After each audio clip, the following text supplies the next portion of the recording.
The manhwa begins with someone rising from the ground, covered in blood, as a winged man stands before him. The celestial being declares, "God is dead." Humanity worshipped gold and revered arcane engineering until, in the end, they became slaves to themselves. The man holding a sword questions how this can be fair. His opponent wraps the blade in a powerful aura, but despite this he charges forward, asking why this even exists. He screams as he swings his sword, only to be utterly obliterated by a colossal explosion from his enemy. It is then revealed that this is all part of the most popular apocalyptic fantasy game of the moment, Arcane Seoul. The defeated man screams in fury, calling the game a pay-to-win garbage. His name is Kim Joonsoo, a 22-year-old university student. His opponent mocks him, saying that he did pretty well for a free-to-play player, but in the end, it was his bad luck. After all, he had been playing on auto mode the whole time. The enemy's ID is rich heavenly demon Chan Joonsoo insults him, but the opponent simply prepares to end the fight, admitting that it was fun and that he had never seen a player get this far without spending money. Joonsoo is in a public place and clearly furious. He yells, outraged that he had invested 10,000 hours into the game, only to be surpassed by someone who spent thousands of dollars. He sighs, realizing that the real idiot was him, wasting time on this terrible game. He decides that at least he'll do his daily missions before focusing on his homework.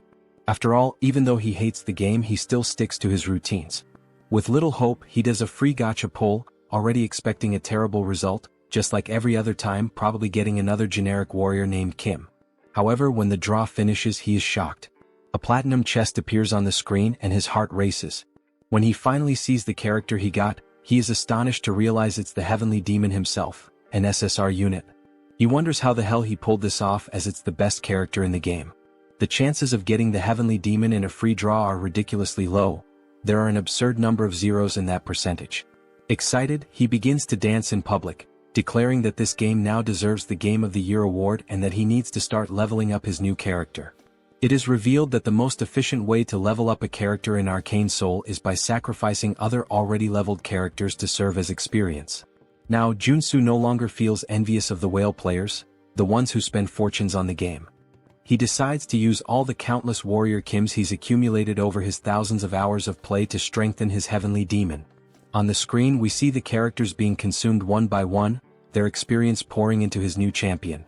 With a smile on his face, he says that he'll finally be able to play the game just like the whales.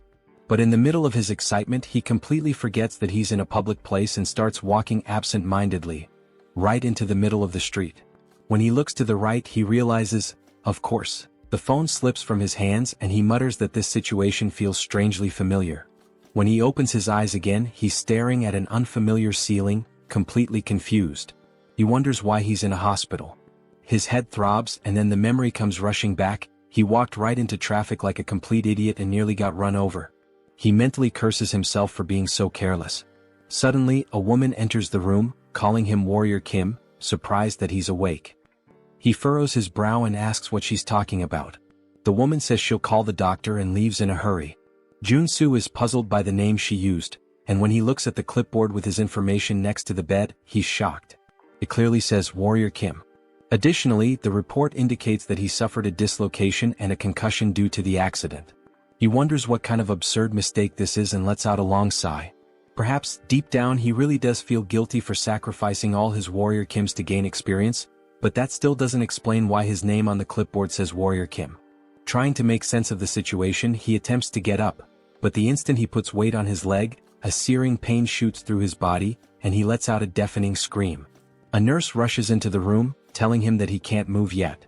Still writhing in pain, he asks why it hurts so much. At that moment, the doctor enters the room and explains that he was hit by a truck and, considering the circumstances, got off with few injuries. Still completely confused, Joonsoo furrows his brow and asks what they're talking about. The doctor responds that they still need to do more tests and that he'll need an MRI and a magical vision test. He freezes when he hears the word magical and wonders what the hell they're saying. Is he having a stroke? Is he still dreaming?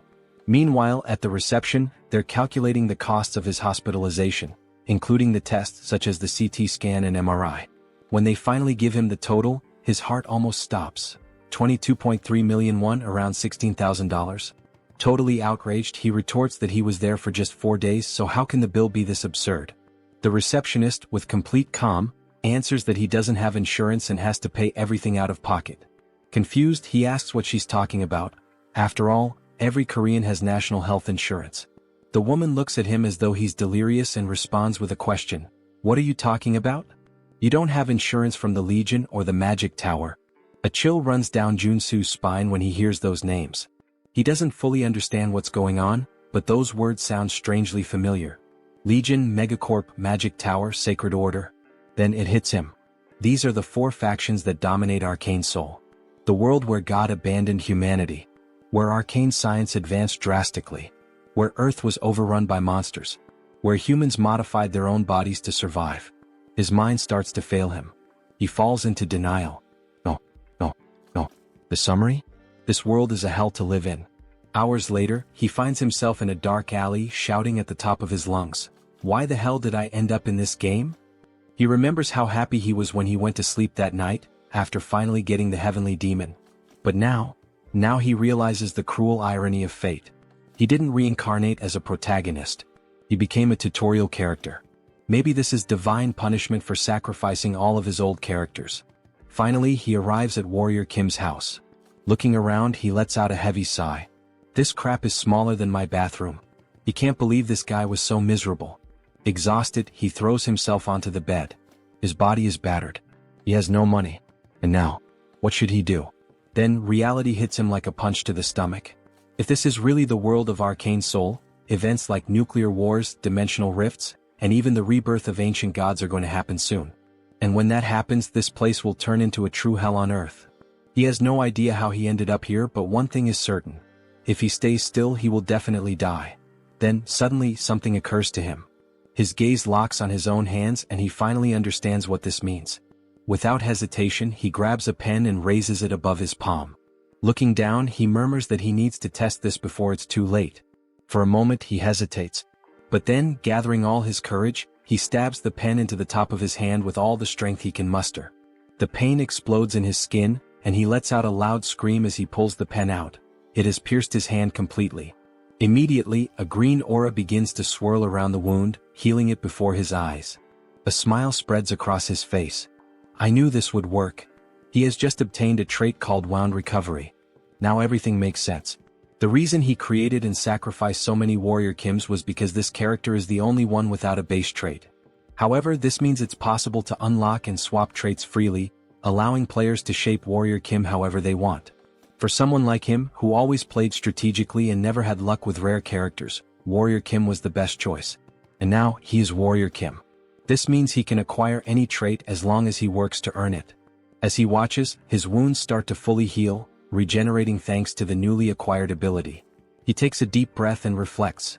In Arcane Seoul, you die if you're poor, weak, or if your luck runs out. But he won't let that happen to him. He spent 10,000 hours playing this game. He knows all the shortcuts. He knows how to break the system. The scene cuts to his global ranking, which plummets from 115,000th place to the top 7,000. Then he climbs into the 3-digit ranks, finally reaching the top 9. Now he's above monsters, literally in the top 9. He doesn't know exactly what that means, but he'll figure it out. Plan change, make money. Now he walks confidently into a talent agency, muttering to himself. With Warrior Kim's body, this is a free pass to the top. Inside the player registration sector, a man reviews his file and raises an eyebrow. So, this is your first time at a player recruitment office? Joonsoo nods in confirmation. Yes. I want to enter the monopurification field. The recruiter stares at him, surprised. Monopurification? Joonsoo nods. He needs money to fund that pay-to-win gacha nonsense, and using his own body for work is the only option available. The man leans back in his chair, putting his feet on the table. He sighs, then looks at Joonsoo with an amused expression. They even call it monopurification, but do you have any idea what clearing a dungeon really means? The badge on the table reveals his name, Choi Seon-soo, Player Recruitment Director. Joonsoo crosses his arms and responds without hesitation. Of course I know. Seon-soo lets out a sarcastic laugh. Are you sure? Because honestly, your resume is completely empty. Joonsoo rolls his eyes and confidently responds. It's obvious that I understand how this damn game works. I know that the mana contained is what caused the monsters to overrun the world of Arcane Seoul. He continues explaining, clearing a dungeon isn't just about killing monsters and collecting loot. In the long run, prolonged exposure to the contained mana can erode someone's humanity, turning them into something else. This process is called mutation. And that's what makes the job so deadly. Joonsoo sighs and says it's fine. Once they gather enough people, he'll assign him to a team. Joonsoo thanks him, but the man still looks skeptical. He stares at him and asks if he's absolutely sure about going through with it. I am, Joonsoo answers without hesitation. Joonsoo sighs again and comments, I've seen many guys like you take this job for money and come out completely dead inside. Joonsoo laughs casually. Relax. I'll leave here in better shape than you. Joonsoo frowns, confused by the response, but Joonsoo just smiles and says, working hard without spending a dime has always been my specialty. First contact with the team. He then meets his team leader, a man named Deer. Deer crosses his arms and looks at him with a stern expression. So, you're the newbie they sent here? Joonsoo shrugs. I guess so. I'm just here because I was assigned. Without warning, Deer grabs the collar of his shirt, pulling him closer. You think this is a playground? He says, his eyes cold. Do you think you have what it takes to be here? Joonsoo doesn't answer, simply staring back at him. You'd better not beg me to save you if you start mutating, Deer continues. If I see the slightest sign of it, I'll kill you on the spot. Joonsoo smirks and calmly responds. I'll keep that in mind. For him, this is nothing new. In the real world, people always try to scare the newbies. But what really intrigues him is the fact that Deer is an R-rank character in the game. This is what he looked like before awakening. Joonsoo thinks, noticing that, at this moment, Deer's legs are still normal. Before the tension can rise any further, another man enters the room and sighs. Deer, I've told you not to treat the newbies like that. We're short on staff. The man is introduced as Hedgehog, a veteran with 5 years of dungeon clearing experience. Deer clicks his tongue, clearly irritated. Whatever. I just hope he doesn't mess things up. He then turns to the group and gives his instructions. We have 4 hours to clear 5 locations. No time to waste. Joonsoo watches Deer and thinks, this guy's much tougher than he was in the game. Hedgehog notices and pats him on the shoulder. Don't mind him. He may seem tough on the outside, but he's a good guy deep down. Joonsoo gives a nonchalant "hmm" in response, not paying much attention. The first dungeon. The first location they need to clear is a junkyard. As soon as they arrive, everyone complains about the terrible smell. No matter how many times I come here, I never get used to this stench, one of the workers says. Deer ignores the complaints and says, I'm opening the entrance. Get ready. He activates the access card and the dungeon door opens. What they see on the other side is simply disgusting. The place is covered in filth, a complete mess of waste and magical residue. Deer gives the command. Everyone, position yourselves. Inside the dungeon, there are low-level monsters known as contaminated slimes, creatures that feed on trash and residual mana. Joonsoo quickly assesses the situation and starts explaining to himself. The core of mana-contaminated clearing is eliminating these slimes. They're weak but troublesome. If you cut them in half, they just multiply. The only way to truly kill them is by destroying the small mana core inside their bodies. As they begin to fight them, the workers quickly realize the problem. How the hell are we supposed to find these cores in the middle of all this mess? Someone shouts, frustrated. Joonsoo takes a deep breath, steps forward and says, Get out of the way. Before they can react, he rushes toward the slimes, holding nothing but a shovel. He leaps into the air, preparing to strike. If this goes south, don't blame me. He shouts to his teammates. With a precise swing, he drives the shovel directly between the legs of one of the slimes, hitting the mana core dead center and destroying it instantly. The other workers stare in shock. Hedgehog's eyes widen. He's killing the slimes way too fast. Deer also watches, intrigued. Meanwhile, Joonsoo just smiles. This is perfect. He continues to move forward, destroying the cores one by one before the slimes can multiply. And the most impressive part? He's doing all of this with nothing but a shovel, without needing a real weapon. The other workers watch in disbelief as he moves rapidly across the battlefield, crushing slimes as if it's the easiest thing in the world. Is this really possible? One of the workers exclaims. Joonsoo answers with a confident smile. Of course it is. Suddenly the scene cuts to a flashback from 2 days ago. We see Joonsoo crawling on the ground as if searching for something. The curious detail? He's in the middle of a children's playground. Joonsoo looks around and murmurs to himself. It must be around here somewhere. After a few seconds of searching, his eyes finally spot what he's looking for. Found it. He crouches down and picks up a coin from the ground. The moment he holds it in his hand, An invisible notification seems to appear in his mind. Trait acquired, Treasure Hunter. A wide grin spreads across his face. Got it? This is the most important trait for Warrior Kim. Excited, he starts spinning in place, celebrating his achievement while holding the coin like a trophy. Nearby, a mother watching the scene covers her child's eyes and sighs. Just think happy thoughts. Joonsoo doesn't care about the strange looks and continues on his journey to acquire more essential traits. The price of evolution. He learns some fundamental rules while hunting for important traits. Cut to a less glamorous scene. Joonsoo is vomiting into a trash can, his face completely wrecked. That went too far, he groans. The truth is, to acquire a specific trait, he put himself in the middle of Asmongold's room, or at least something as disgusting as it.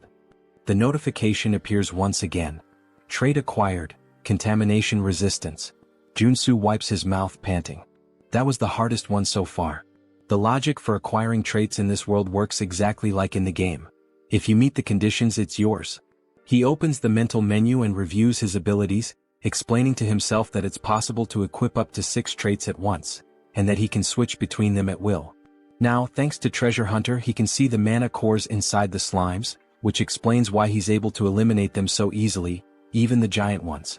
However, another slime is attacking his team, shooting a barrage of sticky slime. Deer gives an urgent warning. Don't let that stuff touch you. But Joonsoo simply walks through the toxic substance without hesitation. Finally, all this work paid off, he comments, satisfied. Thanks to contamination resistance, he feels no side effects from the slime. I personally wouldn't stick my tongue out in this situation. End of shift. The scene cuts to the bus on the way back home. Joonsoo leans against the window, exhausted. Even with all these traits helping me, working all day is still draining. Hedgehog smiles and comments. But thanks to you we finished early today. It was incredible seeing all of that up close. He pauses and asks curiously, "Are you hoping to awaken like Deer?" Joonsoo laughs. "No way. I only know how to use a shovel. Military training to blame." Hedgehog whistles. Impressive. As they talk, something strange happens. Small horns begin to grow from Hedgehog's head. Joonsoo furrows his brow. "Your mutations are getting worse. You've been exposed to too much contaminated mana." He observes his colleague more closely. "You don't look so good. You should rest for a bit." Hedgehog just shrugs and lets out a bitter laugh. "I'd rather mutate than face the debt collectors." Joonsoo sighs, understanding his situation better. "Now it makes sense why you wanted this job. Not exactly the kind of position people queue up for." 4 days later. A time skip brings us 4 days forward. The work finally comes to an end, but everyone is exhausted. "We're done," someone murmurs. The team members are wrecked after days of non-stop dungeon clearing. On the other side, a worker is vomiting uncontrollably, almost doubled over. Joonsoo immediately recognizes him. "Hedgehog. I told you not to push yourself so hard." Deer approaches and pats Joonsoo on the shoulder. "The only reason you're still in one piece is because you're young. Never thought you'd do your part properly, but good job." Joonsoo gives a faint smile. It was thanks to everyone. But deep down he knows the truth. He only managed to do well because of his traits. He watches Deer, noticing that he's holding up surprisingly well against the exhaustion. For someone at our rank, he's holding strong. Before they can continue talking, a desperate scream echoes through the area. Joonsoo turns to find Hedgehog. Something is terribly wrong. A dark aura begins to form around him. His colleagues look horrified. What's happening to his spine? Deer runs over, his expression turning serious. "Hedgehog. Hang in there." Joonsoo understands everything in that instant. Hedgehog is mutating. Deer tries to hold his friend back. "Hold on. We need to get out of here." But it's too late. The mutation consumes Hedgehog completely, and his body explodes into pure energy, creating chaos around them. Joonsoo feels the impact and murmurs. "Shit. Now this is serious." The battle begins. Hedgehog has lost all trace of his humanity. His silhouette now resembles that of a giant porcupine, and his foaming mouth makes him look like a rabid dog. Joonsoo watches the creature and immediately concludes. He's gone. There's nothing left of Hedgehog in there. If they don't defeat him, no one will walk out of here alive. But there's a problem. All the traits Joonsoo has acquired so far are specialized for monster cleaning. None of them are useful for combat. He struggles to find a way out, but nothing useful comes to mind. The first attack comes directly at him. Joonsoo has no time to react. The strike hits him square in the face, sending him flying like a ragdoll into a wall. He crashes to the ground, spitting blood. The power difference, it's absurd. A new notification appears. Trait acquired, endurance. He smiles faintly, wiping the blood from the corner of his mouth. It's still too early to give up. If he wants to survive, he needs to act now. He quickly opens the menu and starts switching his traits. I need something that will actually help. He selects strength, which will increase his physical power. Mana heart, which will allow him to control his magical energy. And endurance to reduce the damage he takes. Let's see what I can really do. The counterattack begins. Joonsoo finishes selecting his traits. Mana absorption allows him to absorb magical energy directly from the environment. Deep breathing accelerates his mana regeneration, ensuring a steady flow of energy. Finally, the last piece of the puzzle, corruption resistance. Now that his traits are set up, he's much better prepared for combat. Hedgehog charges at him, screaming as Joonsoo activates strength, multiplying his physical power by 10. He swings his shovel back and roars, spinning his body with full force before delivering a crushing blow. The impact hits Hedgehog square on, launching him into the air. Joonsoo feels a flicker of hope. This is working. I can really win this. But then, in midair, Hedgehog starts spinning violently, turning into a deadly ball. Joonsoo's eyes widen. That should be illegal. Hedgehog launches himself at Joonsoo like a projectile, but at the last second he crashes into a rock, losing control and flying back up. Joonsoo yells, completely confused. What am I supposed to do in this situation? He doesn't have time to react. The attack hits him full force, smashing him brutally into the ground. Hedgehog pulls away, laughing, but then his eyes widen as he notices something. From the rubble, Joonsoo leaps out, completely unharmed. Thanks to endurance, his resistance to damage was multiplied tenfold. He winces in pain, groaning. Even with endurance, this still hurts like hell. But he has no choice. If he stops now, he'll die. He steels himself, clenching his fists. With no other option, he launches into an unrelenting assault. Blow after blow, Joonsoo unloads a barrage of punches at Hedgehog, refusing to retreat. But then one of the spikes on Hedgehog's back curls backward and shoots out like a missile. Joonsoo dodges at the last second, but before he can react, a swarm of spikes is launched at him, piercing his body and embedding themselves in his flesh. He is thrown to the ground, completely covered in blood. But he refuses to give up. Joonsoo forces his body up, breathing heavily. Just a little more. He charges at Hedgehog again, preparing for another punch. But then, blood explodes into the air. Joonsoo feels something violently ripped from his body. His mind tries to process what just happened. His hand has been obliterated. His eyes widen in complete shock. His senses still can't understand how this happened. But before he can react, Hedgehog fires another spike. This time, his mind registers what's happening, but it's too late. His entire arm is torn off. The pain strikes him like an electric shock. Joonsoo lets out a scream of pure desperation. But Hedgehog doesn't stop. He clenches his fists, preparing a final crushing blow. Joonsoo closes his eyes, gasping. This is exactly what I expected. Hedgehog lands the blow. The ground shakes violently as the impact hits where Joonsoo had been lying. The price of victory. A flashback unfolds in his mind. He remembers when he used to play this game just as a mobile game. Back then, everything felt easy. All he had to do was press a single button to defeat monsters. He never stopped to think about what the character felt. He pushed it to the limit over and over under the guise of efficient training. But now he finally understands. He understands the pain. He understands the suffering required to earn even a mediocre trait. And above all, he understands that there is no victory without sacrifice. When Hedgehog looks down, he realizes something is wrong. Joonsoo blocked the attack. His arm regenerated. Before Hedgehog can react, Joonsoo rushes at him with lightning speed. His fist connects with the creature's face, and the impact is devastating.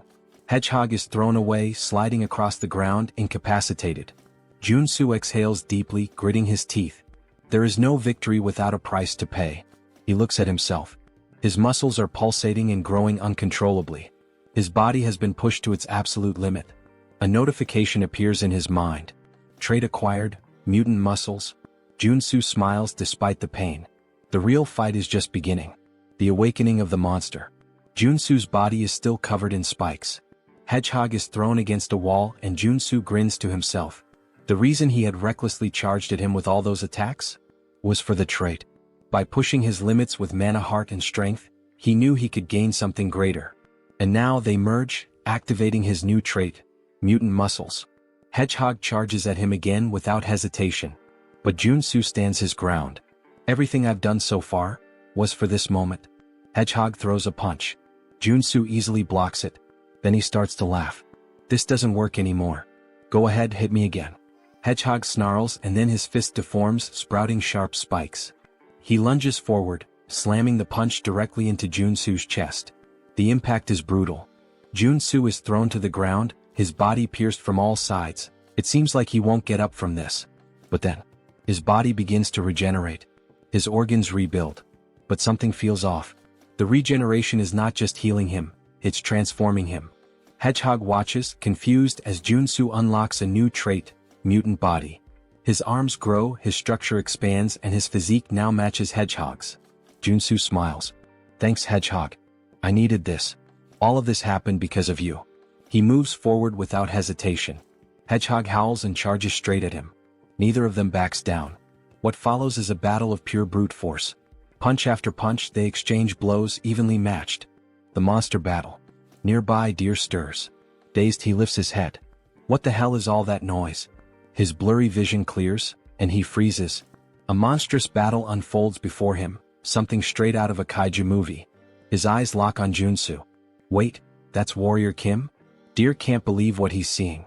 A normal human can't fight a mutant on equal terms, can they? Joonsoo and Hedgehog trade powerful punches at the same time, and both are thrown back, crashing to the ground simultaneously. Joonsoo grits his teeth, breathing deeply. This isn't as easy as I thought. Physically, he's now the same size as Hedgehog. But if this keeps going, he'll end up at a disadvantage. The breaking point. Hedgehog lets out a deafening scream. Joonsoo narrows his eyes. This is dangerous, but I have no choice. He activates corruption resistance, a trait that's helped him before. And then, he deletes it. Deer is shocked. What? He just erased a skill. Joonsoo's body shakes violently.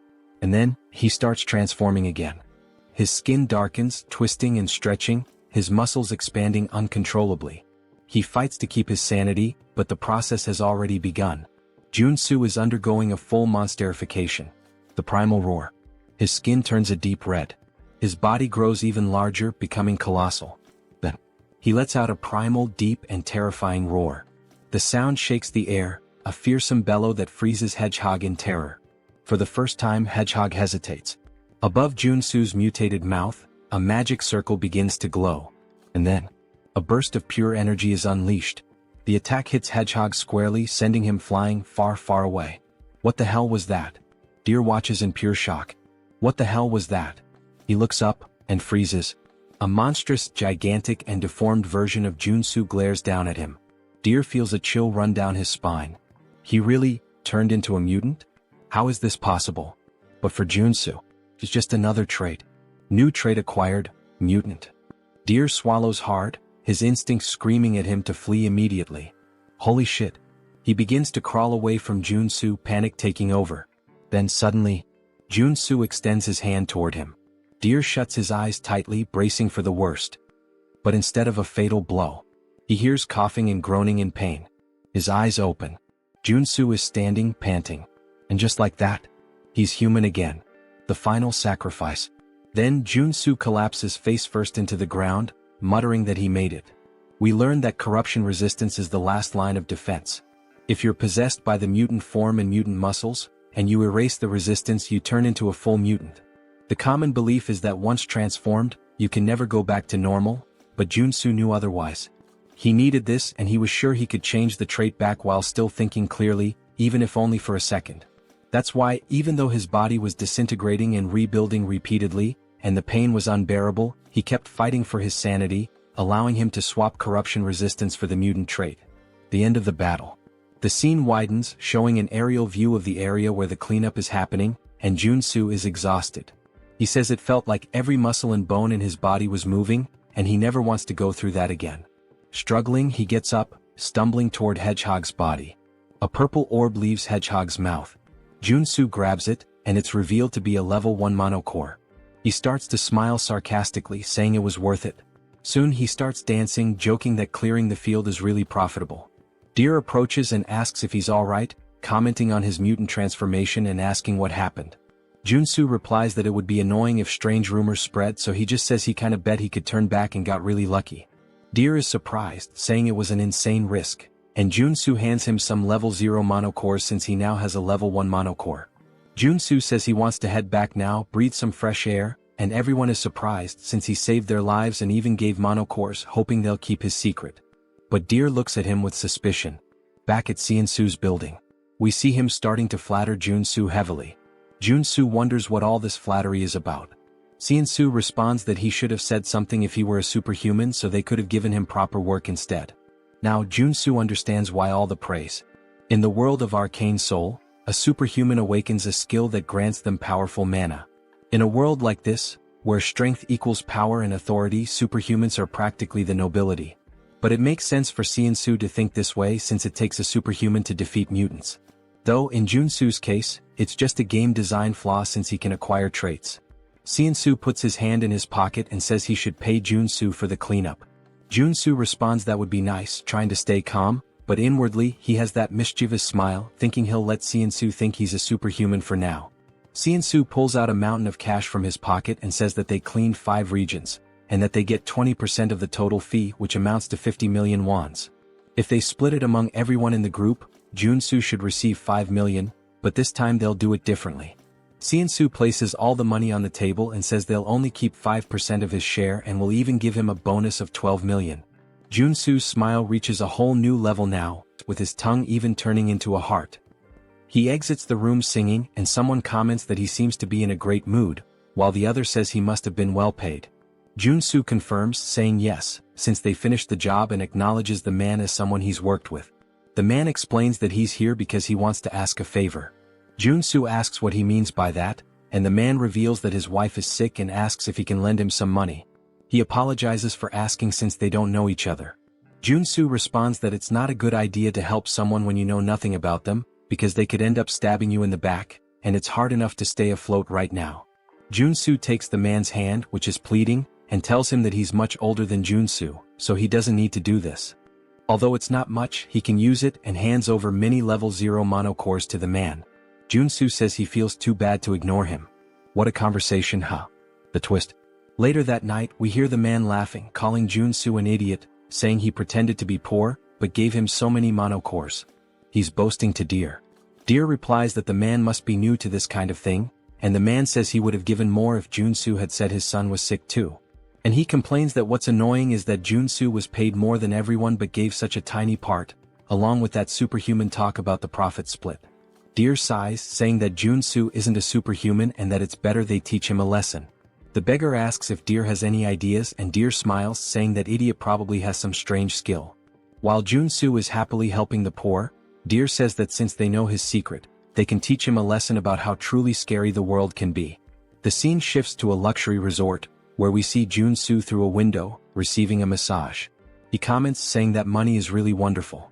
He never imagined he'd see the day he could get a massage in a place like this, and being in the game is so much better than reality. The masseuse presses hard on his arm, and Joonsoo mentions he spent 3 whole days resting at the hotel but still feels pain. From now on, he'll have to think twice before using any mutant-related traits. Changing traits isn't as all-powerful as he thought. His body changes depending on the traits, and the intensity of the side effects increases as his body changes. The problem now is survival after limiting the use of traits. He looks out the window and recognizes a few people, saying that's the Iron Fist gang, while we see them all by the pool. He explains that Arcane Seoul is ruled by local gangs, not the law. That's natural since there are so many monsters around, and people have to rely on superhumans. He says he's managed to survive so far, but it would be foolish to rely only on his traits in such a dangerous place. He starts to smile, saying that in the end, it all comes down to being overloaded with equipment. He goes to a miscellaneous goods store, and a woman asks if he's there to sell things. He says yes and mentions he has some monster byproducts.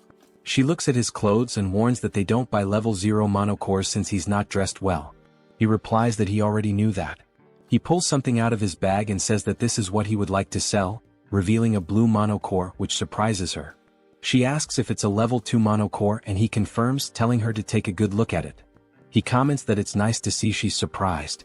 He's really happy he managed to get a level 2 mono core, and the effort at the hotel was worth it. If he can sell it for the highest price, this will be the right path. He asks if she sells weapons and armor. She replies that she does and lets him into the back area. As he enters, he's surprised, saying that it looks like she has everything back there. He thinks the government should start keeping an eye on this woman since all the essential game items are there as well. She tells him to make himself comfortable. He responds affirmatively and then begins to get excited. He says that now is the time to get properly equipped. He starts putting various weapons into his backpack and says that now that he has weapons, it finally feels like he's playing Arcane Seoul. Then he hears a woman calling for him and turns around. She asks almost casually if he's a mercenary, saying she needs help. He replies that he's not a mercenary and suggests she should look for someone else, but she pulls out a little money, explaining that she's on a business trip and that the Iron Fist gang scared her. She asks if he could protect her until she reaches her lodging. He realizes she's trying to offer him at least 500,000 to be her bodyguard, and wonders if he should accept now that he's well equipped. He places a hand on her shoulder, saying that he can't ignore a lady in distress, and tells her it's time to go, looking ready for the situation. They start walking through some alleyways and she says they're almost there. He wonders why she's staying in such a shady place, saying that, forget about people, there isn't even an ant around there. She quickly dashes around a corner and when he turns, all he sees is darkness. She says they're nearly there and urges him to hurry. He replies that it's too dark and he can't see anything. Then his eyes begin to glow yellow as he acquires the night vision trait, and says that now he can see, but he didn't plan for this. In her hands there's a pistol aimed directly at him, and she remarks that he's a lot more cautious than she expected.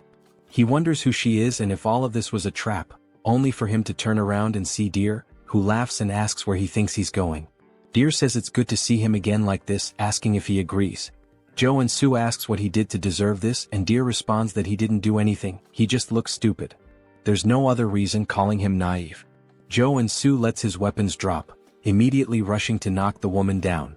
Deer asks why he would start a conversation just to run away. He tells the woman to shoot him and she fires her gun directly at him, hitting him in the back. He starts falling down the stairs. Then Deer asks, "What the hell?" saying she should have shot him in the leg, not the chest. She responds that it's better than him running away. Deer says, "Damn, I think he's dead. Honestly, I think the guy can just get up, he looks fine." The woman mentions that someone might want to buy his body since he came back from being a mutant. The beggar says it's time to loot his gear now. When Deer looks down again, he says there's no way and they should do this first, only to find that Joonsoo's body has disappeared. They all start wondering where the hell he went, growing uneasy. The street lamp breaks and the beggar is hit in the neck. The rest of them start panicking, wondering what's happening, and Deer says there's no way he's still alive. Joonsoo says that he can't die at the hands of someone who repays kindness with betrayal, and it's a good thing he left the store after putting on the bulletproof vest. Thanks to that, he acquired the trait of playing dead after being shot. Deer looks around in panic, saying he can't see anything since the street lamp broke, wondering where Joonsoo is. Joonsoo suddenly appears behind him, saying he's right there. He says he saved his life, so now he's going to take it, landing a punch directly to Deer's face. Joonsoo punches Deer in the face, sending blood flying everywhere. Deer falls to the ground but instantly gets back up, wiping his mouth. He stands up and kicks Joonsoo, who dodges. Joonsoo says he should be grateful for being saved in the first place, asking if Deer thinks trying to kill the person who saved his life is the right thing to do. As Deer is about to fall to the ground from the attack, Joonsoo tells him to bite the curb and is about to land a kick when the woman shoots her gun at Joonsoo, asking Deer if he's okay. She manages to hit Joonsoo in the arm with a shot, and he says he was too careless. In Arcane Seoul, the scariest thing isn't the monsters or mutants but the people. He was incredibly naive and trusted them too easily. He places his hand on his waistband and pulls out his weapon to avoid making the same mistake again. He shoots the gun out of the girl's hand and then shoots one of the men in the shoulder, telling them that's enough, as we see both of them on the ground, writhing in pain. Something bounces off the wall, and Joonsoo turns, thinking he should kill Deer to stay safe, only for Deer to launch a surprise attack. Joonsoo wasn't expecting that but manages to react just in time by blocking the kick, although he loses his weapon. We see that Deer's legs have now transformed, and he's awakened as a level 1 superhuman. Joonsoo says the game is poorly made, explaining that the superhuman awakening is something all playable characters can undergo. It's considered the basic growth system in the game. According to the world of Arcane Seoul, a level 1 superhuman is strong enough to threaten an ordinary civilian with an automatic rifle. Joonsoo starts backing away to create distance, while Deer declares he will kill him, and now Joonsoo has to deal with a superhuman with nothing but his body. Deer disappears instantly before Joonsoo, and he wonders where the hell he went. We learn that Deer has two unique traits: stereoscopic movement and kick. Stereoscopic movement allows him to use his incredible leg elasticity to move freely in any direction he wants. In his case, he's running on wall. Joonsoo looks up and sees him coming from above. He used stereoscopic movement to gain height and is now coming down with a kick, using both the momentum and the height. Joonsoo says he needs to dodge this, and he rolls to the side, letting the ground get completely smashed. Deer is surprised and irritated that he dodged, preparing to attack again, saying that this time Joonsoo won't be able to dodge. The impact happens and Deer starts to smile, thinking it's over. But Joonsoo says, "Sorry, but I didn't plan on dodging." As we see, he blocked the kick with a weapon, calling him a mutt who doesn't know his place. He knew buying that extendable baton was a great idea. A few hours ago in the girl's store, he was wondering if a weapon would really be worth it. Since Warrior Kim is a warrior class character, even though he gets stronger, there's a limit to how effectively he can use a weapon. That's why he decided to buy a close combat weapon, which turned out to be nothing other than this extendable baton. Each character has weapons and traits that are more effective for their class. We see Deer's leg trembling, and Joonsoo manages to push him back. To defeat Deer, he needed to use a close combat weapon and traits suited for a warrior like him. He swings the baton downward, hitting Deer and knocking him to the ground, then acquires a trait called Strike. This is a trait specific to the warrior class. He then starts spamming his attacks to acquire even more traits, using moves like a downward strike, uppercut, and even an advancing attack. He tries a side strike, though it's unclear if he gained a trait from that moment. Deer searches for an opening and as soon as he finds it, delivers a direct kick toward Joonsoo. Joonsoo hesitates, wondering whether to dodge or not, but decides he can't stop now after coming this far. He grits his teeth, saying that even if he has to break bones, he'll block the attack with his elbow, hitting Deer's leg. He tells himself he needs to keep attacking. The fight continues with blows exchanged one after the other. Then Joonsoo acquires a trait called Combo and starts smiling, saying, "That's it. The best trait build for the warrior class at the early stages is combining strike and combo." He uses his left hand for punches and his right hand to swing the baton, taking down Deer like it's a cut scene. Deer begs him to stop as he begins to lose consciousness, but Joonsoo throws the baton directly into Deer's chest, hitting him with the strike trait. Deer finally loses his strength and collapses to the ground.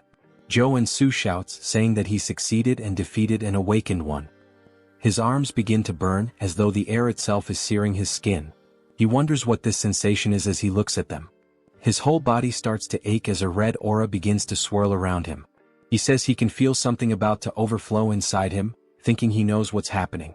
There's a brilliant explosion from where he stands, and now, with a golden aura surrounding his fingers, he says, "This is the day I learned the cruel truth of the world of Arcane Seoul, and now I am awakened as a level 1 superhuman." Joonsoo clenches his fist with excitement and starts shouting, saying that the time has finally come. He then pulls the fiercest face he's ever made, resembling Lloyd, and is so pumped up that he does a handstand, announcing that he's about to start taking low-interest loans and landing high-paying jobs. A man approaches him, asking what he thinks he's doing. When Joonsoo turns around, he's shocked to see a giant, old man holding an enormous weapon. This man is Iron Fist Kim, the second basic character available in Arcane Seoul after Warrior Kim. He's a reinforced soldier class character who specializes in firearms, primarily using his prosthetic arm to shoot. The issue is Iron Fist Kim is the feared leader of the Iron Fist gang, and since Joonsoo fought within their territory, he's probably stirred up quite a mess. Iron Fist asks if Joonsoo checked where he was before all of this. Joonsoo responds that he was caught off guard and couldn't just stand there and not fight back. Iron Fist unlocks his weapon, saying this means they're more terrifying than his own gang. Joonsoo is taken aback, saying that if he fights under these conditions, he'll die for nothing. Iron Fist presses the weapon directly to Joonsoo's chest, stating that he made a terrible choice and will show him what happens when someone messes with his territory. Joonsoo pauses for a moment, then asks if that's the best he's got, mentioning that Iron Fist forgot something. Joonsoo grabs the weapon and puts his finger on the trigger. He shoots himself in the chest, saying that he's not the type to die so easily. Iron Fist is stunned, seeing the guy just kill himself with his own weapon, calling him a psychopath for pulling the trigger on himself. Joonsoo starts laughing, asking if that's all, saying it was easy. We see that he acquired the regeneration trait. Iron Fist laughs, calling his ability interesting. Joonsoo explains that the upgraded version of Wound Recovery is regeneration, and it can only be obtained when you become a level 1 superhuman. He warns Iron Fist that it will be the end for them if they start underestimating him. He realizes he'll need to bluff his way out of this. He points to the triple homicide case behind him, saying that, as they can see, he didn't survive by chance and that he doesn't care who they are. If they mess with Warrior Kim, they'd better be prepared. Iron Fist laughs, asking if that's his name, saying he likes his audacity, but he'll let him go this time. However, now Joonsoo owes him a favor. He puts a hand on Joonsoo's shoulder, saying that he surely knows what he means. Joonsoo says he'll remember this, wondering if maybe Iron Fist recognized him. Iron Fist then extends his hand, suggesting that they might work together on a job next time. When Joonsoo looks at her hand, he thinks that Iron Fist is not the type of person who would betray him. In that case, it wouldn't be bad to form a connection here. He says it's a deal as they shake hands, telling her he'll see her next time. The scene then shifts to the superhuman tower in Jamsil, where Joonsoo says he had no idea when he first saw this place in the game, but now he realizes that it's really impressive, completely different from anything he's seen before. A woman then catches his attention, thanking him for visiting the tower and asking how she can assist him. The guy is stunned by her beauty and mentions that she looks familiar, wondering if she's an NPC. She tells him that if he's there for certification, he needs to head to the machine to measure his mana and trait circuits. He thanks her and starts walking towards it, thinking that he didn't even ask for help, but she guided him anyway.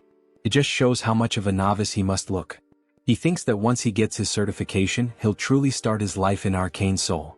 Suddenly, he hears a loud noise that startles him. When everyone tells him to look at the ceiling, saying the saint has arrived, he looks up and sees a bright light descending from an airborne ship. As the light appears right in front of him, we see some enchanting text spread across, while people are teleported. Joonsoo is shocked, recognizing it as the Old Father's order and wondering why a boss monster is there. People begin praying, saying it's an honor to be in her presence, but Joonsoo remembers that, since he's still in the tutorial timeline, she's a saint and not a boss monster. As the story progresses, it's revealed that the order is actually a cult disguised as a religion, and she is a complete psychopath. While people continue to praise the saint, they mention that she must be there for a level-up renewal. She then starts releasing a powerful aura, so strong that it knocks people down, with a golden light pulsing around her. Joonsoo looks away, saying that it's a rather flashy way to do things, and that it's kind of too noisy. As the machine begins reading her mana, it starts collecting her energy until it completely disappears, leaving everyone in suspense, wondering what she'll get. We then see that she is 27 years old, a priestess class with mana level 8 and a 6-layer circuit. They can't believe she's only level 8.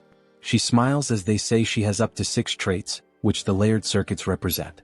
But Joonsoo has a different opinion. He's sweating nervously, saying that it's not the time to celebrate. A level 8 superhuman can be compared to an aircraft carrier, and she's a walking national powerhouse. Why are strong women always crazy? But even if he tried to warn them, they would just treat him like a madman and stone him to death as if it were the Middle Ages. For now, he decides to just measure his mana. It would draw too much attention if he had 6 traits, so he'll lower it to 3. The saint suddenly turns, sensing something. When her men ask what's going on, she says that she's found something that caught her attention. She appears right behind Joonsoo, saying that he has an interesting ability. He says, "Damn," surprised, and then repeats what she just said, asking if she really noticed that he swapped his traits. He freezes for a second as the window remains open. Everyone wonders why the saint is talking to him, saying he looks like a normal guy. She then takes his hands, asking what his name is. He says his name is Warrior Kim and comments that the only reason a priest would ask someone's name in Arcane Seoul is. Before he finishes his thought, he's interrupted as she declares that she represents the Old Father's order and baptizes him. Since the Old Father always desires powers like his, she tells him that he must submit and find peace in this hellish world, as the enchantment table begins moving across his arm. Everyone around him envies the fact that he's being baptized, especially because she is the Old Father's first daughter. Joonsoo, however, has a different perspective. He's extremely nervous, thinking that if he's baptized and gains the baptism trait, he will have no choice but to become a paladin of the order. However, the Old Father's order loses to major figures in Arcane Seoul during the war with South Korea, and this figure is none other than the Celestial Demon.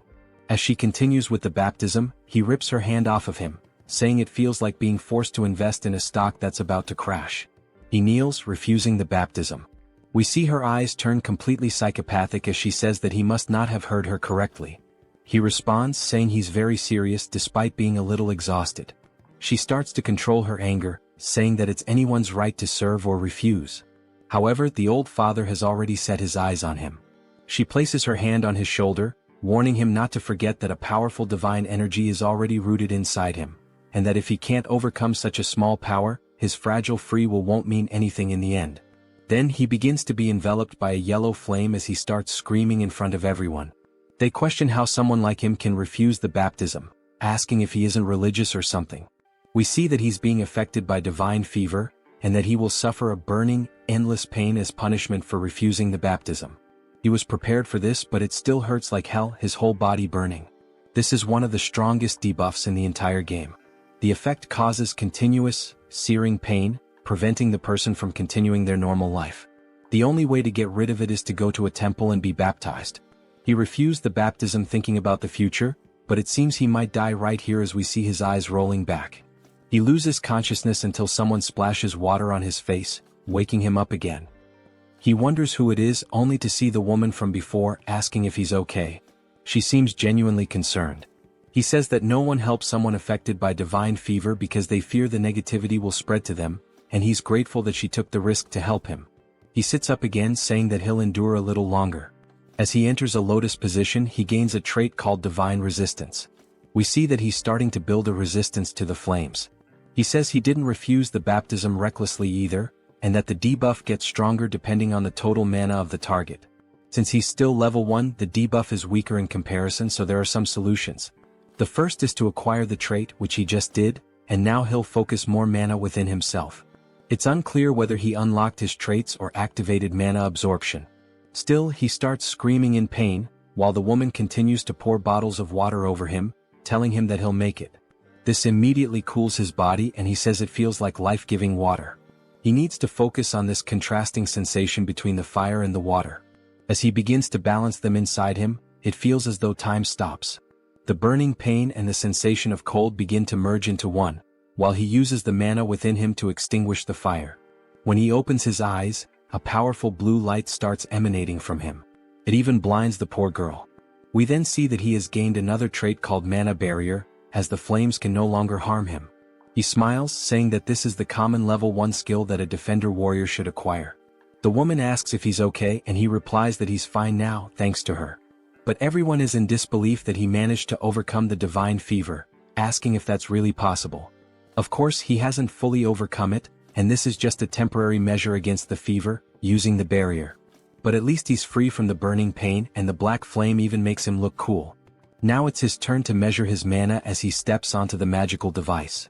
He begins to charge up, rising higher and higher. He smiles, awaiting the measurement, and we see that the device reports he is level 1 but has a 6-layer circuit. They can't believe he has 6 traits, saying this is the birth of a super newbie.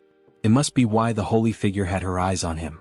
Joonsoo says that he has attracted a lot of attention, and that his goal is to be the overpowered protagonist, but hidden in the shadows. The woman then congratulates him, saying she's never seen anyone start with a 6-layer circuit and that they can now issue his license. They move to another part of the tower, where she places it on the table, congratulating him for being officially certified as a superhuman. He starts crying tears of joy, saying that he worked so hard to achieve this, and she says she'll explain all the privileges. He replies that he doesn't need an explanation as he already knows everything. He begins to list the privileges, and she's surprised at how well he knows them. He says that he's addicted to games, or rather, a doctor in superhumanology. He then warns her that he doesn't like to waste time. While we see a crowd watching them, he asks if there's a way to leave discreetly.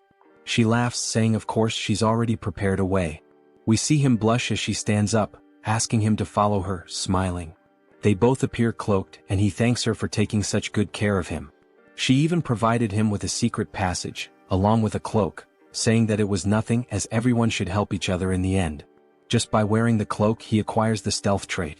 The guy is broken. The woman then points to the exit, saying that he just needs to walk there as she can only guide him to that point due to the rules. He bows, saying that this is more than enough and thanks her for everything she did. She wishes him a good journey back. As he watches her walk away, he says he didn't know such a kind person existed in Arcane Seoul. She's also beautiful, and once he becomes stronger, he'll have to repay the favor.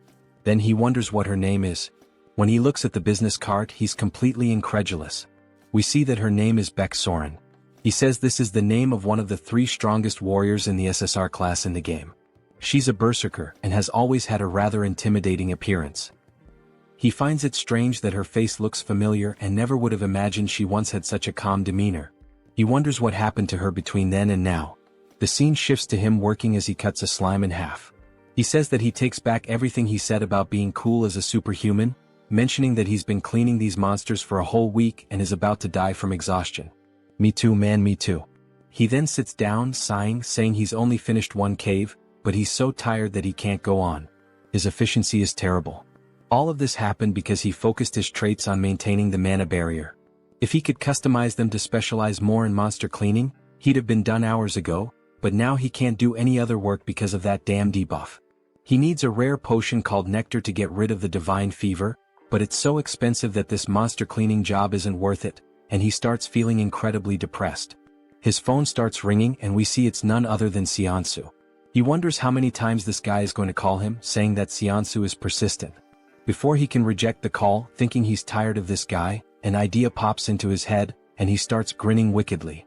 At Seonsu's agency, he's thrilled to see him and says he can't believe he managed to overcome the divine fever without being baptized, starting to turn into a big brown noser. Joonsoo says that things have ended like this and asks if Seonsu has found the job he requested. Seonsu tells him not to even mention it, saying it was so difficult because nectar is a medicine that can only be obtained through level 5 or higher requests.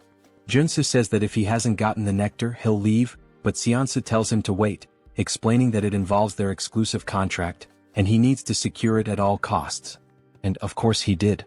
Joonsoo starts smiling, saying that since Seonsu is so desperate for a superhuman contract, he knew he would do anything to ensure the request was fulfilled. He then sits back asking what the content of the request is. As Seonsu hands him the paper, he asks if Joonsoo has heard of Security Number 1. Joonsoo says this is the first time he's hearing about it, wondering if it's a security company. Seonsu explains that it's a private military company, one of the top 10 in the sector. The CEO and the vice CEO are a married couple, both come from traditional martial arts families, which makes their foundation very solid. Joonsoo asks what they might be lacking that would require them to make such a request. Seonsu replies that the issue is their son. He's already over 20, but still hasn't awakened as a superhuman. Joonsoo finds this surprising, given that both parents come from martial arts families. Seonsu says the rumor is that he's already accumulated level 8 mana, but simply can't awaken, which is a mystery. Their condition was for a warrior-type superhuman, level 1 or higher. So, it seems to fit perfectly. Joonsoo then starts smiling, saying that he'll go see them right away. As he heads to their property, we see Seonsu's legs shaking uncontrollably. He says that they're quite busy as they aren't the type to be late. Joonsoo just looks around the house, commenting that it's very expensive. We hear a woman apologizing, saying she's very sorry for making them wait so long. The guy's about to have a heart attack. Finally, we are introduced to them. She says they are the clients. The husband's name is Seo Youngju, and the wife's name is Lee Miria. Seonsu bows, saying it's nothing, thanking them for the time they've spent with them. Joonsoo does the same, saying they must be superhumans of at least level 6, as both have a considerable amount of aura. Youngju sighs and says he can tell this one is weak just by looking at him. Miria tells him not to be like that, and if he's going to act that way he should go back to his room. He sits on the couch, saying he can't do that, and she says he's so stubborn before asking both Joonsoo and Seonsu to take a seat. They thank her, and Miria says that since they've come all the way here, it means they intend to accept their request. Joonsoo says that first he'd like to see the condition of their son, as there might be a special reason preventing his awakening. Youngju bangs his fist on the table, asking if he really thinks he'd share that with a novice like him, and he's absolutely furious. Miria tells him to calm down and apologizes, saying he gets worked up easily about anything concerning their son. She says this isn't something they can tell a stranger, but if he accepts the request, they'll call the son in and explain the situation. They're sure he's also desperately in need of the nectar, as they can tell the divine fever is affecting him. Joonsoo says that if it's a confidential matter, but they know exactly what he needs, it only makes him more certain that he will accept the request. He says he'll accept it and asks them to call the son in. While they do, he opens the door. He introduces himself as a Woojin. Joonsoo says it's a pleasure to meet him and shakes his hand, noting that he doesn't feel any mana coming from him. Then he notices something and tells the guy that his cloak is really cool. The guy responds that it's more than he deserves, but he always wears it with gratitude. Joonsoo says he imagines he needs it to seal his mana. The entire family is surprised and Joonsoo smiles, saying that the moment he saw the gloves he was sure of it. Although it's a matter involving a noble family, he deliberately set the conditions for a level 1 superhuman and used the nectar debuff to summon him. He was baptized under the order of the old father. The reason their son couldn't awaken is because he rejected the baptism and sealed his mana to avoid the divine fever. While they couldn't announce this publicly and were struggling with the situation, they must have heard the recent rumors about him overcoming the baptism. So they decided to seek him out. Woojin is extremely impressed and starts acting exaggeratedly, saying that no further explanation is needed. He almost thought Joonsoo was the protagonist of a detective novel. Joonsoo says that he's watched enough Detective Conan in the past and that there's nothing to fear, since he also knows the future. The moment he saw the photo he understood everything because in the future, Woojin becomes the vanguard paladin of the old father's order. He rejected the baptism and resisted, but when his parents lost their power, he gave in and joined the order to help the family. Yeongju then approaches, calling him sir and asking if there's any way for their son to avoid the baptism. We see everyone looking at him with puppy dog eyes. Joonsoo remarks that he was so arrogant just a moment ago, but now he's acting all polite, saying that of course there's a solution. He says that since he's spent 10,000 hours in Arcane Seoul, it's obvious that he knows how to handle this. He places a hand on Woojin's shoulder, saying that he understands the pain he's feeling because he's been through it too, and that he'll get him out of this situation. Woojin begins to cry and hugs him, while Joonsoo says it doesn't matter whether she's a saint or not. She tried to pull him into some low-level cult, and now his future subordinate is by his side, showing yet another expression of loyalty. He then starts pushing Woojin away, saying that before they proceed, he'd like to add a condition. Yeongju asks what he wants. Joonsoo says that since the difficulty of the request has increased, it means he should be entitled to something more. Miria agrees, saying it makes sense because now it's not just about awakening their son, but about overcoming the divine fever. They'll do whatever it takes if he can cure their son. Joonsoo says that as an additional condition, he'd like them to teach him the sword capable of breaking mountains. Both are surprised by this request. While Joonsoo smiles, Woojin looks scared. Seonsa strikes the "oh, I'm in danger" pose. It's not Yeongju but Miria who steps forward, releasing a strong aura of murderous intent, saying that he surely understands what he just asked for. He looks up, startled, wondering what's up with her murderous aura. It's far more terrifying than her husband's. He realizes she would be furious because the sword capable of breaking mountains. He explains that people might doubt his decision to learn swordsmanship in the 21st century, but in Arcane Seoul, it's a different story, where strength equals authority. As we see a woman slicing through a tank with a sword, he explains that a superhuman swordsman can easily destroy modern weapons, and high-level martial arts are traded for fighter jet squads. If a level 1 superhuman learns and continuously trains in the sword capable of breaking mountains, they can easily reach level 4, which is essentially a cheat code for the early game. He recalls that it was said that only elites could learn this technique, and he wonders if he has crossed the line. He tells her that he would only ask for this as an exchange if he truly completes the request. Woojin then calls her, which snaps her back to reality, and she stops releasing the murderous intent. She says it's fine, and if he succeeds she will give him a memory chip containing the sword, along with the nectar. Joonsoo is surprised that it actually worked, and he thanks her while once again showing his sinister smile. He thought she was going to kill him but now he might be able to get the sword, which is great. She tells him that if he fails, both she and her husband will be genuinely disappointed, even angry. He responds that that won't happen, and that they should start as soon as possible. As we see them heading towards a warehouse, Miria says that a room with a mana focus circle and 200 intermediate grade mana potions have all been prepared, just as he requested. He says that should be more than enough, and that he would prefer to be alone with the patient during the treatment. She apologizes for what happened earlier, explaining that Woojin was forcibly baptized before he even had a chance to start school. He never got the chance to make friends, let alone go out as a family. He had to suffer being forced to stay in his room. It seems that she was being overly sensitive due to the situation, so she will trust him completely now. Joonsoo comments that everyone had to suffer because of the saint's trap, and Woojin tells his mother that it's okay. Joonsoo notes that in the game, Woojin ends up opposing his family, even though they were the reason he joined the order. It makes sense that he became so cold in the future, but he feels sorry for them. He says that he will succeed at any cost, and now that it's just the two of them they can begin.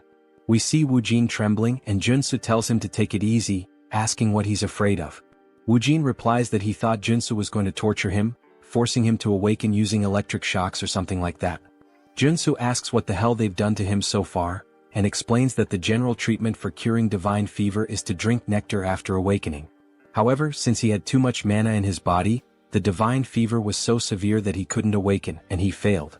Joonsoo then tells him not to worry but to remember one thing.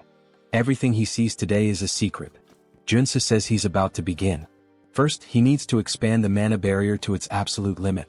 Then the barrier will weaken. As we see the divine fever starting to consume Woojin once more, he removes the caps from the healing potions, pouring them into his throat, saying that now is the time. Woojin is confused as the cycle repeats relentlessly, and he continues drinking the potions. He comments that it tastes awful. After several bottles fall to the floor, he finally acquires the drug addiction trait. The damage taken and mana consumption increase, but the effects of the drugs are amplified.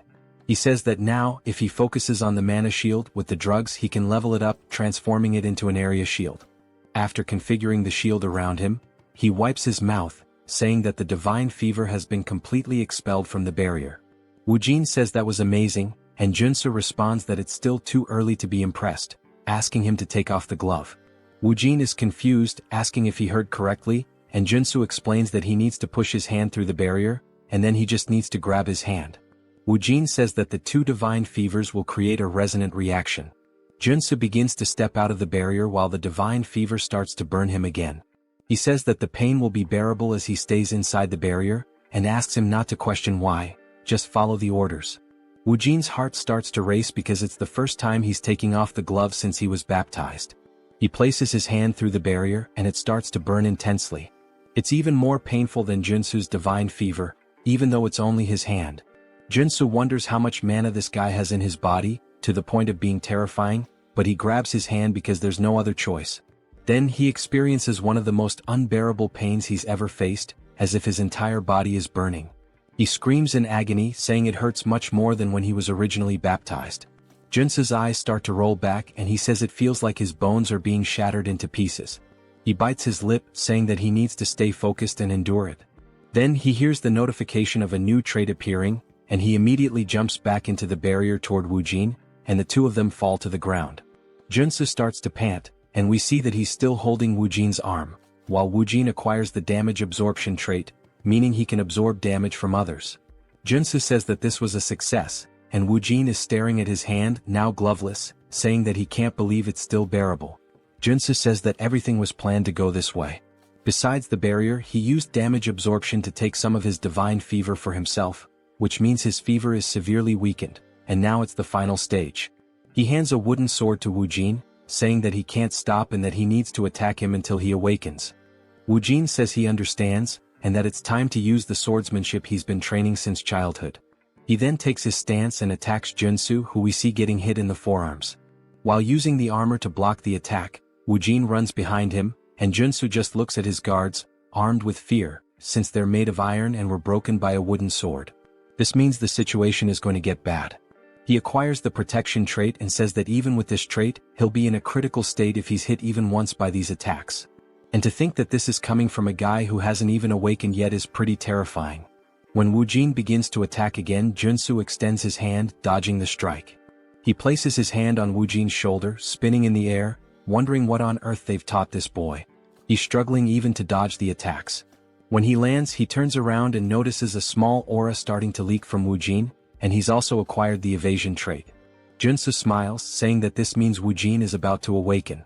As Woojin releases more aura than before, Joonsoo remarks that this is bad because the sword also starts to glow, and Woojin is now ranked SSR. It seems like he's unlocked a powerful trait, one with the sword, a state where the sword becomes the person themselves. That's an insanely powerful trait for a warrior class. But it's not the time to get excited, as the guy is completely in a trance, firing a wave of aura directly at Joonsoo. He watches it approach and says that if he gets hit, he'll definitely be dead. Joonsoo says he needs to use all possible defensive traits and focus the barrier on his arms. With the help of the mana focus circle in the room, he might actually have a chance, and he begins using them together. The attack closes in and explodes, and the impact alone destroys the ground beneath him, sending out a powerful shockwave. We see a shield forming from the smoke as he acquires the mana shield trait. He says he's glad he managed to pull it off, and that when you combine mana barrier with protection, this is the result. He comments that he really almost died there. Woojin starts to stagger, which surprises Joonsoo as he watches the guy fall unconscious. Joonsoo asks how he can just lie there so peacefully after trying to kill him. He's relieved that Woojin is just sleeping since he was a bit worried he might be having a seizure. He probably just lost control due to the awakening. In the game, Woojin was a strong character with an SSR rank just like he is now. But because he awakened as a warrior instead of a paladin, he acquired the sword trait as his initial one. Joonsoo then picks him up, saying he doesn't know how this is going to change the story, but Woojin is a guy with privileges and immense strength. It's good that he now owes him a favor as he smiles again. This guy might just be a villain. We see Joonsoo lying on his bed, and they're extremely happy that he's truly overcome the divine fever to the point of bowing in gratitude to Joonsoo for everything. Joonsoo says it was nothing, and Seonsu once again becomes a sycophant, holding out a cup for him to drink. Miria gently pats Woojin's head, saying it's been so long since she's seen him sleep so peacefully and that she doesn't know how to repay this debt. Yeonju nods and she does the same. He says that, along with the promised nectar and memory chip, they would like to offer an additional success fee. Joansu replies that he doesn't have to, and the other man responds that he would like to give 1 billion wons, although this may seem small compared to what Joansu has done for them. Joansu nearly dies on the spot and forces a smile, saying that it would be painful for his heart to refuse, but of course he's actually overjoyed to hear this. That night, while he and Seonsu are on their way back, Seonsu says it was truly a lottery win. Joansu looks at the reward saying that it looks great. Seonsu asks if he's going to drink the nectar immediately, and Joansu says yes, since he has to do it anyway. He plans to take a break for a while. Seonsu says he understands, as Joansu doesn't want to attract attention from the Order or anyone else who might hear about the rewards and try to pursue him. But it's a shame because if he refined the nectar and consumed it, it would significantly increase his mana. Joansu agrees, saying that if he refined it, his superhuman level would increase a lot instead of spending it on treating the divine fever. They head to a hotel, and when Joansu steps out, Seonsu says he'll see if he can find the necessary equipment to refine the nectar, so Joansu should hold on to the drink. Joansu says he'll think about it, but he's not thinking anything of it and he tears off the label. He decides to drink it as quickly as possible. He learned how cruel Arcane Seoul can be during the incident with the deer, and he can't guarantee Seonsu won't betray him. He also has traits that can maximize the effect now, as he's a drug addict with mana absorption and potion dependency. These are just traits. He begins drinking the nectar and drops the bottle due to the pain he feels, describing it as if every fiber of his muscles were being dismantled and reassembled. He closes his eyes trying to focus, saying there's an incredible amount of mana inside him. His eyes begin to glow yellow as he shoots a brilliantly bright beam through the window. He's now reached level 2, but the divine fever still seems to be present. He says this is one of the best tier 1 traits in the entire game, and since it was added to his traits along with the mountain sword, he's relieved as he can now focus on training these two traits without any problems. His phone starts ringing and when he checks, it's Seonsu who says he has something to tell him. Joansu ignores it, saying he'll just train, but the phone keeps ringing several times until he answers, asking why the hell Seonsu is bombarding him with messages. He looks at the phone and sees that it's actually a strange message. He starts decoding the letters and reads between the lines, saying it's telling him to run from the Dagger Gang. He says he can't believe he found a secret message in the text and that the Dagger Gang is one of the rival gangs to the Iron Fist. If Seonsu had wanted to betray him, he would have called as usual to buy time. Considering that he sent the secret message, it must mean he was captured first, and it looks like the information was leaked while Seonsu was trying to prepare the equipment. Joansu starts to feel a little guilty but decides to ignore it since he got the nectar he needed, and everyone is responsible for their own life in Arcane Seoul. Then the scene shifts to Seonsu screaming as loud as possible, and we see him sitting in a chair surrounded by 3 men. They say he's a stubborn man, and despite an entire night of interrogation, he still hasn't said anything about the superhuman rookie. Seonsu says he signed a contract because he trusted him, and he won't reveal anything no matter what they do to him. The man says he didn't want to resort to this but he had no choice. A man starts walking toward him menacingly, holding an axe, asking if he's going to use his right hand or left. Seonsu doesn't answer, and the man raises the axe, laughing, saying he doesn't care and that he's going to cut off Seonsu's right hand. But just before the axe comes down, an explosion happens behind them and they turn, wondering what it was. Then a man starts crawling forward, calling for his boss, saying that a madman is attacking them. It seems like he wasn't lying, as we see someone aiming and firing rocket launchers at their building. He says they're about to face the consequences of messing with him. He can't just let someone who keeps their promises in this cruel world of Arcane Seoul be left alone. He pulls the trigger, saying that, with any luck, this will be a good lesson to show them that the war has just begun. The rocket strikes the side of the building, exploding violently and sending armed men rushing out in a panic. They look around frantically, trying to pinpoint the source of the shot, saying they need to find the shooter first. Joonsoo chuckles, commenting that, just as expected, they're spilling out of the building like a bunch of cockroaches. Even though the structure looks like a regular residential complex, he knows for a fact that they were all inside. This is the hideout of the Dagger Gang, a place he's cleared so many times that he's honestly sick of it. It's a complicated dungeon, made up of 6 different buildings. Since this mission is part of the tutorial, he can practically finish it with his eyes closed. He crouches down, then leaps from the rooftop, grinning as he says he's about to speedrun this thing. Nearby, in a narrow alley, a few gang members are patrolling, muttering that this must be the work of Iron Fist, since they're the only lunatics crazy enough to pull something like this. They confidently declare that once they find them, they'll wipe them out. Suddenly, one of them hears a noise coming from a dumpster and decides to check it out. His buddies warn him to be thorough. The man creeps forward, peering down the alley, trying to locate the source of the sound. He doesn't see anything. But in the blink of an eye, Joonsoo emerges from the shadows. Before the man can react, Joonsoo grabs his face with a crushing grip and slams him brutally into the nearest wall. Joonsoo laughs, saying the guy didn't even recognize him despite being right in front of his face. And that when it comes to infiltration, there's no better combo than playing dead and using stealth. With the henchmen stumbling around outside like fools, he takes the opportunity to slip into the main building.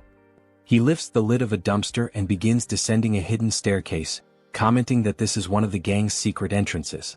Moving swiftly and silently through the corridors, he takes pride in the fact that he's avoided combat so far. Pressing forward, he notes the gang's unusual obsession with hostages. He remembers that the boss's room is on the 5th floor, which means he still has a long way to go. Because of that, he decides to advance as stealthily as possible, making sure no one notices him. Suddenly, the building's loudspeaker crackles to life, blaring an urgent announcement. Enemy infiltrated the building. All members, arm yourselves and assemble at the rendezvous point immediately. Joonsoo stands before a door, murmuring to himself that he needs to make a decision. If he exits through here, he'll be in the lobby, which is the most efficient route. The central staircase leads directly upstairs. However, there's a problem.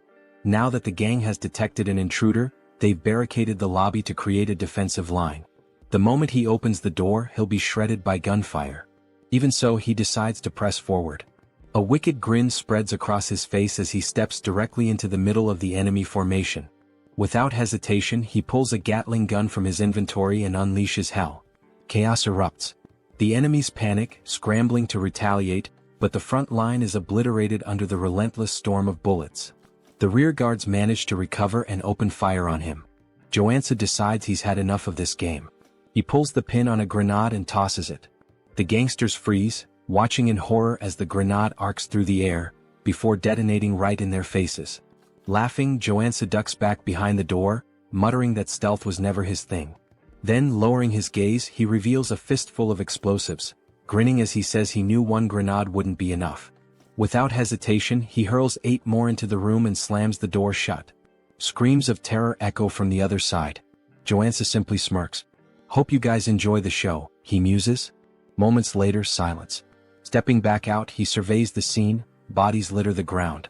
He wonders if he managed to wipe out the entire group in one go, but he knows better than to lower his guard.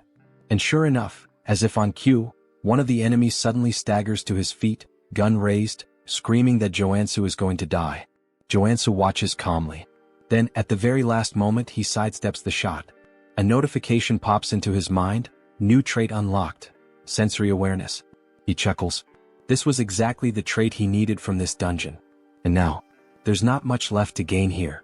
Joonsoo stares down the enemy, letting out a cold, sharp laugh before stating flatly that the only one dying here is him. The only sound that follows is the man's scream, cut short by dead silence.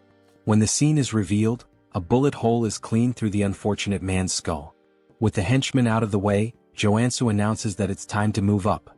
He may have reached the 4th floor without much trouble, but he knows the real danger begins now. The fourth floor houses the gang's gambling den, and directly above it on the fifth floor is the boss's room. Moving cautiously, he edges toward a corner and peeks around, expecting enemies. But to his surprise, there's no one there. His brow furrows. Keeping his guard up, he advances to the game room's door and carefully pushes it open. Empty. Something's wrong. He can feel the air itself thick with danger. At that moment, a notification flashes. New trait unlocked. Focus. Suddenly, a sound from above catches his attention. He snaps his gaze upward. It's not an enemy. It's a drone. And worse, it's dropping a grenade. His eyes recognize it instantly, a flashbang. The grenade detonates. For a moment, Joonsoo is left blind, deaf, and completely vulnerable. Taking advantage of the opening, a man bursts from one of the side rooms, sprinting toward Joonsoo from behind, knife raised high. The impact lands. The attacker laughs, convinced he's caught a rat in a trap. And just like that, the boss of the Dagger Gang makes his entrance, a level 2 assassin named Tung. But Joonsoo remains unfazed. He smirks and tells Tung he really shouldn't be so excited. Tung, confused, notices something's wrong. His blade didn't pierce. What? Why the hell didn't it go through? He instinctively steps back, creating distance, still struggling to process what just happened. Joonsoo eyes his stance and scoffs. Who's the real rat here? He mocks. You sure it's not just your own insecurities talking? Joonsoo hadn't expected the gang boss to show up on the fourth floor. That complicates things. This wasn't in the original game. But even so, he had anticipated the attack pattern. The flashbang was part of a chained ambush triggered as soon as the player stepped into the boss room. If he hadn't unlocked sensory awareness and focus before this point, he would have walked straight into the trap. Tung may be a skilled assassin, but Joonsoo knows that the key to defeating him is to predict where the attacks will come from. Tung, in disbelief, asks how Joonsoo managed to block his ambush. Joonsoo simply smiles and replies that it's the bare minimum. Without wasting any time, he draws his blade and warns Tung that he's going to regret picking him as a target.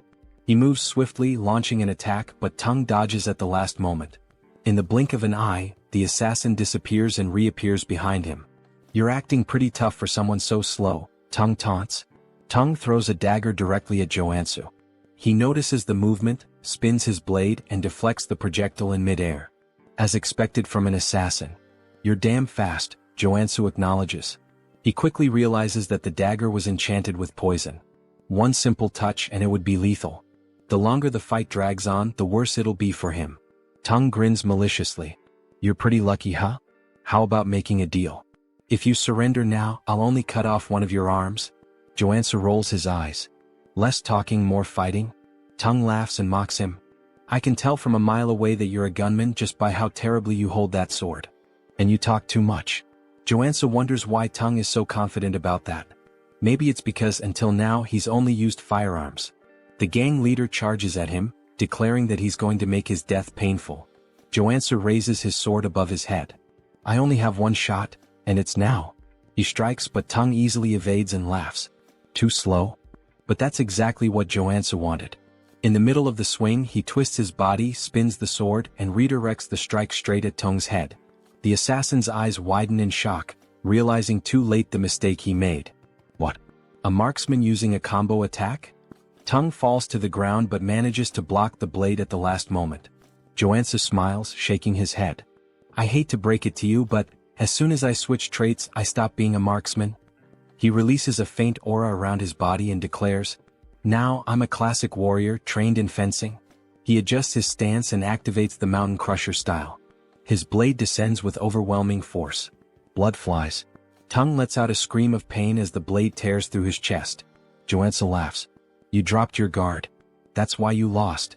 Tung, on the verge of death, grips his knife tightly and throws it forward, shouting that he won't fall so easily.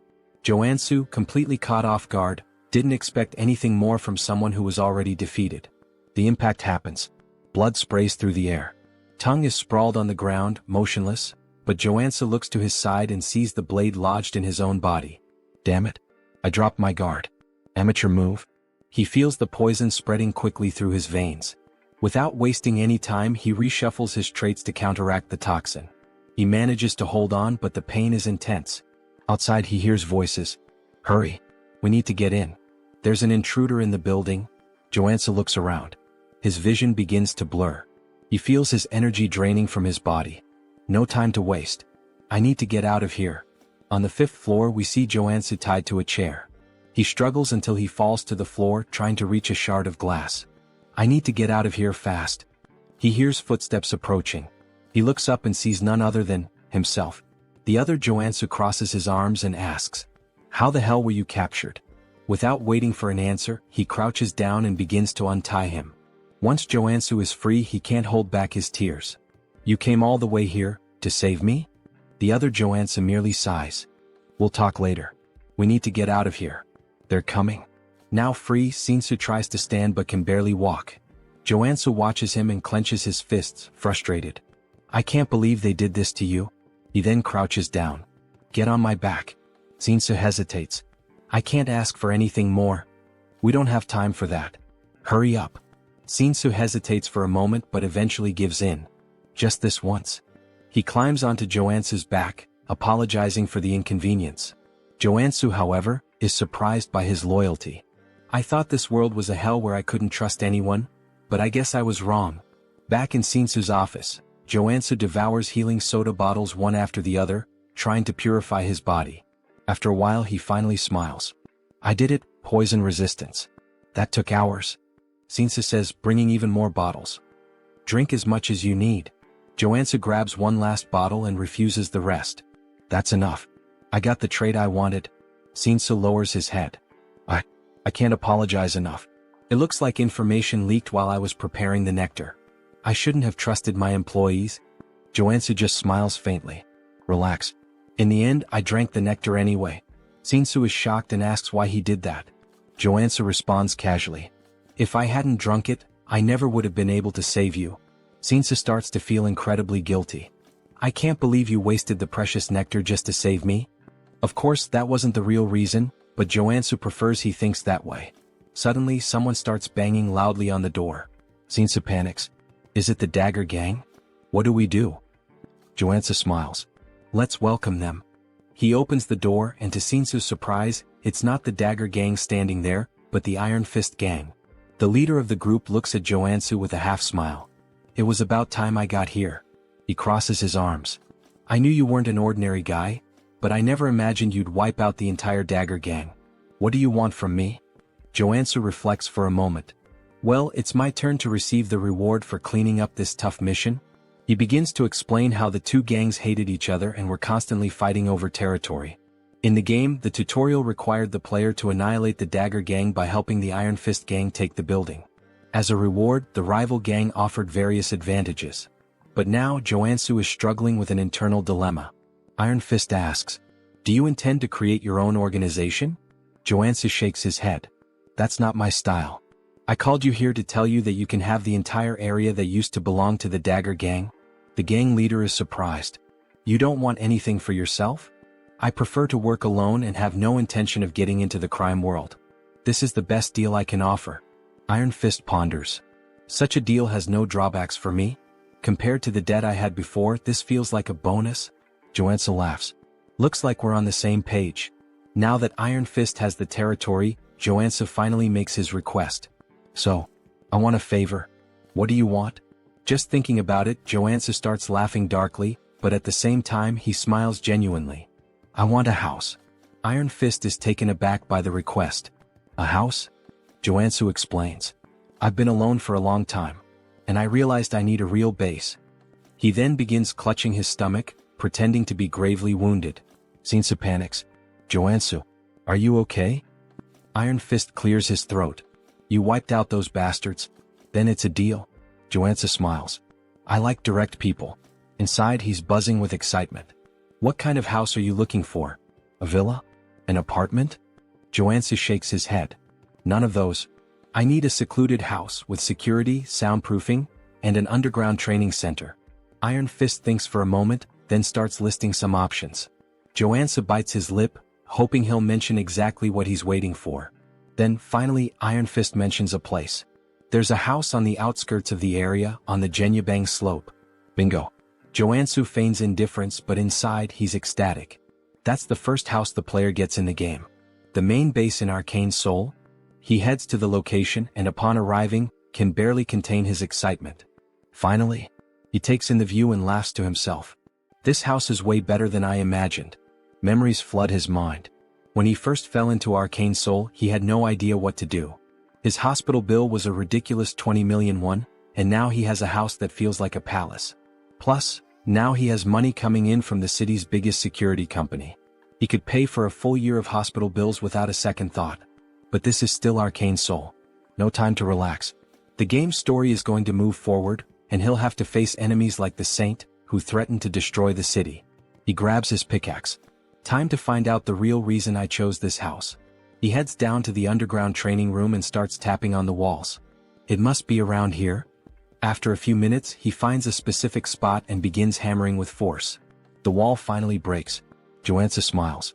My instincts never fail. I think I'll finish this faster than I thought. He continues swinging his pickaxe back and forth, deep in the mine. However, things aren't going as quickly as he expected. Man, I had no idea this was so deep when I played. Even so, he's determined to continue. There's no turning back now. He keeps breaking the rocks until, suddenly, he hits a water source. Water begins pouring out, and without hesitation he takes a drink. Immediately, he feels a wave of revitalization course through his body. This is perfect. Along with the refreshing feeling, his body also starts to warm up. So this is it. A mana spring. As the name suggests, this spring is filled with pure mana. Even characters whose HP has reached 0 can fully recover by immersing themselves in it. Additionally, most debuffs disappear, showcasing its incredible therapeutic power. And guess where one of these free springs is located? That's right, in the house Iron Fist Gang gave him. This was one of the main reasons why this house was essential for his progress. Without wasting any time, he prepares a bath.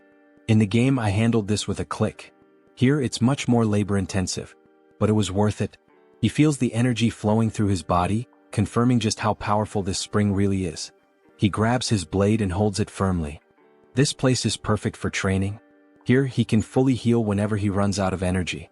So there's no excuse not to give his absolute best. 2 weeks pass. Throughout this entire time, he's been locked in the training room.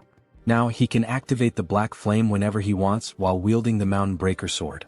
He lifts his blade and strikes downward. Mountain Crusher. In a fluid motion, he moves into the second stage. Mountain Divider. Finally, he finishes with the third stage. Mountain Piercer. With a precise strike, he drives his sword forward. Not only has he mastered this technique, but he's also become accustomed to combining it with the black flame. Additionally, he gained new abilities during his training. Crushing Strike. Single Point. Meditation. Mana Stabilization. Fire Resistance. He leans back, catching his breath. Now that I've completed my training goal, there's just one thing left. The Mana Cultivation Technique. Unlike other skills, this one can't be acquired simply by training. Had he refined the nectar properly, he would have already reached level 3. But since he's only at level 2, there's still residual mana in his body. To fully absorb the mana from the nectar and level up, he needs this technique. The problem? It costs tens of billions of won. But he already knows where he can find a copy without spending that fortune. He heads to an antique shop. The shopkeeper eyes him, confused. Are you sure you want to buy this? It's been sitting in the back for over a decade. At that moment, a memory floods his mind. He recalls when he played Arcane Seoul and discovered this secret. He's probably the only person in the world who knows that this technique is hidden in this shop. He makes his way to the market where the shop is located, walking casually. Time to level up. Upon arriving, he notices something strange. The shop's door is locked, and surrounded by a blue mana barrier. He touches the barrier, feeling the energy pulse. Not only is the door closed, but there's a mana seal blocking the entrance. Looking around, he takes in the vastness of the area. This is the market with the most shops in the city. You can buy anything here, but what he needs is locked behind that barrier, and he's going to find a way in. In the game, this shop would be open at any time during business hours. But now in real life it's closed. And not just that. All the other shops around it are closed, leaving only this one standing. This is the complete opposite of how it was in the game. He narrows his eyes, feeling a chill run down his spine. This means that the world of Arcane Seoul isn't exactly as I knew it. He finally spots a store with its lights still on in the market and heads over, asking the man inside if things are going badly. He remarks that even the owner of one of the few shops still open doesn't seem to be doing well. The man responds that it's obvious just by looking at him. He's not in a good situation and has to fight off thugs every single day. How could customers possibly come under these conditions? Joonsoo comments that he thought the Iron Fist gang was the only one around. The man tells him he's dead wrong. Ever since the Dagger gang was wiped out, several other groups have been battling each other daily. There's the Iron Fist gang, the Venom gang, and the Naked gang.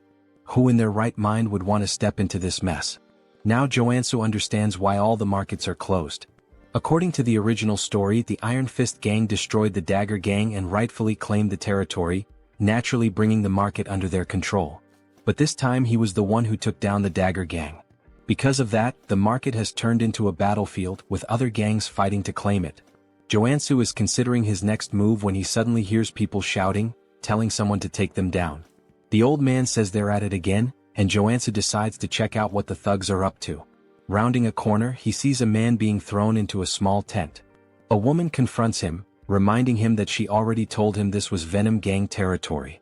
She's talking to a member of the Iron Fist gang, flipping him off as she orders him to go back to his own turf. And that's when we're introduced to Steel Scorpion, the sub-boss of the Venom gang. The Iron Fist gang member is bleeding from the mouth. Then, the most elegant voice ever is heard, asking what all the commotion is about. Everyone turns to see none other than our Lord and Savior, Captain Underpants, arriving on the scene with his allies. Scorpion immediately starts yelling that the perverts have arrived. The leader of the Naked gang, known as the Exhibitionist, though I'd rather just call him Captain Underpants, declares that this three-way intersection belongs to him and orders everyone to clear out. If you really want to keep fighting, he warns. The Iron Fist gang members start backing off, calling them lunatics and saying they should take this chance to get the hell out. But one of them accidentally bumps into Joonsoo, who sighs, saying this whole thing is a complete mess. The Iron Fist guy recognizes him and Joonsoo helps him up, telling him to focus on his job. Then he shouts, ordering both Captain Underpants and Scorpion to stop fooling around and come to him. The guy he just saved asks what the hell he's doing, and Joonsoo calmly replies that he's here to help. If he wants the market to return to normal, he needs to establish a clear hierarchy. Scorpion barks at him, demanding to know how he dares to tell her what to do. Captain Underpants chimes in, asking if he's trying to make an offering. Joonsoo explains that if he fought at full power he would probably win. But that would only cause unnecessary damage to the merchants. So he's come to a decision. There's only one way to settle this. He's going to unleash everything from the very start and show them his true strength. Both of them recognize the black flames in his swordplay, realizing that he's the same warrior who single-handedly annihilated the Dagger gang. Joonsoo confirms this and adds that this time he's feeling generous. He's offering them a deal they can't refuse. He doesn't want to drag this out, he'd rather settle it with a one-on-one duel. So what do you say, he asks. Scorpion scoffs, laughing with disdain. Do you seriously think we're dumb enough to agree to a direct fight against a warrior? Joonsoo smirks. Don't worry. We'll compete in the area you have the most confidence in. Sometime later, after a bit of negotiation, we hear Joonsoo talking with Captain Underpants. The so-called leader smirks and declares that his specialty is mind control. If Joonsoo can resist it, he wins. Captain Underpants then gets excited, saying it's an honor for such a handsome man to know so much about him. Scorpion looks like she can't believe what she's hearing, while Captain Underpants continues, insisting that they don't even have to go through with this competition. Joonsoo can just join his religion instead. Joonsoo replies, "Nah bro, I'm good," and tells him to think for a second. His religion isn't even one of the 7 major ones or even one of the lesser ones, it's literally an unnamed backyard cult. Why would he join a random sect that isn't even listed anywhere? Captain Underpants sighs and says that, as expected from a non-believer, Joonsoo will have to be enlightened by the love and mercy of his goddess. He then stretches out his hand and a green aura begins to form around him. He commands Joonsoo to kneel before him so that he may grant him the privilege of meeting his goddess. As the aura starts wrapping around him, Joonsoo immediately recognizes that the mind control ability of a combat priest is no joke. He struggles against the influence, admitting that he feels the urge to kneel, but his traits are far too strong to let that happen. Then, without warning, he delivers a brutal uppercut, sending Captain Underpants flying. As the cult leader crashes to the ground, Joonsoo casually apologizes but warns him that not even a saint could manipulate him. His divine resistance is too high. Captain Underpants' followers rush to carry him away, muttering that it was one hell of a fight. Joonsoo then turns to Scorpion and says it's her turn now. She folds her arms and smirks. Not bad, I'll give you that. But the Venom gang is on a whole different level compared to the perverts you just dealt with. Joonsoo grins. Yeah, I don't think so. But I guess we'll find out soon enough. He tilts his head toward her. Your specialty is obviously poisons, right? Then go ahead, prepare the strongest one you've got. He gestures at himself. I'll drink it. She laughs. If you're that eager to die, I'll be more than happy to help. The Iron Fist guy starts begging, saying he knows Joonsoo is strong, but drinking poison is literally suicide. Joonsoo waves him off. Relax. I got this. Scorpion extends her hand, holding out a small vial. Drink it. If you survive, you win. If not, well, obviously you die and that means I win. He takes the vial and examines it. As expected. You gave me picnic knockout, the most painful poison among all the gangs. He sniffs it and grimaces. Ugh. Smells like ass. Just so you know, if I survive, I'm punching you in the face. She cackles. Then don't come crying for the antidote later. That never even crossed my mind, he replies before downing the entire vial in one go. The pain hits instantly like a thunderclap. His knees buckle, his face turns purple. It feels like his blood is boiling. Scorpion places a foot on his back, grinning in triumph. You're feeling it now, huh? If you beg for your life like a good little dog, maybe, just maybe, I'll consider helping you. Woof woof. But Joonsoo isn't here to play games. He grits his teeth and forces himself to focus. The poison was created using a mix of special medicines. Ordinary resistance won't be enough. He needs to take control of the venom inside him. Slowly he directs it toward his arm. Scorpion's eyes widen as she realizes what he's doing. Then a silent notification flashes through his mind. New trait acquired, drug resistance. With this, he can now manipulate poison using his own mana. Joonsoo draws his sword. Time for the final step. Without hesitation, he slashes his own palm. Blood drips from the wound, then, it transforms into a stream of pure venom. The entire crowd falls silent. No way. He actually expelled the poison? Someone mutters in disbelief. Scorpion shakes her head, calling it insanity. But before she can react, a chill runs down her spine. She realizes too late, he's already on top of her. Joonsoo grabs her finger and, with a sharp twist, rips it off. Her scream echoes through the market as the severed finger hits the ground. She collapses, trembling. Do you really think you can just walk away after doing this to me? Joonsoo rolls his eyes. Quit your third-rate villain monologue and get lost. Staggering to her feet, she backs away, vowing she won't forget this. Meanwhile, the Iron Fist guys erupt in cheers, yelling that she and her gang got exactly what they deserved. Joonsoo lets out a tired sigh. The outcome was never in doubt. The real problem starts now, getting the shops to reopen. The merchants exchange uneasy glances. Just because the Iron Fist gang won, does that mean the extortion will continue? Joonsoo folds his arms and looks at them. I hope you all understand, I did all of this to reach this outcome. The Iron Fist guy beside him nods furiously. There's just one thing the Iron Fist gang needs to keep in mind from now on, Joonsoo says. Of course. What is it? Joonsoo grins. The protection fee for this market will be half of what the Dagger gang used to charge. The Iron Fist guy's eyes go wide. Wait, that means we won't make any profit at all. Joonsoo stares at him, expressionless. Are you really arguing with me? And no way. The boss will totally understand. The merchants overhear the conversation and can't believe what they're hearing. Half the fee? To them, this is practically a miracle.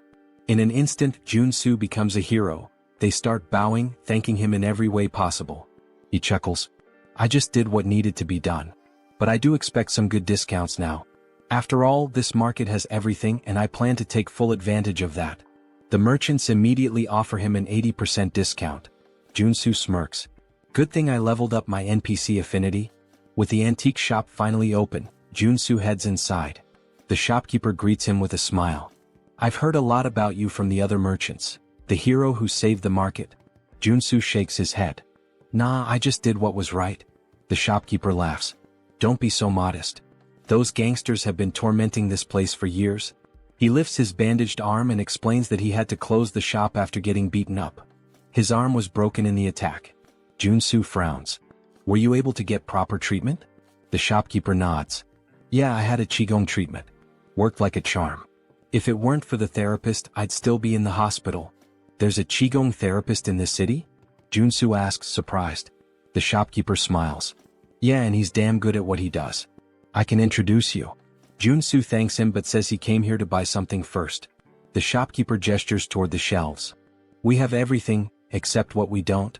Joonsoo laughs. Now that's how you run a shop. He scans the store, admiring the quality of the goods. Then, tapping his foot against the floor, he says, I want to see what you've got downstairs. The shopkeeper's eyes widen. How do you? Joonsoo flashes a smug grin. I have my ways.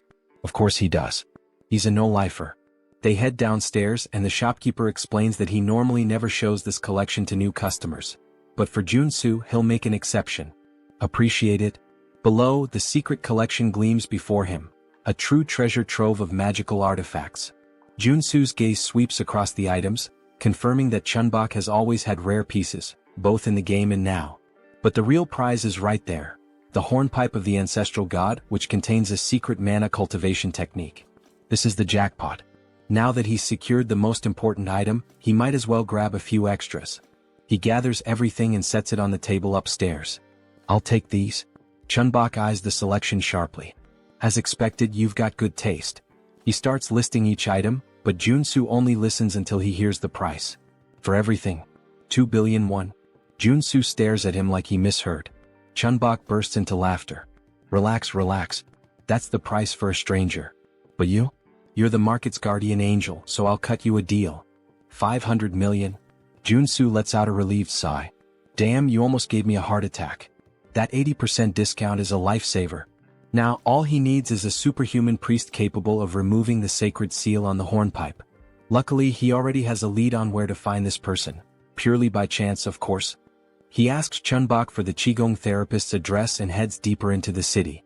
There, he spots someone knocking on the door of room 101. Hey, anyone in there? No response. Joonsoo presses his ear against the door, wondering if the guy stepped out for a bit.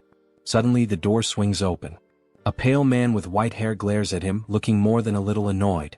What do you want this early in the morning? Joonsoo raises an eyebrow. Dude, it's the afternoon. The man shrugs. Morning for me. Now hurry up and spit it out. Joonsoo studies his appearance and confirms it.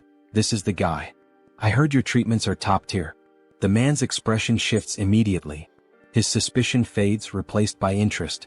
Oh, I see. Thought you were one of those gangsters. Come on in. He gestures toward the bed. Lie down. Where's the injury? Joonsoo glances around the room, noticing a statue in the corner. That just confirms his suspicions even more. The therapist frowns. What are you doing? Just get on the bed. But Joonsoo smirks and reaches into his bag. Actually, I'm not here for treatment. He pulls out the hornpipe of the ancestral god and holds it out in front of the man. I came here for you to remove the seal on this item. The man furrows his brows. What do you mean, remove the seal? I'm a therapist, not a priest. If that's what you want, go to a temple. Joonsoo shakes his head. Not a chance. A temple would charge a fortune. Not to mention they might just confiscate the item. He then smirks and continues, but if you do it for me, I'll pay you 100 million won. Priest Kim. The man freezes. How do you know that name? Joonsoo shrugs. Of course I know. You're the third tutorial character in Arcane Seoul. He explains that Kim is a priest of a forgotten religion that worshipped a god who died 3,000 years ago. Among the countless corrupt priests in Arcane Seoul, Kim is one of the rare few who are truly innocent. With so many frauds out there, finding a good-hearted guy like you is practically a miracle, Joonsoo says with a grin. And that means you're going to be very useful to me? He leans in slightly. But let's keep this between us, yeah? The priest sighs, scratches his head and replies, this won't be easy, but I'll try. Joonsoo smiles. I knew you were a good guy. The two sit down on the floor. Kim places the hornpipe of the ancestral god between them, closes his eyes and takes a deep breath. Slowly, a divine aura begins to surround the artifact. The seal weakens bit by bit and he murmurs, it's working. The sacred ribbon wrapped around the artifact starts unraveling, then snaps entirely, revealing its true nature. Just as expected, the hornpipe holds within it the Einherjar cultivation technique. Kim stares at the item in awe. I actually did it? Joonsoo nods. As expected, you've got incredible talent. Kim keeps his gaze fixed on the hornpipe. This is a mana cultivation technique? Joonsoo confirms and thanks him. Then, without hesitation, he brings the hornpipe to his lips and blows. A powerful energy field spreads through the room, hitting him like a tidal wave. His mana circuits start purifying. The bad mana inside me, it's being completely absorbed. A deep sense of tranquility washes over him, as if he's reached a new level of serenity. If he keeps this up, in 2 weeks he'll reach level 3. Kim claps his hands impressed. This is the first time I've ever seen a warrior using a mana cultivation technique. It's a rare sight for sure, Joonsoo replies. Kim grins. You must be exhausted. Lie down for a bit. Joonsoo shivers slightly. I just got hit with too much information at once. I'm fried. He lets out a deep sigh and collapses onto the floor. I'll rest for a while. I'm in your care. Kim chuckles. For what you paid me, you can stay as long as you want. As Joonsoo drifts into deep sleep, a thought lingers in his mind. This guy is really reliable, just like in the game. Having a trustworthy priest around is going to be a huge advantage later on. Sometime later, a sound wakes Joonsoo. Something is being poured. He opens his eyes, confused. What the hell? The strong smell of gasoline floods his nostrils. He turns and sees Kim pouring gasoline over the bag full of money. Joonsoo's eyes widen.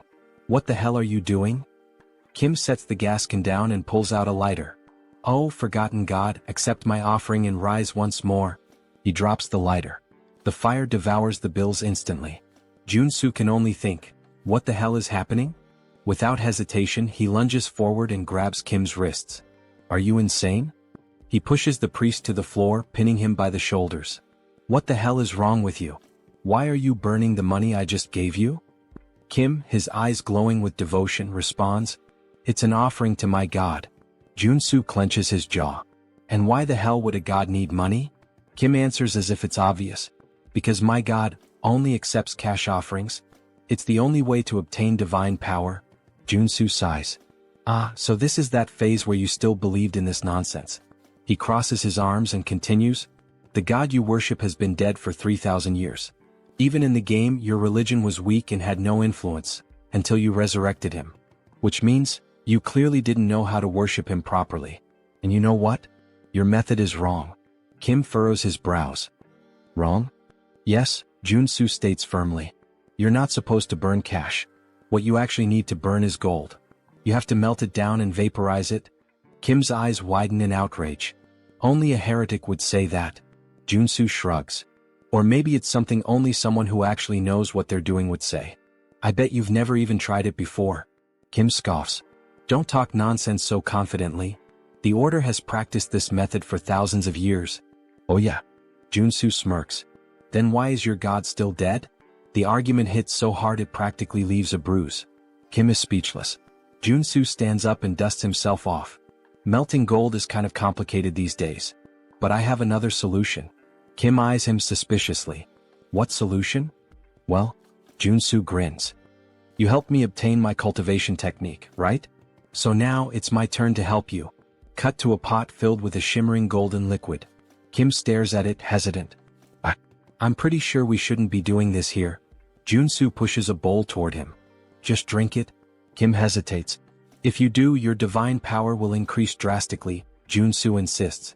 But you need to focus and sense whether your god is responding. Kim bites his lip. Diske, since you won't shut up about it? He closes his eyes and downs it all in one go. Joonsoo smiles, satisfied. Suddenly, Kim trembles. His chest burns, his hair stiffens, and divine energy begins to surge through his body. Joonsoo crosses his arms. So, how do you feel? Kim's eyes widen in shock. Holy shit. This is real. This is way better than burning millions in cash. Joonsoo nods. Your growth will skyrocket if you stick to this method from now on. Kim wags his tail excitedly. I have no idea how I can ever repay you for this. Then, as if suddenly remembering something, he pulls a necklace from inside his robes and hands it to Joonsoo. Take this, Kim says. Joonsoo takes the object and examines it. A sacred artifact with the heal ability. Not bad. Kim smiles. I believe my god will be pleased to see you with it. Joonsoo holds the necklace between his fingers. Well, since you're offering, it would be rude to refuse. Then he thinks to himself, this turned out to be even more profitable than I expected. In fact, Kim's order also provided incredible quests in the game. He suddenly grabs Kim's hands, looking him straight in the eyes. Let's pray together. Kim blinks, confused. What? Why? Joonsoo grins. Because I want to repay you. And just like that, in true Pokemon fashion, Joonsoo captured Priest Kim. 1 week later, the room is filled with bottles of shimmering golden liquid. Kim is pleading. Please, no more. If I keep drinking this, I'll turn into gold. Joonsoo crosses his arms.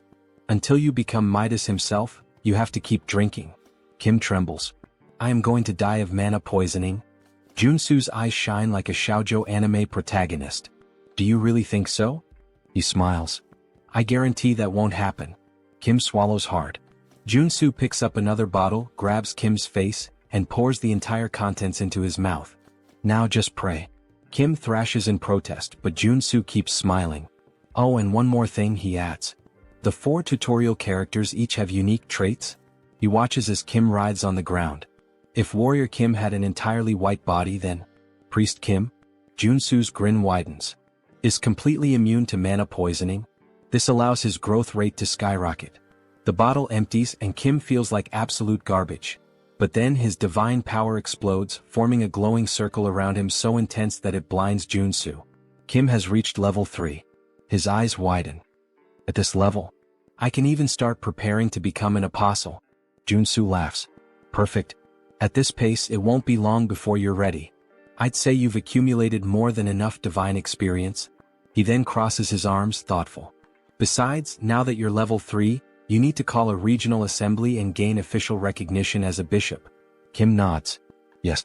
I have 2 bishops already, and thanks to your help, I've grown so fast that I'll never forget this debt. Joonsoo waves his hand. Oh, relax. I just like helping people. But of course, he's betting everything on the fact that this guy will want to repay the favor for the rest of his life. After all, he wants access to the artifacts in Kim's God's vault. Kim then takes a deep breath. Actually, I'd like to make a request. Joonsoo raises an eyebrow. What is it? Kim hesitates. I need to call a regional assembly, but I'm worried about going alone. Could you be my bodyguard until the meeting? The other bishop will be there too. Joonsoo smiles. Of course. That's easy. Now that Kim has completed his growth, it's time to start the mission line. The next day, the church is still under reconstruction. The faithful surround Kim, congratulating him for reaching level 3. Kim thanks them, but Joonsoo just watches disappointed. What's this? The scale is so small. I can't believe this is all that's considered an assembly. Then a man enters the room. He looks around and scoffs. What a sight, pathetic. The other bishop finally appears. He glares at Kim. Tell me, who gave you permission to organize an assembly? Kim breathes deeply. Every priest in the order has the right to call one. The bishop smiles coldly. That only applies to regular priests? He leans forward. When it comes to an apostate, it's a whole different story. Kim furrows his brow. What do you mean by that? I never renounced my faith. The bishop smirks. Your level increased to 3 in just 3 months. There's no way someone could grow that fast by normal methods. So there's only one explanation. His eyes gleam. You sold out your brothers to gain more powerful divine power? Kim's eyes widen. That's absurd. I just found an efficient method. The bishop sighs. Enough with the excuses. He raises his hand and soldiers enter the room. Capture him. But before they can move, Joonsoo steps forward. Hey, we can't let you scare the kid like that. The soldiers turn to him. And who the hell are you? Joonsoo laughs. I'm his bodyguard. The bishop narrows his eyes. This is an affair of the order. We don't need outsiders interfering. Joonsoo smiles. But I just said I'm his bodyguard. So I'm not an outsider. He crosses his arms. By the way, what kind of boomer logic is that? Kim then speaks up. I just drank gold to level up. This can't be considered a crime. The bishop grows furious. Consuming gold is the act of a heretic. How dare you commit such blasphemy and still expect to escape unscathed? Kim opens his mouth to retort, but the bishop raises his hand. A fireball materializes in his palm. I'll purify you personally and offer you to our God. He casts the spell. Kim screams. The explosion lights up the entire room. Everyone holds their breath. Did Kim?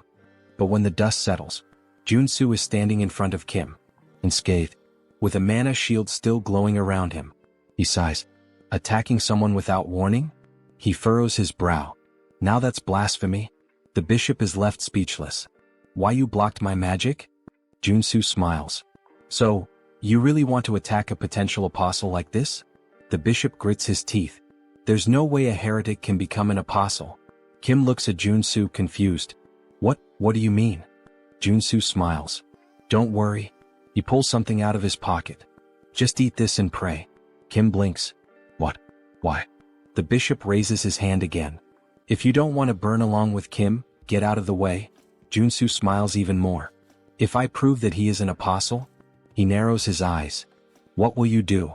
Suddenly, a golden aura fills the room completely. Kim falls to his knees, his eyes shining. He begins to pray. The bishop's eyes widen. It can't be. The arrival of an apostle? Joonsoo crosses his arms. There's a reason I didn't make Kim an apostle yesterday. He glares at the old man. It's because you have a serious mental delay. He then gives a half smile. And also, you're a detestable villain who envies Kim. So I need to eliminate you here. He grips the hilt of his blade tightly. The requirement for Kim to awaken, he points, is to consume a golden relic from another order. The bishop's eyes widen. Joonsoo smiles. And with you being accused of blasphemy, it won't be hard to ensure Kim becomes the true apostle. Suddenly, a golden halo appears above Kim's head. His eyes shine. The bishop takes a step back, terrified. Joonsoo raises his blade. Now that the apostle has arrived, his eyes turn cold and sharp. It's time to teach this blasphemer a lesson. He then looks at Kim. By the way, I want to ask something to your god. He smiles. How should we punish a bastard who murdered a bishop out of envy, and tried to blame his own son as a heretic to kill him? The bishop pales. How do you know this? Then, Kim hears the voice of his god. He lifts his head, and with an unwavering tone he responds. The only answer is to kill him. Joonsoo swings his blade, aiming directly at the bishop's neck. The blade stops a hair's breadth from his skin. He smiles. If this is the divine order, I can't refuse. The bishop trembles, his eyes filled with despair. Please, have mercy. Joonsoo runs the blade across his throat. Blood sprays and the body collapses to the ground. The air in the church grows heavy. Everyone is in shock. Someone has just died in the house of their god. Joonsoo then smiles indifferently. The problem was solved before this worm could cause any more damage. Even Priest Kim seems stunned. Still, he was one of our bishops. Joonsoo shrugs. No reason to feel sorry for him. He deserved this. He then looks at Kim. And now, what is your god commanding you to do? Kim closes his eyes for a moment as if listening to something. Then he breathes deeply. He ordered me to go to the Levant region where our order began, and offer gold there. Joonsoo smiles. I told you gold was the best choice. He crosses his arms. Now go there and expand your influence. Kim bows deeply. I don't know how I can repay you for all of this. Joonsoo pats him on the shoulder. You don't have to. I already planned to take advantage of it. Sometime later, Joonsoo arrives home. He stops in front of the statue of Kim. He smiles, satisfied. The reward for helping the priest was worth it. He looks at the valuable items he acquired. Among them, his first holy sword of rank or worth billions. But the most interesting thing is the divine statue, which creates a sanctuary around it. The sanctuary effect turns an area into a safe zone, protected by the will of its owner. If an enemy tries to invade, they suffer an expulsion or suppression effect. In other words, he can train like a madman without worrying about any interruptions. He begins his training. His sword strikes cut through the air. Time to have some fun. He raises his blade, an excited smile on his face. Some time later, Joonsoo is submerged in the bathtub, holding his breath. He wants to test how long he can last without air. He emerges, looking like a wrinkled old man, gasping desperately. Okay, maybe I trained too much? Even the mana source isn't healing him properly. But still, he had plenty of time to practice his Enherjar cultivation technique and his mountain-crushing swordsmanship. And now, finally, he can assess the results. He picks up his phone. Joonsoo appears on the screen. Been doing well? Joonsoo laughs. Of course. But I need a warm-up. He stretches, excited. Is there anything I can help with? Joonsoo makes a face. Actually, we have a rather troublesome request. He pauses for a moment. Do you remember the first landfill? Joonsoo frowns. How could I forget? It was the first job I did, where I fought the porcupine. Joonsoo nods. Well, a whole cleaning team went in there, and they were massacred. This means that there are at least 6 active mutants there now. Joonsoo narrows his eyes. And why the hell haven't you called in the Janitors Association? Joonsoo sighs. The authorities asked us to handle it secretly. They don't want this to become a scandal. Joonsoo snorts. If this leaks, some of them are going to lose their jobs big time. He crosses his arms. And what's the reward? Joonsoo scratches his head. The payment is kind of pathetic. 100 million for a level 1 mutant. 300 million for a level 3. Joonsoo rolls his eyes. Is that all? Actually, Joonsoo smiles. They're offering an artifact. An arcane rifle with a cursed debuff. Joonsoo raises an eyebrow. What kind of debuff? Joonsoo hesitates then smiles. It's an item that's related to you. A rifle used by the old order of the father. Joonsoo's eyes widen. Then he chuckles softly. This mission. I can't refuse. That arcane rifle used by the order. It has a black flame debuff that consumes its user. But Joonsoo has already overcome that before. He gets up from the bathtub. Alright. I'm heading there right now. Joonsoo is definitely fired up. He heads toward the landfill and right from the start, he can feel a sinister aura emanating from the place. As he moves forward, holding his rifle, he mutters. They haven't cleaned this place for just a few days, and it's already this chaotic? Something's very wrong here. His senses are scrambled, he can barely see properly. He needs to prepare for a surprise attack. With a quick movement, he activates his sensory focus. Almost like an immediate warning, he feels something moving fast in the mist. He looks around, tense. The sounds of the creature come from multiple directions. He can't pinpoint exactly where the enemy is. A strong wind blows behind him. He spins around immediately. And there it is, something like a gargoyle bat leaping straight at him. Joonsoo pulls the trigger. Die. The monster is riddled with bullets, but instead of falling, it flies away only wounded. Joonsoo frowns. Is that it? He keeps firing but soon realizes the bullets are ricocheting off the creature's wings. The beast loops through the air and launches back at him. Joonsoo rolls to the side, sliding to avoid the strike. Oh shit. If he hadn't switched to the evasion trait, he would have been torn in half just now. A flying bulletproof enemy? If I keep this up, the longer this fight lasts, the worse it'll get. There's only one solution. He lowers the weapon, aiming directly ahead. The monster charges toward him. I need to end this with a single shot. The enemy gets closer and closer. Bang. The shot hits directly between the eyes. With its last breath, the creature screams, crashing down on him, blood pouring from its head. Joonsoo laughs, still lying on the ground. I won. And on top of that, he unlocked a high-level shooting trait. Then he hears footsteps. The sounds of the fight have attracted more mutants. There are too many. He wouldn't be able to handle them all. But then, he smiles. Or maybe, he would. He activates stealth and hides behind a pillar, near the monster's corpse. I'll wait for them to show up first. In the next moment, a group of ridiculous-looking guys starts advancing. They seem to be made out of modeling clay. Joonsoo smiles, holding a grenade. Ah, it's nice that my little cuties have arrived. He throws a few grenades. Let's see. When you all gather in one spot, goodbye. Boom. The landfill explodes, debris flying in every direction. Joonsoo laughs, raising his rifle. That was just the beginning. He begins unloading bullets at the surviving creatures, turning the slime monsters into chunks. And he laughs even more, thinking that he should use these clever tactics more often. Then, something alerts him. More creatures appear around him. But these are different. They don't make a sound. Joonsoo hasn't noticed them until now. And there's one more thing wrong. They're not mutants. They're specters from a necromancer. And there are a lot of them. Suddenly, a radio in one of the specters begins to play. A voice speaks directly to him. Can we have a little chat? Joonsoo narrows his eyes. Are you talking to me? Then he sees it. The specter wasn't speaking. There was a speaker attached to it.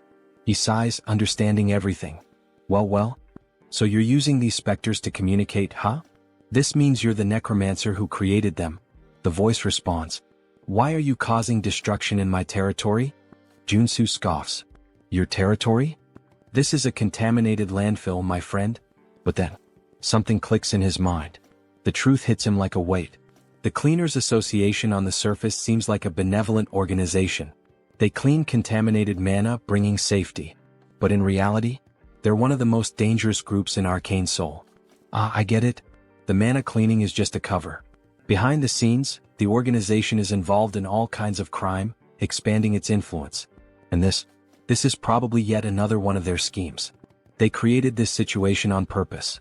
The government would have no choice but to ask for their help. And with that, the Cleaners Association's influence would only grow. Joonsoo closes his eyes for a moment.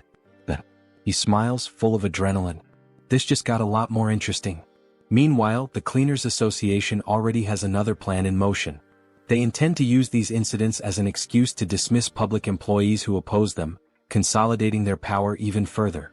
The necromancer's voice echoes through the speaker. There's really no reason for us to fight, you know?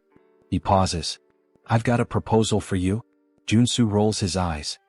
Here we go. You're quite talented, the necromancer continues. Why don't you join us in the Cleaners Association? Joonsoo scoffs.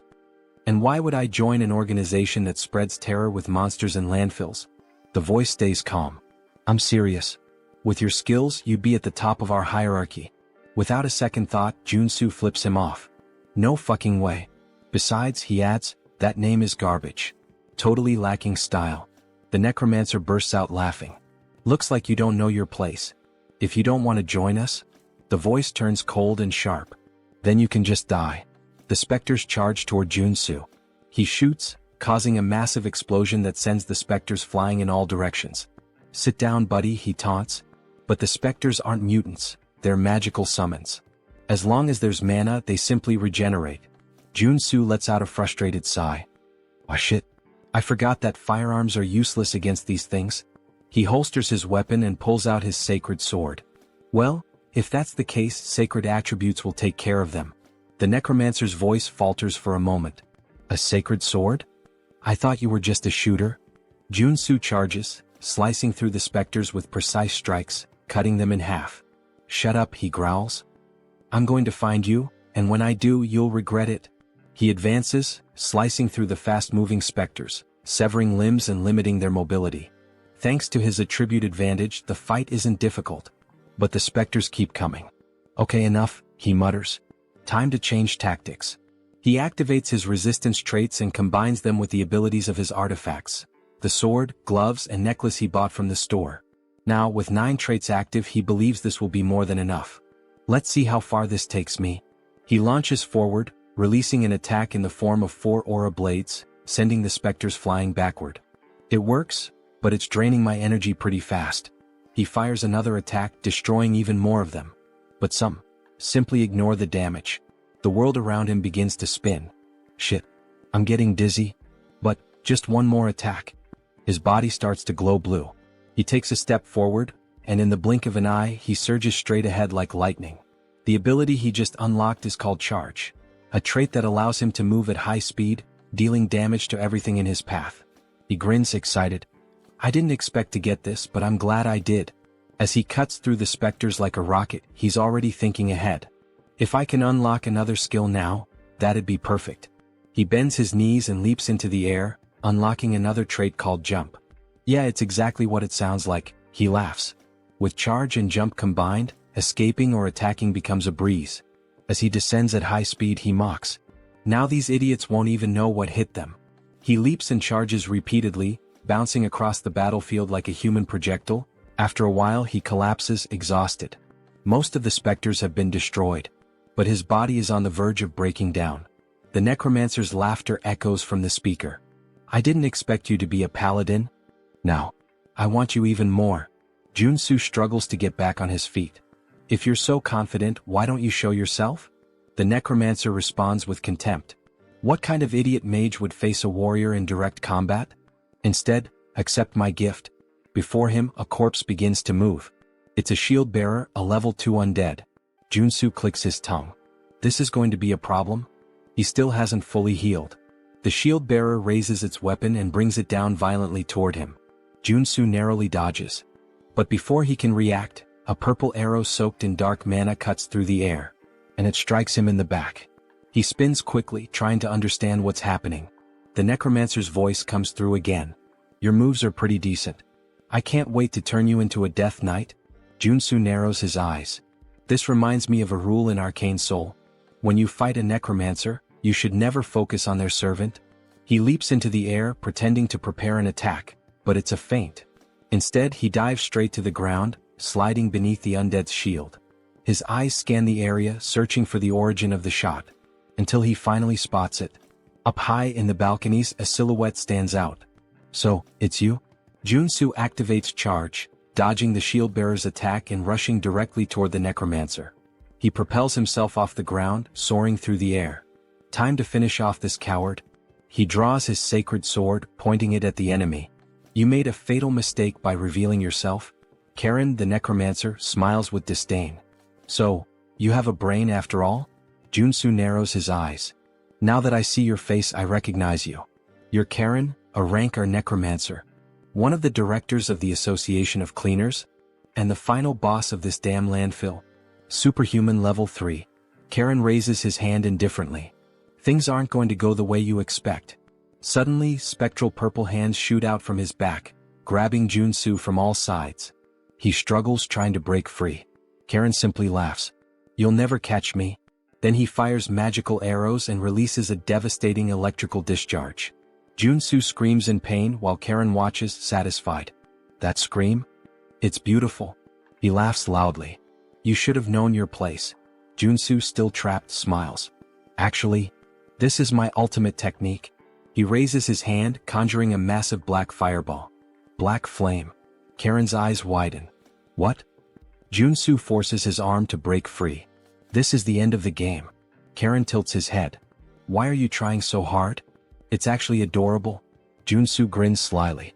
You really think so? From the very beginning, I never intended to finish the fight quickly. Karen furrows his brow. Joonsoo continues. When a boss uses their ultimate attack, if you equip the right traits, something fun happens. Karen rolls his eyes. Enough with the small talk. He shoots the black flame directly at Joonsoo. The black sphere, roaring with malevolent flames, advances rapidly. The spectral hands still hold him in place. Joonsoo smiles. It's now. When the three pillars, sword, magic, and physical power, align in perfect harmony, a supreme technique manifests in the face of certain death. It's the ultimate technique. The blade that cuts through everything, both the tangible and the intangible. Joonsoo raises his sword and brings it down. A massive golden burst erupts from the blade, slicing the black flame in half. The light illuminates the battlefield. Karen trembles. It can't be. The name of this trait? Cutting lightning. Karen watches in panic as the golden cut heads straight for him. And then, it cuts through his body, splitting him in half. The explosion of the black flame happens shortly afterward. The shockwave hurls Joonsoo back. He crashes to the ground, gasping for breath. Almost died. He lets out a sigh of relief. But a smile forms on his face. He won. Karen, the dungeon boss, was defeated. In the game, if you want to defeat this boss on level 2, you need an entire group. Even at level 3, winning alone with common traits and basic equipment would be impossible. He only managed it because he's been playing this game for way too long. But now, time for the loot. And since he did everything alone, he doesn't have to share anything with anyone. Cut to Seonsoo's office. Seonsoo is waving at Joonsoo, looking at him with admiration. You're amazing. Joonsoo boasts. Oh, it was nothing. Seonsoo lightly touches his shoulder. Joonsoo winces in pain. Hey, be careful. That's where I got hurt. Seonsoo apologizes. Meanwhile, the others around them are just staring, trying to understand. What the hell did they just witness? They thank Joonsoo, still in disbelief. I can't believe you did it all alone. Joonsoo just shrugs. I was just doing my job. He pauses. But there's one problem. He looks around at everyone. When I entered the landfill, something very different from what you asked for happened. Joonsoo slams Karen's equipment onto the table. Do you recognize this? The others look at it, confused. He points to the pieces. They're mana equipment, used to create specters. Equipment that belongs to Karen from the Association of Cleaners. A heavy silence falls over the room. Then Joonsoo confirms. That's right. This incident wasn't an accident. It was planned. The man slams his fist onto the table, his face red with anger. I can't believe those bastards did this. Joonsoo crosses his arms. Looks like they never liked you from the start. The man grinds his teeth. They always charged us ridiculous fees. We've had our own conflicts before, but I never imagined they'd take it this far. Turning innocent people into mutants? Joonsoo observes his reaction. Did he really not know? But thinking about it, it makes sense. In the game, The reality of the association is only revealed after the player completes this mission. The man lowers his head, ashamed. I'm sorry we put you in unnecessary danger because of this. Joonsoo shrugs. I just did what I had to do to blow up the bad guys. He smirks. But, of course. I hope there's a good compensation, not just a simple apology. The man nods, picking up 2 boxes and placing them on the table. This is the reward we promised. Joonsoo furrows his brow. Wait a minute. Why are there 2 boxes instead of 1? The man explains. One contains the arcane pistol we promised. The other is an extra reward for you taking on such a dangerous task. Joonsoo opens the second box, his eyes widening. Wait, is this sacred water? He nearly freaks out but quickly hides his excitement. This is an essential potion and I always have to buy it at the temple. Are they giving it to me for free? The man gives him a final warning. Stay safe. We'll use this evidence to officially accuse the Association of Cleaners. Joonsoo clicks his tongue. So that means they're going to retaliate against me, right? The man confirms with a nod. Exactly. But we can't just let this slide. Joonsoo smiles, confident. Don't worry. I'll find a way to survive. That night, Joonsoo and Siansoo are driving through the city center. Siansoo at the wheel sighs. Maybe it's a good idea for us to stay off the radar for a while. The Association of Cleaners won't let this go. Joonsoo shakes his head. I don't think hiding is the best plan. After completing the landfill mission, the player gets a chain of quests. Eventually we'll end up clashing with them again. It's natural. After all, I just killed one of their directors. He looks out the window, thoughtful. But the most important thing? The association's quest line splits into 2 routes. The worst one is doing nothing and just wasting time. Siansoo raises an eyebrow. And why is that?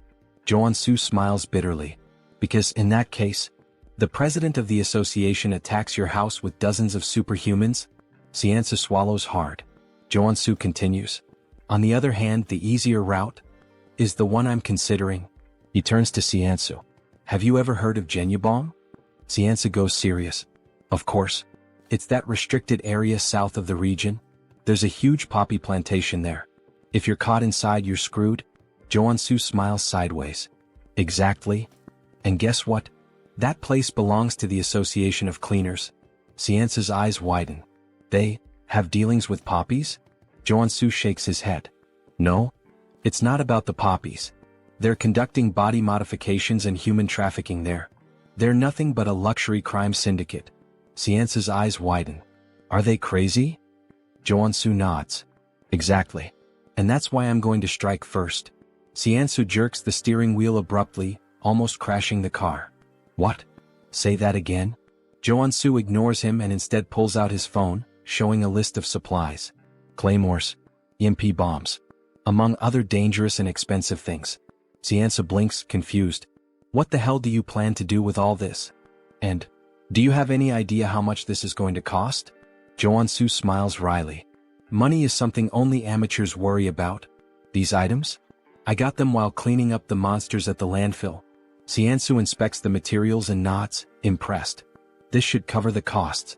But, Joonsoo, even you couldn't take on the association alone. The president is level 4. The executives, level 3. Joonsoo leans back in his seat, looking at him with a confident smile. Who said I'm going to fight alone? For now, just focus on getting the items on the list. 2 days later, Poppy Farm hideout. The night was dark. Guards patrolled the perimeter. But they didn't notice the shadow creeping up from behind. Joonsoo, in stealth mode, holds a cloth and presses it against one of their faces. The guy trembles, his eyes widen until his body goes limp and crumples to the ground. High level, he's done. The other guard turns at the sound. Hey, what? Bang. A direct shot to the chest. The man falls dead immediately. Joonsoo deactivates his stealth and cracks his neck. I never get tired of infiltration. He smiles, satisfied. This should take care of the external security. And, to think I said I didn't like stealth before. Well, sometimes it's worth it. He moves away, grabbing his communicator. But before he could speak, crack. A man flies into the wall, his face deformed by the impact. And then he appears. Iron Fist. Thanks for clearing the way. We've taken control of the underground with no trouble. He spits on the ground, scanning the area. These guys are real monsters. They forced body modifications on both kids and adults. and then traffic them out of the country. Joonsoo nods. That's exactly why we need to put an end to them. He adjusts his earpiece. Did you finish checking the place? Iron Fist walks through the lab examining the machines. Yeah. This place is a legitimate modification workshop. Joonsoo smiles. Great. Once we're done, it's yours. I'll help you strengthen your men. Iron Fist crosses his arms, studying Joonsoo. This sounds good. But are you sure you can take on the association? If they get involved, it's going to be a problem for everyone. I don't want to deal with the fallout. Joonsoo laughs, pulling out his lighter. Have you ever seen me act without a reason? He lights the flame, watching it dance between his fingers. This farm is their main source of income. But the security here is much weaker than the rest. That means it's the perfect place to start bringing down the association. Iron Fist narrows his eyes. Wait, what are you? Joonsoo tosses the lighter. The next morning, Association Tower. A man runs down the corridor panting. He bursts into the presidential office. Mr. President, we have a problem. The man sitting at the desk furrows his brow. What happened? The employee swallows hard. The poppy farm was attacked. The president furrows his brow. By who? The man trembles, his voice caught in his throat. It was the man who killed Karen. He took control of the hideout. The president clenches his fists. Then, boom. His punch destroys the desk, cracking the floor. How dare they? His eyes burn with rage. And then, the screen presents his name. Park Dae-iop, president of the Association of Cleaners. The assistant, trembling, extends the phone to the president. Sir, look at this. On the screen, a ridiculously bold selfie of Joonsoo appears. Behind him, the poppy farm is ablaze. The president grits his teeth, his eyes twisting with fury. Then, with a single grip, he crushes the phone in his hand. I will make sure the warrior Kim is reduced to ashes. Sometime later, farm grounds. The poppy field? Completely destroyed. In its place, an entire battalion from the association. Soldiers scan the area dazed. I can't believe it's all gone. That warrior Kim is a damn psychopath. In the middle of them, a bald man steps forward. It doesn't matter. Our only job is to capture him. The Department of External Affairs will show the president what we're capable of. The troops begin advancing. Baldy, the bald man, eyes the surrounding buildings. He might be sniping from one of these. Stay alert. One of his men grips his weapon tightly. If he shows up, we blow him to hell on the spot. Suddenly, something glints from a window. There. Gunfire rips through the air, striking the barrel of a rifle. Falls and Baldy smirks. My prediction was right. The troops start celebrating, but then the ground trembles. Baldy frowns. What? Boom. A massive explosion sends soldiers flying. The survivors glance around, panic setting in. Are those claymores? Before they can react, a rocket streaks across the sky, heading straight for them. Baldy looks up. Oh shit. Our IP brother didn't even last 5 pages. Meanwhile, in the underground security room, Joonsoo laughs, watching everything through the cameras. Good thing I spent all night setting up these bombs. And of course, thanks to my special talent. Stealth, obviously. They never would have found them in time. The troops start retreating, but it's too late. Every step triggers more mines, throwing them into total chaos. Joonsoo crosses his arms, satisfied. I may be crazy, but I'm not crazy enough to take on hundreds of them head-on. I'll wipe them all out from right here. Explosions consume the battlefield. In the midst of the carnage, something gleams. A mana barrier.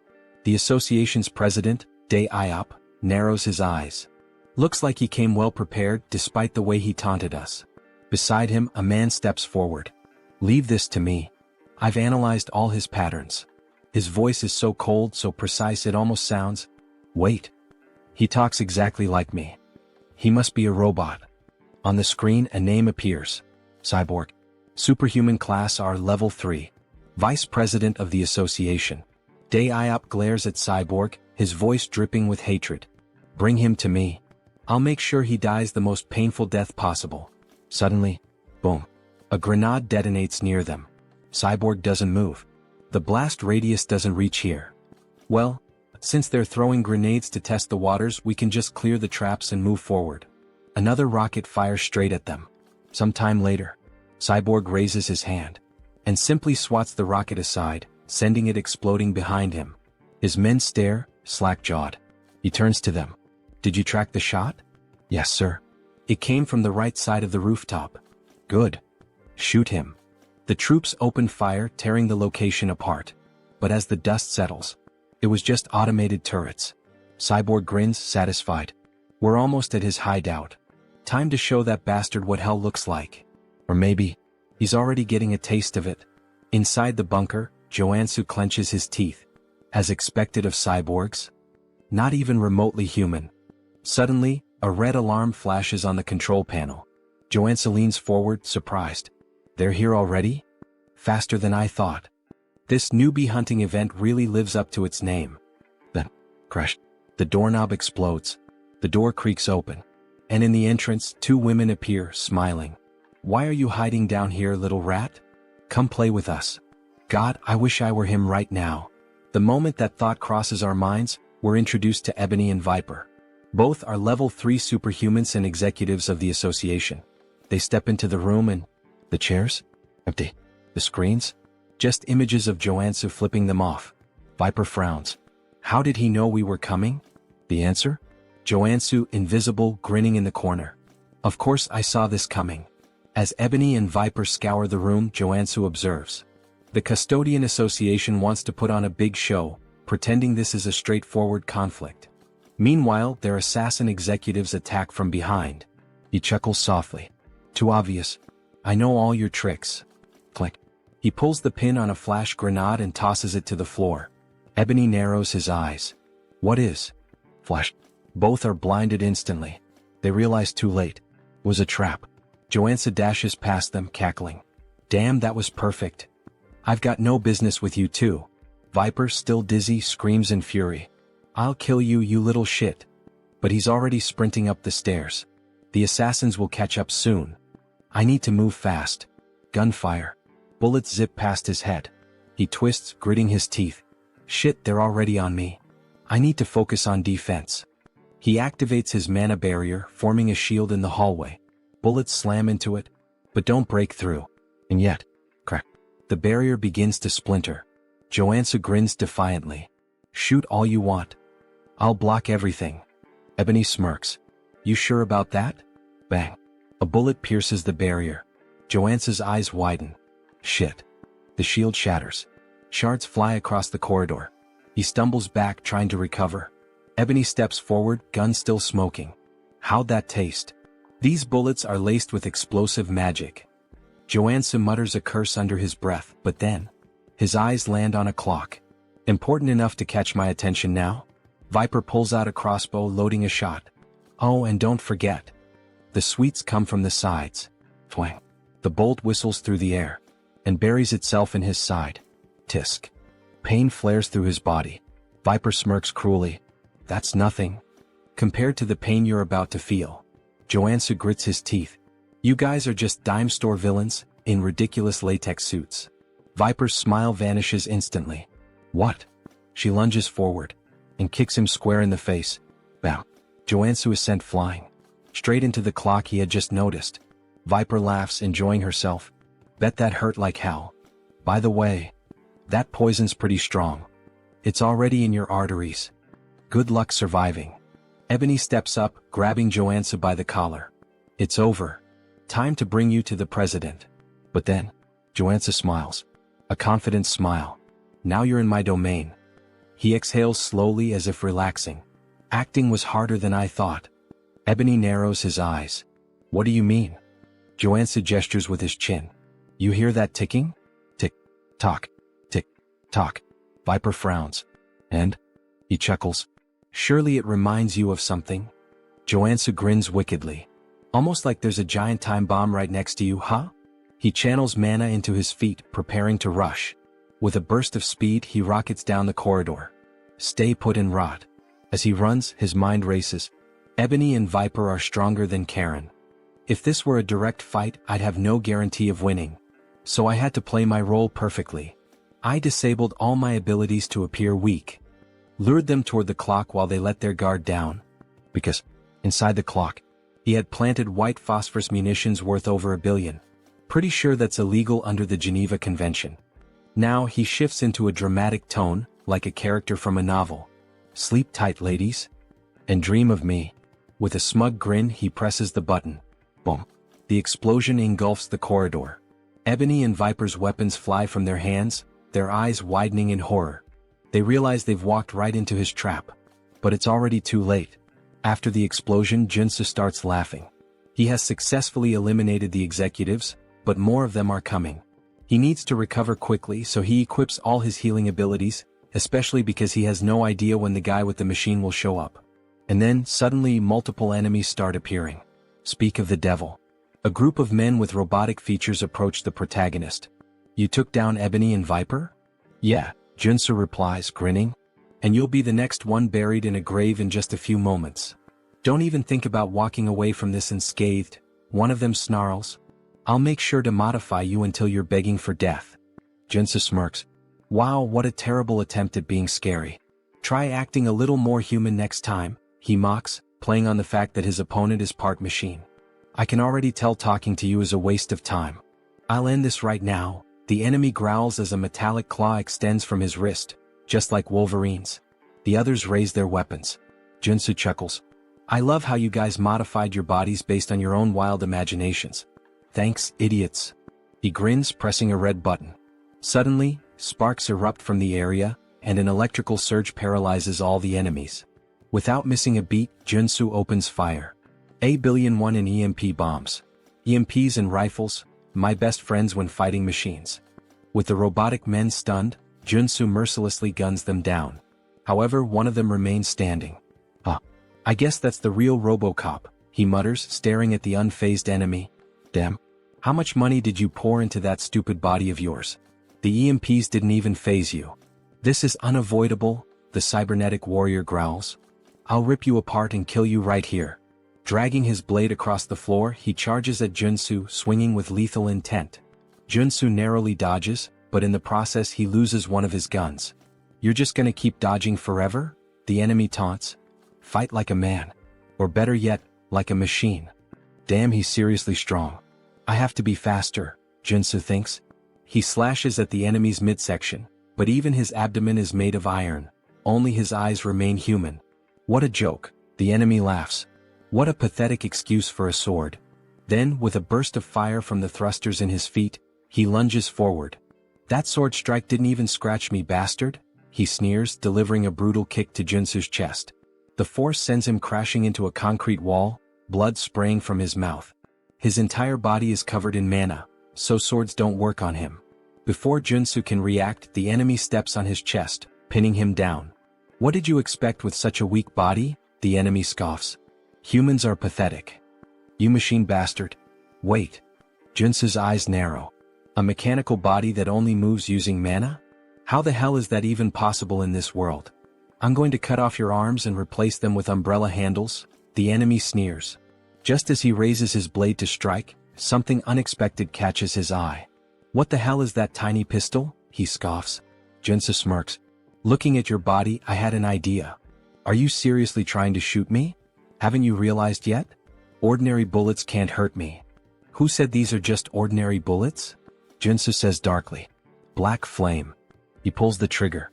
The bullet lodges itself into the enemy's body, and instantly, black flames erupt, consuming him entirely. You run on mana, Joonsoo explains. And black flame burns mana. In other words, once it touches your body, there's no way to extinguish it. The enemy's mechanical body is engulfed in unrelenting black fire, his movements growing sluggish. You really should have stopped modifying yourself at some point, Joonsoo taunts, laughing wickedly as he watches his opponent burn. RoboCop continues to burn. As he falls to his knees, Johnson bids him farewell and drives his sword straight into his eyes, leaving his lifeless body sprawled on the ground. Now there's only one step left in his plan.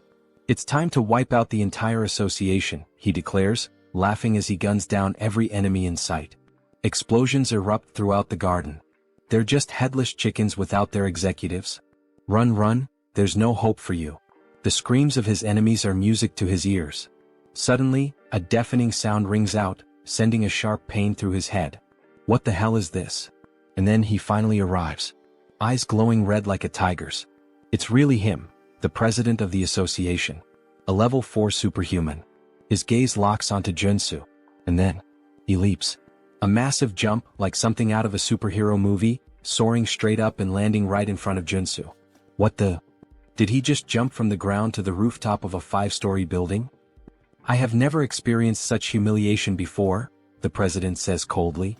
I will take great pleasure in punishing you for interfering with the Custodians Association.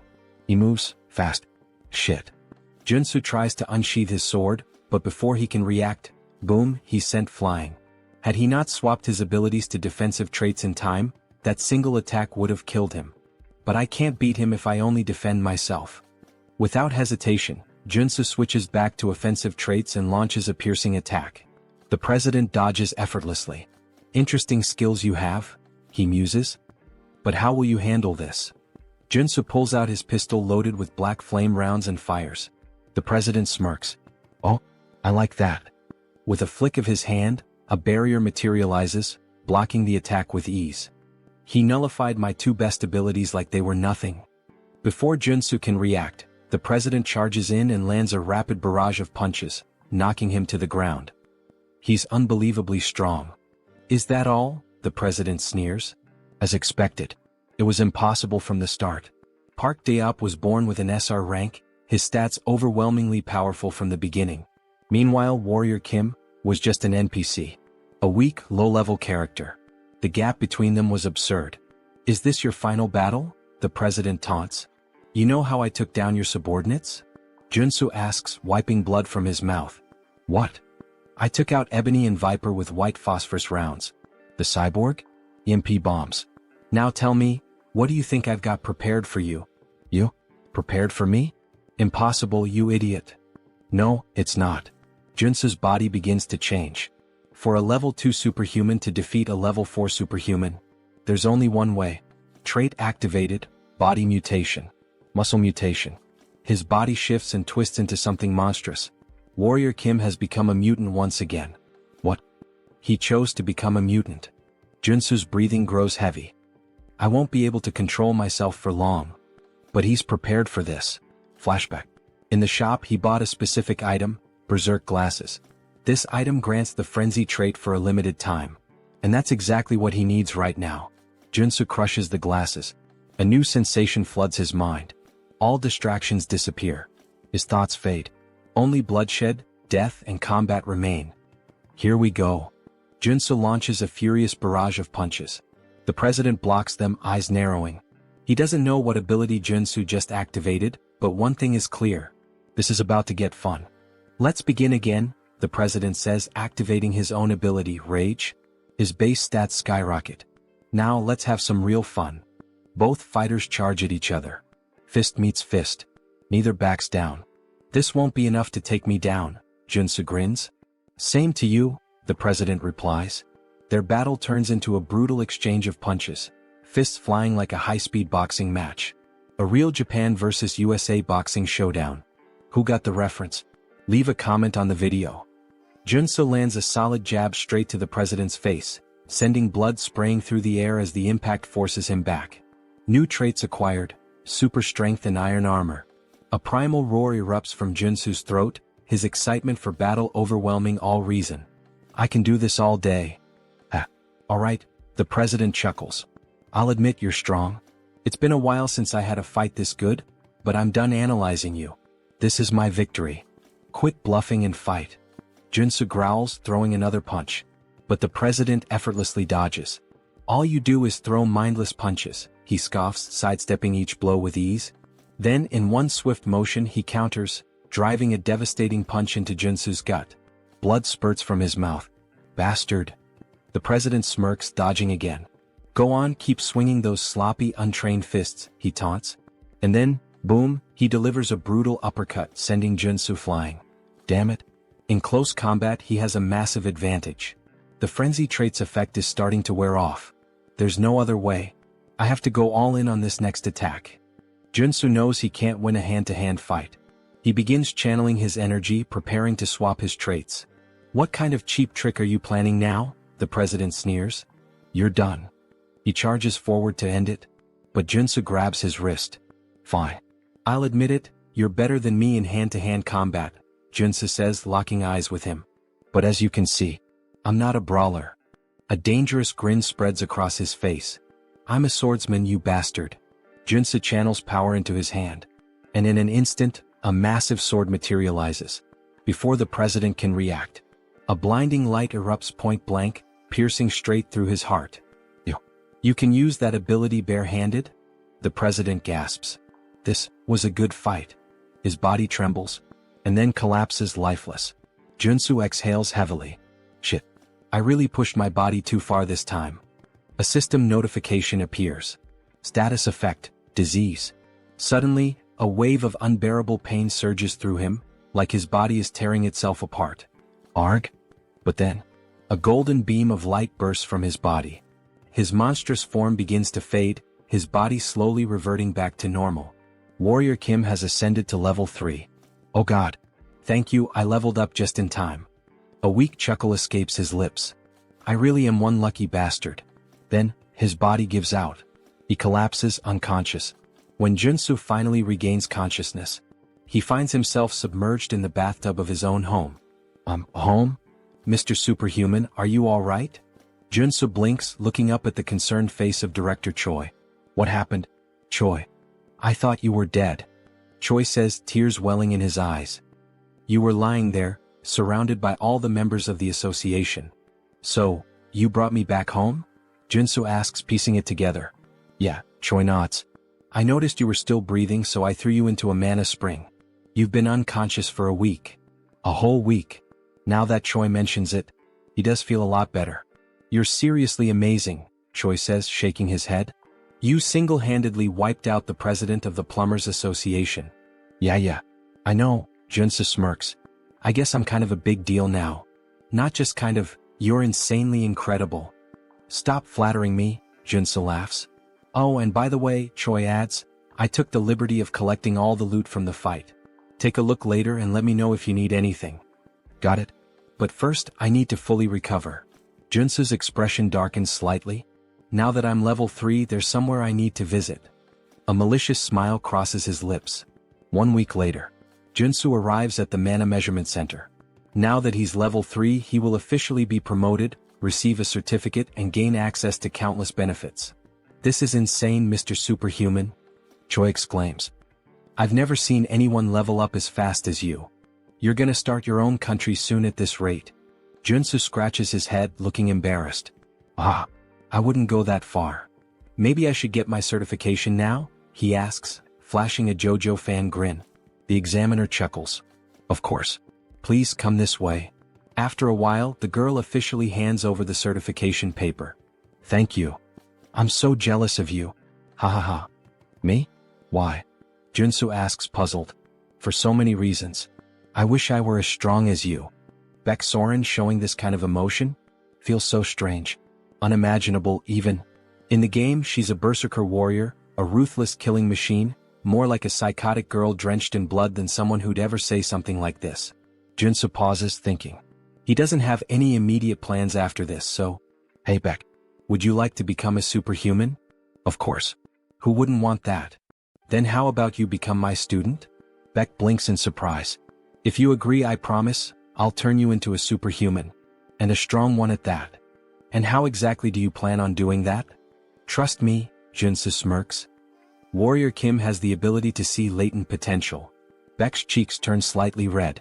That's right, Joonsoo nods, grinning as he makes a Dragon Ball Scouter reference. After all, he can see the potential radiating from an SSR rank individual like her. So what do you say? Want to be my student? Baek hesitates for a moment, then firmly shakes his hand. Alright. I guess I can trust you. A wise decision, Joonsoo says. But inside, he knew it, he'd captured her just like a Pokemon master. Now it's time to train an SSR rank warrior. You won't have to pay me anything, Joonsoo continues. Just return the favor once you awaken as a superhuman. That's nice and all, but I should warn you, I already failed to awaken once, even after undergoing rigorous training. It won't be easy even for you, Mr. Superhuman. Joonsoo just grins. Don't worry about that. Just have faith. Because he already knows what will trigger her awakening. He's seen her story unfold in the game. Baek Soren's unique awakening. Star Killer of the Heavens. A trait that signifies an embodiment of pure bloodlust, a force that stains the world red. Berserker Level 1 Trait Effect. Combat Experience plus 1000%. While this trait dramatically increases the experience gained in battle, it comes with dangerous side effects. It risks corrupting her mind, turning her into a bloodthirsty psycho-killer obsessed with combat. Her awakening event perfectly matches her unique trait. You'll need to prepare yourself, Joonsoo warns. Prepare? As in, I'll need a lot of money? I don't make much in this job, Beck jokes, making a quiet hand gesture. No, Joonsoo shakes his head. You'll need something far more important than money, mental fortitude. Beck tilts her head, confused. But before she can ask more, "Excuse me, Mr. Kim," a staff member interrupts. "You've been invited to a meeting. Would you follow me to the 5th floor lounge?" Joonsoo's eyes narrow. An invitation to the 5th floor? That's strange. As he and Beck step into the elevator, a realization dawns on him. In this tower, superhumans are divided by their power levels. He's being summoned to the 5th floor. That means a level 5 superhuman invited him. Who could it be? As the doors slide open. "Professor? Wait, it's really you?" A familiar voice greets him. Seo Woojin, a level 5 superhuman. "Congratulations on earning your level 3 certification," Woojin says warmly. "I'm so happy to see you here." "I'm happy to see you too," Joonsoo replies. But inside he's assessing him. Despite his natural-born talent and wealthy family, Woojin reaching level 5 this quickly is still surprising. "He's already surpassed me. Also," Woojin continues, "I'd like you to have this." He hands Joonsoo a small ornate box. "A gift? You didn't have to." Inside, Joonsoo sees the item description. Item acquired, Mana Focus Crystal. A rare artifact that enhances mana control and efficiency. Perfect for Warrior Kim. A warrior who relies on mana. For a split second, Joonsoo almost drools at the thought. But instead, he clears his throat and coolly says, I shouldn't refuse a friend's gift, right? Thanks, Woojin. Use it well, Woojin nods. But then Woojin's expression turns serious. "Mr. Warrior," he says, "there's another reason I called you here." Joonsoo raises an eyebrow. "A favor?" "Yes," Woojin nods. Joonsoo leans in slightly. "Why do you suddenly look so serious? Could you help some of my friends who are also suffering from divine fever just like you helped me? They contracted it as well?" "Yes. The 4 of them have been dealing with this since childhood. They were blessed alongside me. For people suffering from divine fever, huh? Wait a second. Is he talking about those characters? If so, then this is the perfect opportunity to make things a lot easier." "Of course," Joonsoo nods, radiating an angelic aura. "I could never refuse to help those in need. Thank you so much, Sir Warrior, for your generosity. But before we begin the treatment, I'd like to meet them first." "Of course. I'll arrange a meeting right away." Later that day, Woojin's estate. "Here they are, Professor." As expected, Joonsoo was right. These 4, they're the supporting characters meant to assist Paladin Seo Woojin. They're all children from wealthy families, essentially kidnapped and forcibly baptized under the orders of the Old Father. Joonsoo folds his arms and cuts straight to the point. "Let's be clear, you were all forced into this baptism without consent, right?" "Yes, that's correct." "Is it really possible to cure this?" One of them hesitates. "My treatment is painful," Joonsoo warns. "But if you endure it, you'll awaken, just like Woojin did. If you follow every single one of my steps, you will succeed. Do you have what it takes to withstand it?" For a moment, the 4 hesitate. Then, in unison, "We'll do whatever it takes. Please help us." Joonsoo smirks. Spreading massive black angel wings, he declares, "Then let's begin." 1 week later, all 4 of them awakened. We actually did it. Just as Joonsoo had predicted, their innate talent ensured a smooth awakening. "Professor, thank you so much." The 4 students burst into tears, overcome with gratitude. Joonsoo nods, satisfied. "You endured my method, that credit belongs to you. Well done, students." Just then their parents enter the room. "Professor, we can't thank you enough. You've freed our children from this curse. As a token of our appreciation, though it's not much, we hope you'll accept these gifts." A mountain of presents is placed before him. Joonsoo waves his hands modestly. "You didn't need to do this. Their success was thanks to their natural talent." But inside, he's grinning ear to ear. "This order only favors rich families. Which means I can milk this system for all it's worth." For a brief moment, he makes one of the funniest faces seen in this entire manhwa. Lately, his luck has been insane, like he's been rolling SSR pulls in a gacha game. Now then, let's see what I got. Rewards obtained. Extreme speed trait. Steel-plated boots. Detection trait. Helmet. Fury trait battle axe. Acropolis trait shield. Nectar, a rare consumable item. All of them are valuable. All of them perfectly suit his needs. We selected these gifts together, one of the parents says. We hope you like them. Joonsoo smiles. You have my sincerest gratitude for these rewards. But now, it's time for his real reward. You mentioned you wanted to talk to me for a moment, right? Yes, one of the parents nods. I have a favor to ask of you. A favor? Joonsoo tilts his head. Yes. I represent the Galaxy Shopping Mall. Joonsoo raises an eyebrow. All right. How can I help the savior of my son? The man hesitates before answering. I'd like permission to enter the underground gold mine beneath the Harem branch of Galaxy Mall. A gold mine? We don't have anything like that under our shopping mall. Joonsoo smirks. I'm talking about the one hidden between areas A1 and A2 on the 8th floor of the underground parking lot. Are you sure it's not there? The man stiffens. Got him. I don't know how you obtained that confidential information, he says carefully. But even coming from you, I can't grant this request. Joonsoo leans in slightly. I promise you this, I won't speak a single word about what I see down there. Just for one day. That's all I ask. The man stays silent. Joonsoo smiles knowingly. All I'm asking is to keep your little secret, a secret. The next day, Joonsoo walks alongside the girl he promised to help. After smashing through the wall, she stares in disbelief. I can't believe there was actually a hidden space inside this shopping mall. See? Told you, Joonsoo grins. This is the place where you'll awaken. You have no idea how hard I worked to get us here.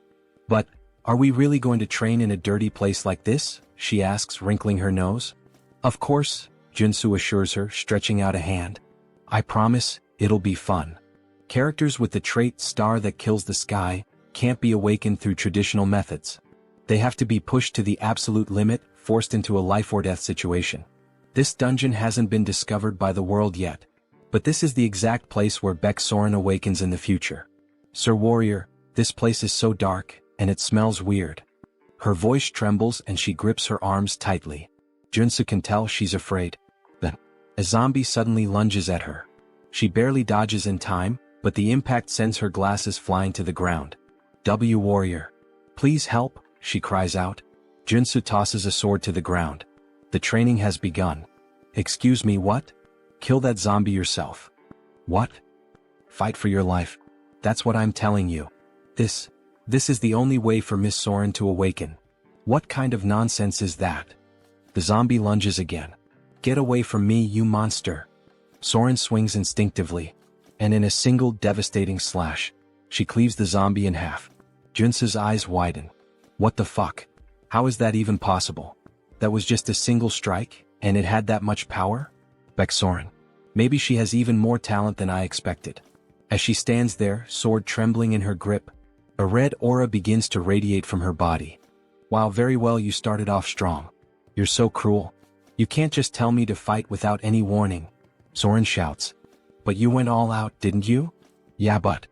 Soren hesitates, a sad look in her eyes. As expected from one of the top 3 warriors in the game, even without awakening, she fought like a character with the sky-destroying star trait. The moment she entered battle, it was as if she became a completely different person. You really think I have to fight for myself? Yes, but don't worry, I won't let you die. At least not yet. That doesn't sound reassuring at all, haha.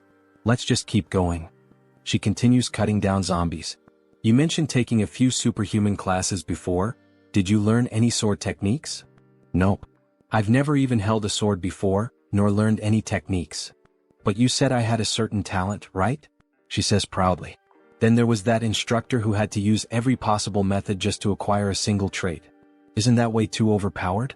This place is way deeper than she expected. She can't even see the end. How much longer will they have to keep moving forward? Maybe there's an exit just around the next corner. As things stand now, we're not getting out of here until she awakens. Suddenly, a zombie attacks them. Wait, is that a drill? Drill-wielding undead. The drill zombies were tough enemies back in the game. Maybe he should help her, but with a devastating strike, she slices the zombie's arm clean off. If you're a zombie, fight fair. Don't you dare use a weapon. Then, with brutal efficiency she cuts the zombie in half. Joonsoo watches in surprise. Well, that was a clean victory. She felt her body moving on its own. But just then the still-living zombie sinks its teeth into her foot. You bastard. What do I do now, master? Well, common sense says if you get bitten by a zombie, you'll turn into one too. Please kill me before I become one of those things, she cries. Miss Soren, of course I came prepared for this. Wait, is that holy water? Yes. In this game they actually developed a cure for the zombie virus. After the chaos they decide to rest for a bit. She had been so desperate, she really thought she was going to turn into one of those horrible creatures. It's a harsh world out here, but these zombies are acting strange. Some of them are even picking up weapons and using them like gear. It's almost like this place was artificially designed. Well, you're not wrong. The Galaxy Mall was built much faster than any other location of this size. It was thanks to the efforts of a massive workforce. But because of the extreme labor conditions, many were injured and some even died. But the official reports claimed there were 0 incidents during construction. The corrupt executives of that wicked corporation just dumped their bodies here. Later, the representative of Galaxy Mall learned about the situation. However, since it would critically damage the company's public image, he decided to cover it up and keep the area a secret. Such corruption was only possible because of how rotten this world had become. Soren never imagined there would be such a tragic story behind this place. But how did you find out about their secret? Because when the Order of the Old Father unleashed zombies to overrun Seoul, the dungeon that opened up was none other than Galaxy Mall's forbidden area. Well, let's just say the professor has a special ability. Wow, and you already have so many abilities. Since this was the place where Beck Soren was first attacked by zombies, he figured it would be the perfect location for her to train and awaken. But up until now there had been no sign of her awakening. These victims are still suffering even after death. I just hope we can at least put them to rest. Oh, so it looks like you've finally found some determination.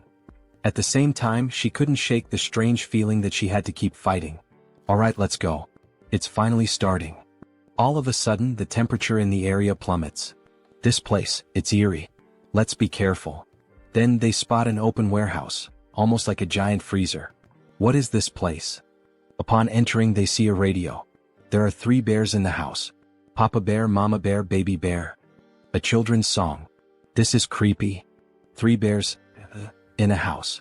The song starts to glitch, distorting into an ear-piercing screech. What the hell is this? Then, an ice spear shoots straight at Soren. Watch out. Joonsoo throws himself in front of her, blocking the attack with his own body. Sir Warrior, are you alright? He hadn't expected an ambush like this. Then a grotesque monster emerges. Conjoined Phantoms. Boss of Galaxy Mall's forbidden area. Level 3 mutant. A level 3 mutant? Soren, you need to get out of here, now. This thing is way beyond your abilities. But the creature launches another barrage of ice spears. I don't want to hear any complaints, get out. And I don't want a popsicle either. He deflects the attack, but suddenly the enemy starts channeling another ability. A massive ice lance forms in midair. He can't block this one. Professor. Soren, run. I'll buy you some time. How can I just leave you here? She cries. One of us has to make it out alive. She can't do it. Miss Soren, the reason I was so sure about your talent is because you possess the ability, Sky-Slaying Star. The Sky-Slaying Star? This can't be true. Believe in yourself. If you do, you'll awaken. And with that, my final lesson is complete, my apprentice. The monster fires a storm of ice arrows, obliterating everything in the area. Believe in herself? Oh. As the icy onslaught subsides, Soren stands frozen in place. Then, alright. I will. I will trust in my own abilities, Professor. A golden light surges around her. Her eyes burn red. What was this power she was wielding? Ha ha ha. Then please, don't give up. Joonsoo watches in awe. In an instant, she shatters the thick layer of ice encasing her. She has finally awakened. Beck Soren, SSR rank superhuman, level 1 warrior. What is this power? It's real. I've truly awakened. Before a spear can pierce her, Joonsoo moves, cutting it to pieces. Now that you've awakened, it's time to drop the act. The Sky-Slaying Star has a condition for awakening.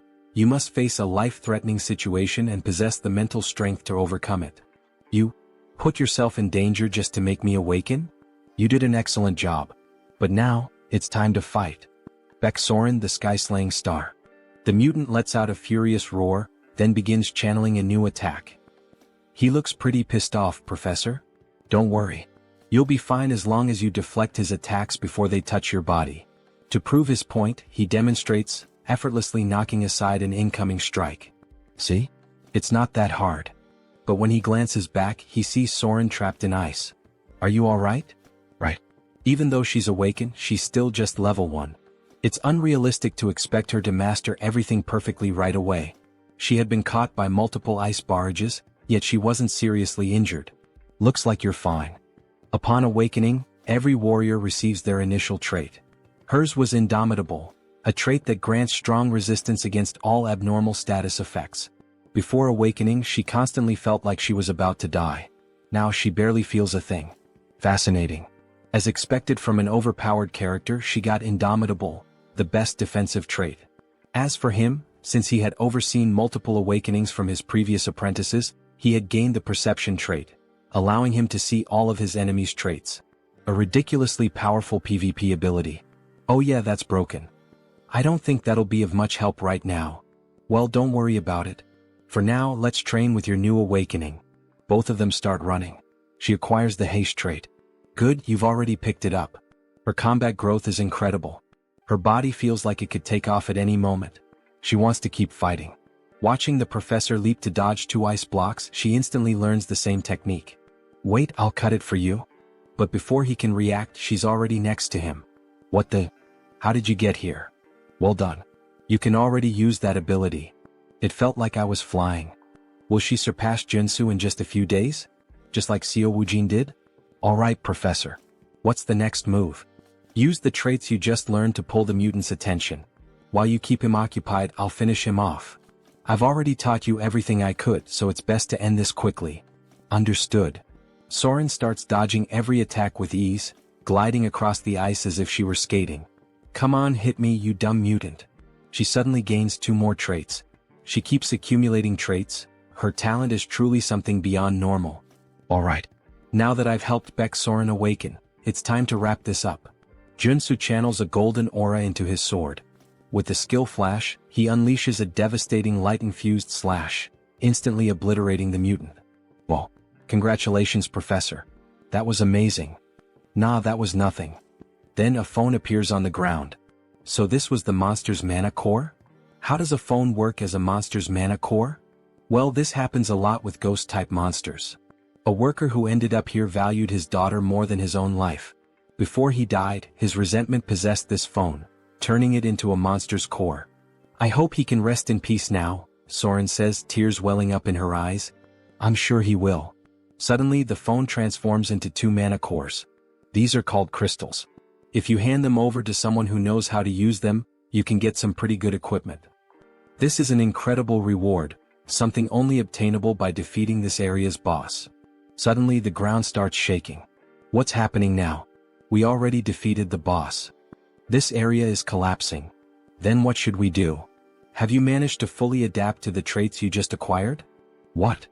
There's no time. Start running if you don't want to die. Now. Both of them take off at full speed. Run as fast as you can, Soren. If you keep going this slow, it'll be the end for you. This is as fast as I can go, Professor. There's still a long way to go before they reach the teleportation portal. If she doesn't push past her limits, she won't make it. Suddenly, large chunks of debris start falling in her path, blocking her way. No, not like this.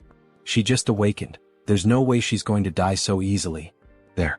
The teleportation portal. Hurry. Joonsoo can't help her. There's still one last trait she needs to obtain.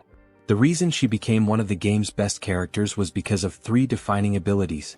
The Sky Hunting Star trait allowed her to grow rapidly in battle. Indomitable nullified the deadly side effects of Heaven Slaying Star. And the last trait, Soren keeps running, desperate to survive. A massive rock crashes down, slamming into her arm, injuring her. Damn it.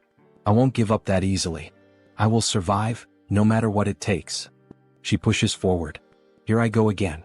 Trait unlocked, Runaway Train. Ignoring the pain, she dashes forward, barreling past the obstacles in her path. Joonsoo loses sight of her. Did she fail? Then out of nowhere she burst through the rubble, grabbing onto him. Let's get the hell out of here, now? Whoa, damn, something big is pressing up against me, haha. Just as they leap through, the portal shuts behind them. Trait unlocked, narrow escape. Grants a second chance at life when facing certain death. The next moment, they reappear in the middle of the city, still clinging to each other. A crowd immediately starts murmuring. Where did they come from? They look like a total mess. Joonsoo exhales in relief. I knew you could do it. Now that she's obtained the last trait she needed, his mission is complete. Sir Warrior. Baeksoren, are you okay? Can you stand? I'm fine. The hell do you mean fine? Your face is completely red.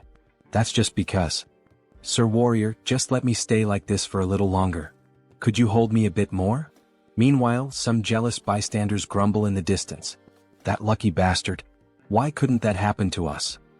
So, returning to the scene where the bastard makes the viewers jealous. Sir Warrior, please let me stay like this a little longer. Could you hold me just a bit more? She says with an angelic and timid face. He has to fix her clothes for a moment, and in the process, we witness something truly beautiful. Alright, done. Thank you, Sir Warrior. You're welcome, Joonsoo replies, his face flushed. That surprised me. It was close, but we made it out. Yes, we did. That smile on her face after awakening. It's definitely a sign that she will be different from the game. Perhaps it's because she awakened in a way that diverged from the original story, where she had survived after an endless massacre. Joonsoo managed to steer her away from the path of evil. Alright, let's get the hell out of this damned mall. After leaving the shopping mall, Joonsoo offers one of the crystals to Surin. Are you sure you want to give me this crystal? It's worth at least 2 billion. Yes. So try to evolve quickly using this material I gave you. This is far too much for a simple gift. Honestly, I don't even know how to repay you for this, or if I should even accept it. Don't worry about it. Just pay me back in the future when you can. Of course, our protagonist had a plan behind this. There was another reason he was willing to spend so many resources to awaken Baeksoren. The Martian sword technique, one of the 3 top-tier sword techniques in the Arcane of Seoul. Once learned, a character experiences rapid growth. However, it's a unique trait that only Baeksoren can use. The only way to acquire it is to obtain the trait in the form of a memory chip. Thank you very much, Sir Warrior. Don't worry about it. Just don't forget what I did for you, because I'd really like to learn that sword technique that only you know. Hehehe. After returning home and finally getting a chance to rest, a car honks in front of his house. All he wanted was a little break. Sir Warrior, please come here.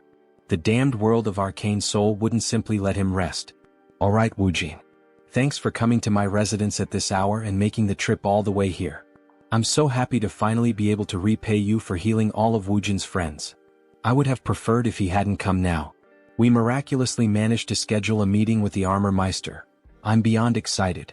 There's no devil in existence that could stop me from attending this event if he is the one we're meeting. In this world, good items belong to those with good skills. The master craftsman we contacted this time is incredibly busy, but he can forge level 7 armor. Level 7? Alright, let's go now.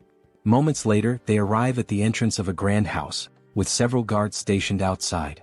Are you serious? What a fine house for such a fine craftsman. Woojin, do you have any idea what religion this artisan follows? Religion? Why are you asking something like that all of a sudden? I see, so you don't know. Of course he wouldn't. Considering all the suffering he endured because of the Order of the Ancient Fathers, it made sense. This is the home of an artisan devoted to the Order of the Old Father, Joonsoo. Joonsoo is a devout believer firmly committed to his faith. In the future, he will stand at the forefront of the war artisans of the Order. Joonsoo, the Artisan of Death, mid-boss of Episode 3. I already refused to be baptized, yet he's still willing to craft armor for me? What does he want from me? Stop. Extend your hand for identification. Identification. Show me your black flame. Grabbing the protagonist's hand roughly, what the hell is with this guy? Here it is. He then releases a powerful surge of black flames. Are you satisfied now? Yet the guard doesn't seem pleased. What is the meaning of this? Let go of his hand.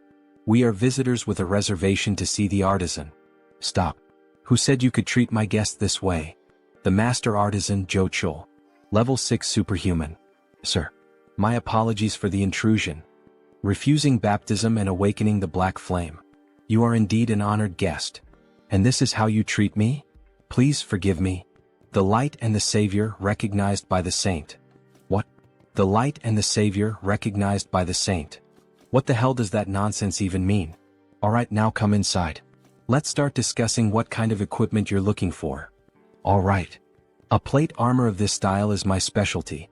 Since it's a request from the saint, I can craft it in this design if you'd like. Before them stands a medieval suit of armor, reminiscent of the Templars. Joonsoo scans the area, searching carefully, until he finally finds something that catches his interest. Alright, I've decided. I'd like this outfit. Its appearance resembles a military uniform. Seriously? You want that kind of clothing? Yeah, I love its style. This is ridiculous. Infusing magic into that type of armor is incredibly difficult. We won't be able to create a holy armor with it. He doesn't need holy armor, the artisan remarks. I just need to infuse it with the magic of giant and extreme. Judging by his reaction, Joonsoo can already tell what the order is trying to do, push him toward holy armor. Also known as Paladin's armor, it grants an absurd amount of attributes to tank-type users. However, in order to wield it properly, the user needs immense divine power. To increase his divine power, he would have to join a religion. The artisan sighs in frustration. So he's choosing the worst option instead of the best one. But fine. The customer makes the final decision. They're pretending to offer me something good while trying to trap me in their religion. Then I'll be expecting great work from you, Master Artisan Joonsoo, Joonsoo says with a grin, shaking the artisan's hand. After a long discussion, they finally leave the house. Woojin hesitates, then asks, "Are you sure that was the right decision? Not choosing the holy armor?" Joonsoo shrugs. "No. I just like the other one more." Meanwhile, the guard from earlier continues watching Joonsoo strangely. "I can only imbue a few traits into this type of armor," the warrior comments. "Are you really going to make it the way he asked? So, you want me to defy the saint's order? She said that man is the light and the savior of our order." The warrior cannot believe the saint's words. No matter how many times he thinks about it, there's no way Joonsoo is the Messiah. He'll have to confirm it with his own eyes. 1 week later, Joonsoo is back at the shopping district. "Sir Superhuman, you really shouldn't be downing mandrake elixirs all at once like that. You glutton." "Thanks, but I'm fine." "Are you sure?" "Of course. I got the treatment I needed." A notification flashes. "New trait obtained, energetic. Thanks a lot for giving me these elixirs for free." "Don't worry about it. It's thanks to you that our market was saved. Now we're flooded with customers every day. Consider this my way of saying thanks." "So that's why there are so many people here today? Looks like business is really thriving." "That's great." "Hello, Superhuman," a man says, lowering his head in respect. "Hey, you're that guy from the Iron Fist gang? It's a pleasure to see you again," Joonsoo says, laughing loudly as he slaps the poor guy on the back. How have you been, sir? Could I kindly request a few minutes of your time?" "For what?" "Our boss wants to see you for a bit. There are too many eyes around." "Let's move somewhere else," Joonsoo says. "Understood." They get into a car and drive onto the road. "We've prepared a high-quality bulletproof car for you, sir. Do you like it?" "Not bad." A sign reveals their destination, Miram. Something feels off. Has the Iron Fist gang always used Miram as their meeting spot? If Joonsoo remembers correctly, that place is nothing but a slum filled with human garbage, the worst kind of murderers and degenerates. The car runs out of gas, forcing them to stop at a gas station. Of course. Wait, this place is Miram gas station. Joonsoo turns back, only to see the driver grinning. "Alright then, have a nice rest here, sir." With a murderous gleam in his eyes, the driver grips a detonator. "Seriously? He's trying to set me up?" Joonsoo glances at the car. Several C4 explosives are planted inside. "Shit. I walked right into a trap. Hey buddy, do I look like an idiot to you? Who do you think you're messing with?" "Excuse me? What the hell are you even saying?" Joonsoo suddenly kicks the car door open and swiftly jumps out. "Stay in the car, you idiot, with all those bombs you set up. Go ahead, stay inside forever." Then Joonsoo throws a grenade.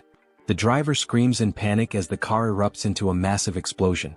Joonsoo dashes forward, activating his abilities, speed and breakthrough. But something is off. That explosion was way too powerful for just a single grenade. There was no way it should have caused that level of destruction. As expected, that guy was a traitor. The bulletproof luxury car speeds toward Miram and ultimately the gas station. That lingering sense of déjà vu, there was a reason for it. A flashback begins. We see Iron Fist's boss lying on the ground. Then it becomes clear. Joonsoo knew this would happen because all of these events had already played out in the game's story when Iron Fist Kim was betrayed by his own men. He doesn't know exactly why, but this time the traitors of the Iron Fist gang have chosen him as their target. Suddenly, a hail of gunfire rains down on his location. One of the men shouts, "That's him. The guy on the most wanted list. Ah. If we take him down, we'll get that billion-dollar bounty." Excitement spreads through the group as they ready their weapons. Guns, knives, and eerie grins. Of course, this wouldn't end with just that bomb-filled car, Joonsoo thinks, dodging the storm of bullets. The gunmen keep firing relentlessly. Joonsoo ducks behind a car for cover. Damn it, there are too many of them. He knows the vehicle won't protect him for long. With no other choice, he activates his leap ability, launching himself onto a nearby building. They probably didn't expect this. I should be safe up here. But the reprieve is short-lived. There he is, on the rooftop. "Shoot him down," one of them yells. Damn it, they caught on fast. Joonsoo grits his teeth, raising his mana shield just in time to block another volley of bullets. They're not even enhanced. How the hell are they reacting so quickly? What's wrong with these bastards? Then their leader shouts, "Everyone aim for the center of the shield. Fire all at once. Let's end this now." A synchronized barrage slams into his barrier. The sheer force causes it to crack, leaving Joonsoo momentarily stunned. What the hell? How do they have this kind of precision? He instinctively takes a step back, just as a bullet grazes his arm. He clenches his teeth. He had underestimated them. He really didn't want to use these, especially since he had just bought them, but at this rate he had no choice. Reaching into his jacket, he pulls out a handful of odd-shaped grenades. "Here, have some gifts, you bastards." The grenades slowly fall near the enemies, releasing smoke. They begin coughing. What the hell is this smoke? Wait, these are tear gas grenades. Damn it, I can't see him. We can't let him escape. We need to kill him to get the antidote. Who do you think you're chasing if you're not even superhuman? Joonsoo mocks them. Well, anyway, it's time to say goodbye to the failures. Time to get the hell out of here. As he runs between the buildings, he finally manages to lose them. Finally, a group of thugs showing focus almost like superhumans, huh? Joonsoo thinks. There's only one way that could happen. The damn combat drugs. They have serious, harmful side effects, but they can temporarily enhance combat abilities. That's probably how they almost trapped me for a while. Considering they mentioned something about an antidote, Joonsoo is sure that's what they're after. The only problem is, the only person who could lead that gang in Harem is the human hunter. He's the first person that comes to the protagonist's mind. He's a superhuman with excellent abilities, a sharpshooter with deadly aim, focus, and precision. He's the master of cowardice in combat, active in Harem. His methods are simple. First, use the betrayal of an infiltrator to plant a bomb. Second, send in a gang of criminals under the influence of combat drugs. And third, his specialty being a sniper. Knowing this, Joonsoo activates his abilities to see beyond normal vision on the battlefield. With great effort, he spots a distant light coming from a building. Just in time, he narrowly avoids a shot from the building, but despite his speed, the bullet grazes his face. If he had reacted even a fraction slower, he would have definitely been dead. But the risk paid off. He now knows the enemy's location, where they're hiding. Looking out over the city, part of it is on fire, and an idea forms in his mind. Got you, you bastard. He leaps down, sprinting toward the flames to confront the cowardly human hunter, the sniper. He has no choice but to go straight for him. However, the fire is intense, so he'll need to use his defensive abilities. Fire resistance, perseverance, black flame, leap, dash, and the Einhjar cultivation technique. He pushes through the fire, running as fast as he can, even though the flames are burning him. He ensures that the sniper can't see him through the smoke, making it harder for the shots to land. To fight such a skilled sharpshooter, he has to get close. Finally, as he looks up at the building, he sees a red light. So that's where you're hiding, you bastard. I found you. Locating the sniper's position is the top priority when facing these kinds of players. Damn, I can't see him, the sniper grumbles. Maybe I'll need to change positions. As the sniper scans the city, looking for Joonsoo and aiming at every possible spot, he catches sight of a blue trail in his scope. He realizes he has to get closer and create an unexpected variable. Wait, did he jump from that height? The sniper is taken aback by Joonsoo's move. And how dare he challenge a sharpshooter to a shooting duel? With that, the sniper activates all his abilities: sniper, focus, deep breathing, insight, gun shooting, ein. He fires his pistol, the black flame, at the same time that Joonsoo shoots. What will happen next? Who will win this cowboy-style shoot? Then both fire at the same time. They take a deep breath in this moment of tension. It's all or nothing. The sniper's shot hits Joonsoo's arm. Shit. He really is a damn sniper. And to think that even in this surprise situation he was still able to shoot. But we know our protagonist never does anything for no reason. With a smile on his face, he declares that it's over. He also managed to land a shot on the sniper's shoulder. The sniper is shocked. After all, it was just a shot from a regular pistol. But then, flames start spreading rapidly over his body. Black fire engulfs him as he screams in agony. Joonsoo barely manages to land on the ground, struggling due to his injured arm. Their bullets are deadly even if they only graze the enemy because they consume their target's mana. As he writhes in pain, Joonsoo declares his victory, only to realize he has fallen into a trap. A pool of sand appears beneath his feet. It's a magical snare. Meanwhile, Human Hunter starts taunting the protagonist, calling him a brat and a fool. Don't think this is over, you bastard. He pours holy water over himself to extinguish the black flames. Shit, this is bad. If Joonsoo doesn't get out of this trap now, he's dead. The moment I put out this damn fire, I'll fill your body with bullets. You'll look like a damn sieve. Damn it, I need to think fast or I'm a dead man. He hadn't expected this to turn into a race against time. For now, he needs to slow down the infiltration of magic and minimize the damage. He equips the traits: Mana Barrier, Perseverance, and Resolute. Then he adds the traits of Brute Strength, Strength, and Super Strength. Pressing both hands against the ground, he yells that survival comes first, pouring all his strength into escaping the trap. He activates his last available trait, Purification. With Purification, he will destroy as much mana in the trap's magic as possible. But before he can react, his enemy is already in front of him, fully recovered. The enemy acknowledges the protagonist's resilience against the magical trap, but it's too late. Has he already extinguished the black fire? This victory is mine. If he kills the protagonist now, he'll spend the rest of his life relaxing on beaches. He raises his gun to shoot, but the protagonist vanishes. Before he can grasp what's happening, a fist slams into his cheek, making him spit blood.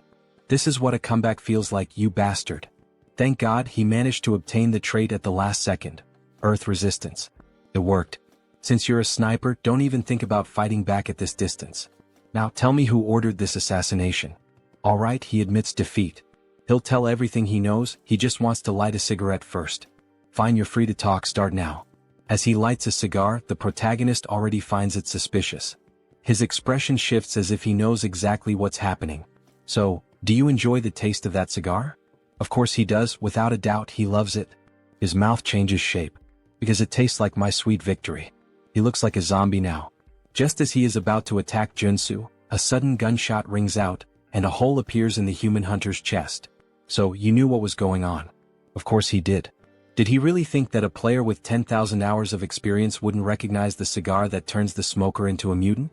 What a mess. In the end he had to put him down. That was unexpected and bizarre. The hunter was always a cunning bastard, but in the game he usually surrendered after admitting defeat. This time though he chose to fight to the very end, transforming into a mutant? Maybe he had a hidden motive. Not that it really matters. What's important is making it out of this alive. As he searches through the hunter's clothes, he finally finds a flash drive. Alright, let's see who's behind this plan and trying to kill me. The next day the news is all over TV, reporting on the chaos from the previous night. Last night, a large-scale shootout between gangs erupted in Harem. The explosion of a gas station triggered a massive fire, and it is estimated that the death toll is in the dozens. The president doesn't believe Joonsoo was involved in the massacre.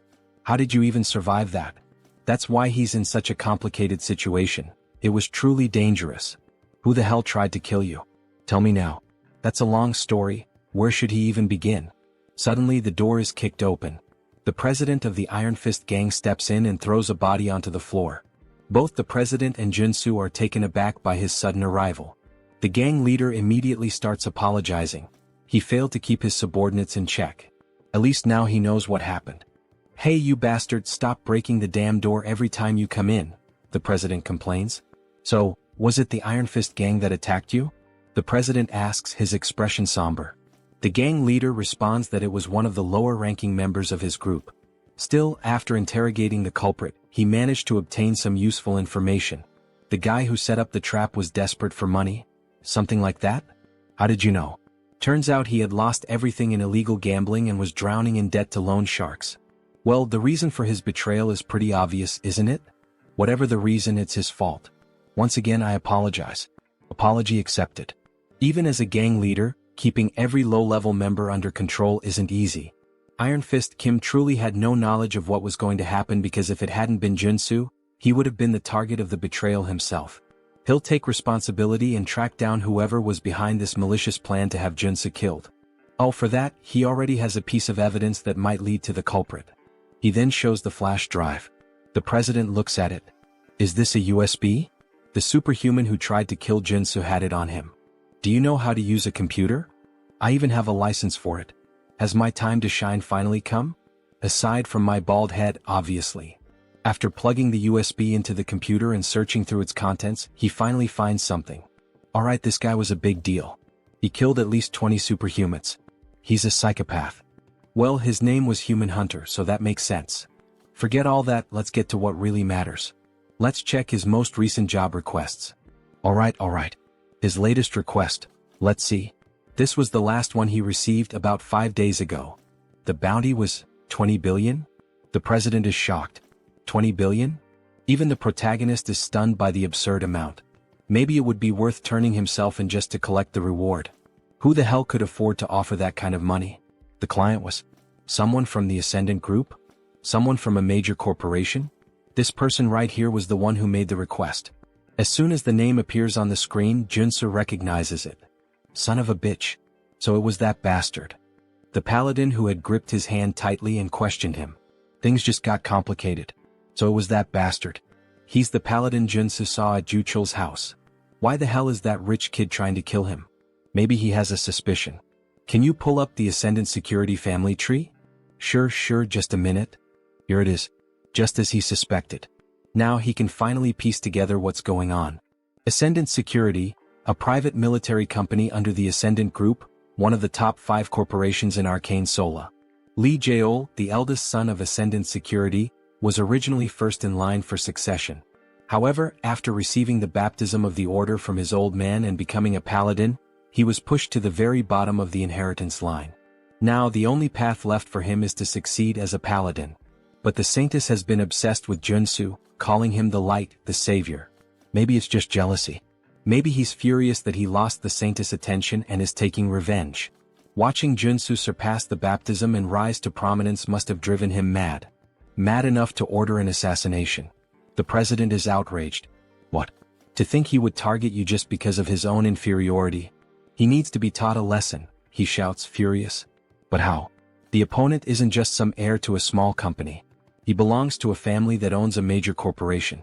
One wrong move, and the entire company will come after them until nothing is left. That doesn't mean they should just sit back and take it. Yeah, you're right, Joonsoo says, smirking.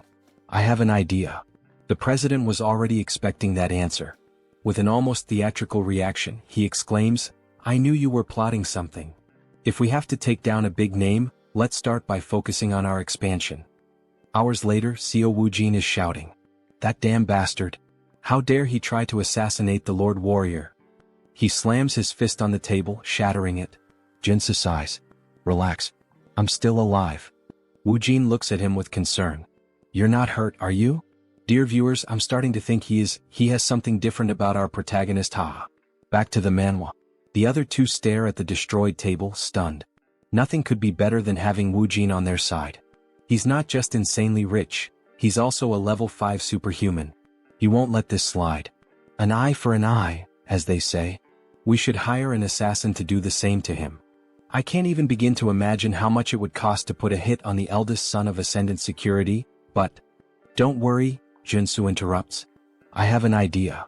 What kind of idea? I'm going to challenge Lee Jaeol to an official duel. A duel? Woojin questions, clearly alarmed. The other two are equally shocked. This can't be avoided. If he lets him go free, he'll just keep hiring stronger and stronger assassins to try and kill him. But that guy is a coward, he'll probably just hire someone strong to fight in his place. Either way, this world is full of unfair advantages. If he wins the duel, he'll receive a formal apology and proper compensation. Right now, this seems like the most realistic solution, analyzes the gang leader. Joonsoo won't be able to fight him on equal footing, so he'll have to rely on the duel. With clear evidence in his hands, he has more than enough justification to challenge him. If they allow Seoul to send someone in his place and keep the duel private, with only close acquaintances present, he will accept. All right, the president says, preparing to formally send the duel request. We'll also need an official notary. I'll take care of that, Woojin offers. His parents know a lawyer who used to be a Supreme Court judge. All right, thank you everyone. I can always count on you guys. Why are they all looking at him like that? Everyone has a sad expression, almost as if they're mourning him. I'm not going there to die. Don't look so down. Don't kill me off just yet. Are you confident you can win? The gang leader questions. Since your enemy knows your strength, he'll bring in a fighter who's at least level 4. Of course this won't be easy. Especially since he can't use his mutation characteristic in an official duel. This will be much harder than when he had to face that man before. Either way, he can already predict who the fighter will be. So you already know who your opponent will be? Yes, and that's why I need a good amount of preparation. Woojin, can we spar for a bit? Of course. I'll help you with everything I've got, Woojin says, gripping his sword with a happy expression. Thanks a lot, but please take it easy. Last time we fought, you nearly killed me, Joonsoo thinks to himself. 3 days later, they all gather in an arena inside a warehouse. Some spectators are present. We're all cheering for you, Lord Warrior. The president is dressed up like a cheerleader, completely decked out. The gang leader can't believe what he's seeing. And, of course, she's there too, the girl who got the protagonist all fired up. She's in the stands cheering for him. We believe in you. Don't give up. All right, thank you everyone. He trained so relentlessly over the past 3 days that he feels like he's about to drop dead. But thanks to that brutal effort, he has managed to complete his preparations to face the enemy. And there he is, Dusik, the paladin captain of the Order of the Old Father. It's been a while since I've had to participate in a duel, he says, laughing. Oh, Dusik, the paladin captain of the Order of the Old Father. A level 4 superhuman.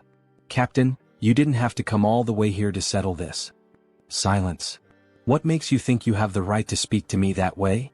No paladin of the Order will ever lose an official duel while he is captain. Seoul stays silent. Lee Seoul, acting all high and mighty in front of me, yet he's nothing more than a sheep before his captain. What a coward. It's a pleasure to meet you, Warrior Kim.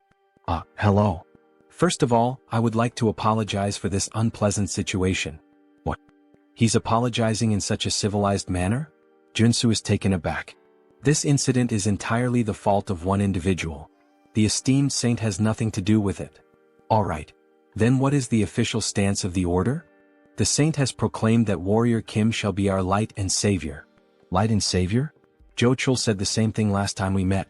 What the hell does that even mean? Therefore, the condition the saint proposes is this. If you lose the duel, Warrior Kim, you will join the order alongside us. What? Join the order? Why are they so obsessed with this? Why do they want me to join so badly? In the background, Seoul is trembling with rage, while Joonsoo grows uneasy. It is the will of our saint and our lord. Just then an official interrupts them. It is now time for the duel to begin. Now that all parties are present, please confirm the terms of the duel oath. If the paladin wins, Warrior Kim will join the Order of the Old Father. If Warrior Kim wins, Lee Seoul will be prohibited from harming him directly or indirectly, and will also be required to provide financial compensation. Do both parties agree? Both nod in confirmation. Joonsoo feels something tightening around his heart. In Arcane Seoul, a duel oath is a magical contract. If you break it, your heart will literally explode. Even in this chaotic world, no one is reckless enough to defy such an oath. The official proceeds with confirming the rules of the duel. This duel will follow the standard international regulations set by the Superhuman Federation. All personal superpowers and weapons are allowed. However, all consumable items must be crafted on-site. Dusik is already prepared, but before proceeding, Joonsoo requests time to craft his items. Understood. The time limit is 10 minutes per item. He grips 3 potions in his hand. He's practically an alchemist with how he formulates, crafts, and modifies substances. These elixirs are specifically designed to counter paladins. Elixir of Steel Body, Elixir of Flash, and Elixir of Arcane Dragon. Are these correct? Yes. I will now consume all 3 elixirs. Doping is essential in PvP. He drinks all 3 at once. Now that both sides have completed their preparations, The duel is about to begin. 10-9-8-7.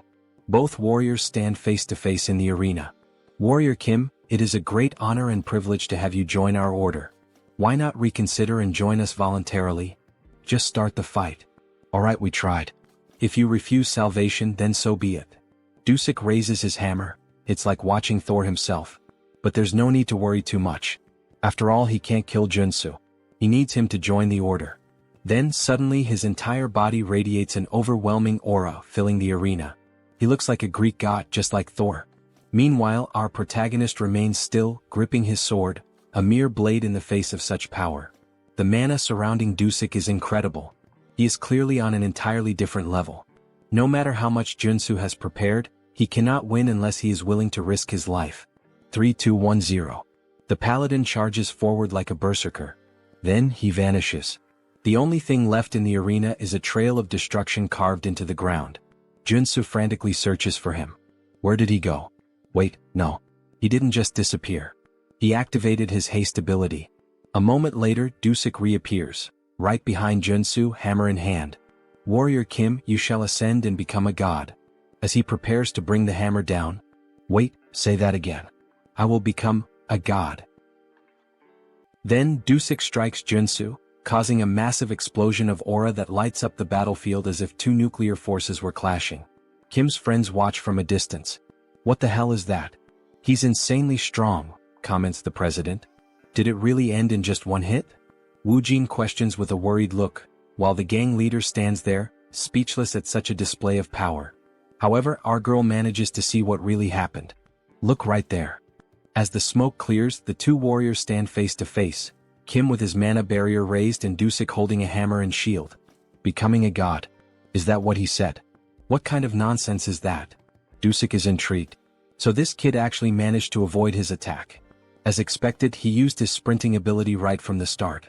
It's a high-level trait for surprise attacks, but if the opponent is already aware of it, there's no reason not to block it.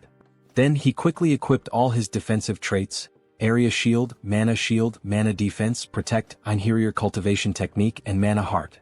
Yet, even using all of them together, that ability of his was still enough to shatter his triple-layered shield. Congratulations, Warrior Kim. For a level 3 warrior to block his surprise attack. Now he understands why the saint values him so much. Stop talking nonsense and explain. First he calls me light and savior and now a god? Explain it better. It's exactly as it sounds. You, Sir Warrior Kim, are the hope of our order and the one who will save us from the coming judgment day. Joonsoo can't understand what he's saying. The hope of the old father's order? Now that he thinks about it, the god they serve is dead. In the game's story, a few years later as the plot progresses, the saint performs a revival ritual for her god, triggering a boss battle in the middle of Seoul. A massive octopus appears, wreaking havoc on the city, and it must be stopped. So wait, if they keep mentioning this over and over, does that mean that by savior, they're actually referring to the vessel of God? Yes, exactly, Dusik confirms with a malicious look. A noble sacrifice and sacred devotion. These insane bastards. So in the end, they've just been planning to sacrifice Warrior Kim this entire time? He had actually thought there might be some genuine purpose behind all of this. Your body and soul will become part of the old father and his avatar. Because you will lose this duel, and join our order. Dusik shouts, radiating pure hostility and arrogance. Yeah, go to hell, you bastard. He then charges forward, quickly activating his sprinting trait and striking at Dusik with his sword. However, he isn't fast enough. Dusik easily blocks the attack with his shield. But even so, he is sent flying backward from the sheer force of the blow, eyes wide with shock. What kind of power is this? Then we see the new traits of our protagonist: strike, rush, endurance, strength, super strength, perseverance. Confusing, isn't it?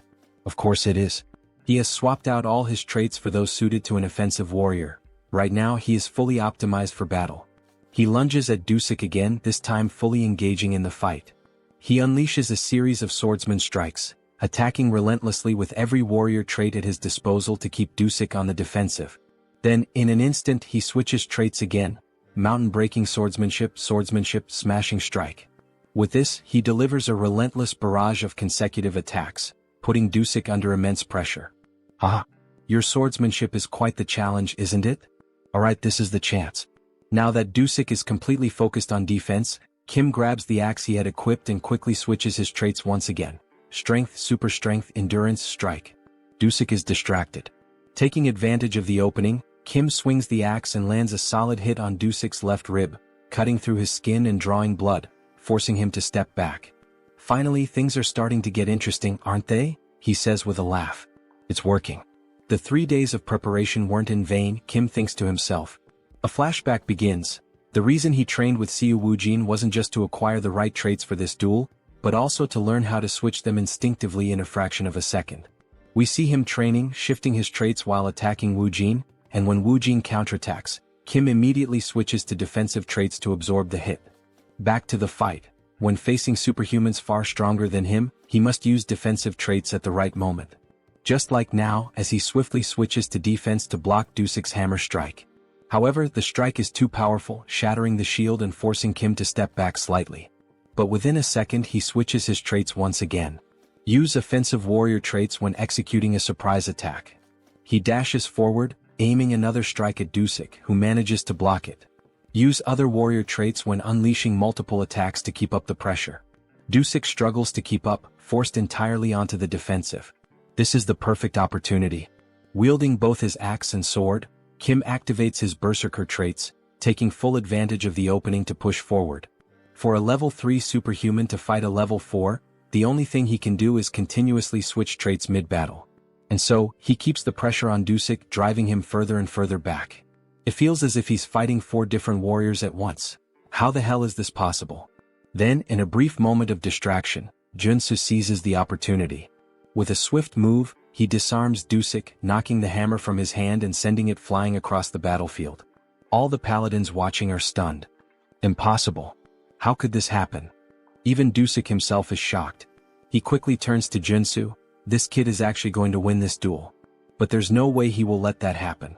He has no intention of becoming a sacrifice for their rotten order. Alright, he admits it. He can't hold back against Kim anymore. He'll fight seriously now. Gripping his shield tightly, his aura begins to surge. He has given up on being Thor. Now he's Captain America. Dusik channels power into his shield and warns Kim. This next attack could kill him, so he'd better be ready. Then with a sudden motion he hurls the shield like a spinning blade. Kim quickly raises his own shield to defend. A direct attack like this won't work, or so he thinks. But in an instant, his shield shatters, and the sheer force sends him flying to the far end of the arena. Shit. The power output just skyrocketed. Was Dusik really holding back this whole time? Before he can recover, Dusik appears right in front of him and lands a devastating punch straight into his stomach, striking in a stance straight out of JoJo. How dare you mock our order? Kim is sent crashing into the wall, spitting blood as his body collides with the thick stone. If he begs for forgiveness now, Dusik will accept his surrender. But as Warrior Kim stumbles back to his feet, rolling onto his side, he simply smirks. No. The only way I lose is if you kill me. So be it. Now both warriors engage in an all-out frontal clash, neither backing down. Kim charges at Dusik, who manages to block his attack. Then, in a calculated move, Dusik allows himself to take a few hits just to land a clean strike on Kim. With all his strength, he slams his shield into Kim's shoulder, cutting deep. The pain is so intense that Kim nearly loses consciousness, but he refuses to give in. In an instant, he counterattacks, driving his axe once again into Dusik's ribcage.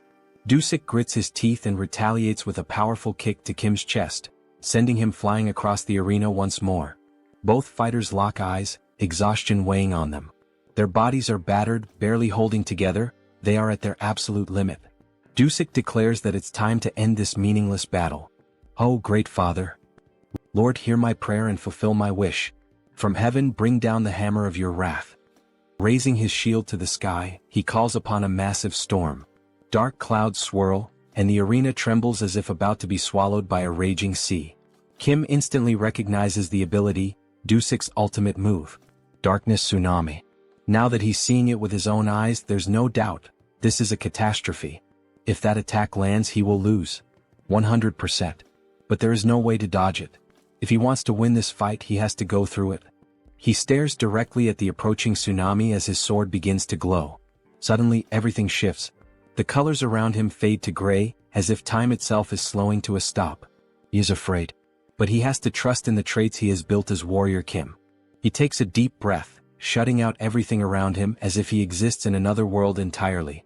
Mountain-breaking swordsmanship, the technique he has never stopped training. The swordsmanship, sharpened through battles and sparring against Seo Woojin. The Einherjar cultivation technique, honed through years of dedicated practice. Mana heart, which has grown alongside him. Rush, earned through sheer desperate willpower. And finally, the ultimate trait, one that can cut through any material in the universe, flash. Then, as if a divine force is descending upon him, a surge of power crashes down over his body. He will trust in his abilities. He will trust in the time and dedication he has poured into them. A brilliant four-pointed star flashes for an instant. Kim launches himself forward, dashing headfirst toward the oncoming tsunami. And above all else, he will trust in himself. He charges straight into the massive wave that gave birth to the tsunami. The entire arena is consumed in blinding light. No one understands what is happening. What the hell is that light? What's going on? Kim's friends question in shock. Then finally the light fades. Kim is on his knees, gasping for air, while in the background, Dusik remains standing. Suddenly, Kim starts coughing up blood violently. His body is battered, barely holding on. Dusik speaks, his voice steady. That was a magnificent duel, Warrior Kim. But then the truth becomes clear. A massive hole gapes in Dusik's chest. Kim's power had been so overwhelming that it pierced straight through Dusik's ultimate ability, shattering his shield and tearing through his body. All that remains is an empty husk, standing lifeless. Then the announcement is made. The judge raises Kim Warrior's arm, declaring him the winner of this duel. His friends start running toward him, and in that moment we get a glimpse of the arena, now scarred by the destruction. Joonsoo is happy he did it. He managed to defeat a superior-level superhuman without using the mutation trait. Professor, he really is the best. That was unreal, almost inhuman, our girl remarks, her face lit with joy. He knew he was capable of defeating that paladin, the president says, tears streaming down his face. He couldn't help it, he was simply amazed by what he had just done against that superhuman, adds the gang leader. But suddenly someone shouts, "Son of a bitch." It's Jeol, gripping his axe, ready to strike Joonsoo. Die now, cheater. However, Seo Woojin was prepared. He reacts instantly, protecting his master as we see a punch followed by a blue explosion, sending Jeol flying. He crashes to the ground, landing near other paladins after being thrown several meters. How dare you refuse to accept the outcome? That chief paladin Dusik lost in a fair and honest battle, and yet you still try to attack his teacher? Do you truly wish to meet death now? At last we see Woojin in a fighting stance, his expression filled with rage. Sir Lee Jeol, do not forget the magical pact both fighters agreed to. If he acts recklessly, his heart will explode. Kim Warrior, because of him, the captain of the paladins is dead. We see his heart being crushed by magic, making it impossible for him to even breathe properly. They will have their revenge. The Order of the Old Father will not forget this, the other paladins shout. So they're saying that Kim was the one who killed Dusik in this duel? Is that really what that worm is trying to claim?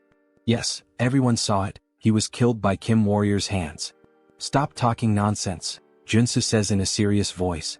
The one truly responsible for Dusik's death was none other than Jeol himself. Though he was an enemy, Dusik was an outstanding example of a warrior. He fought bravely for what he believed in and battled to the very end.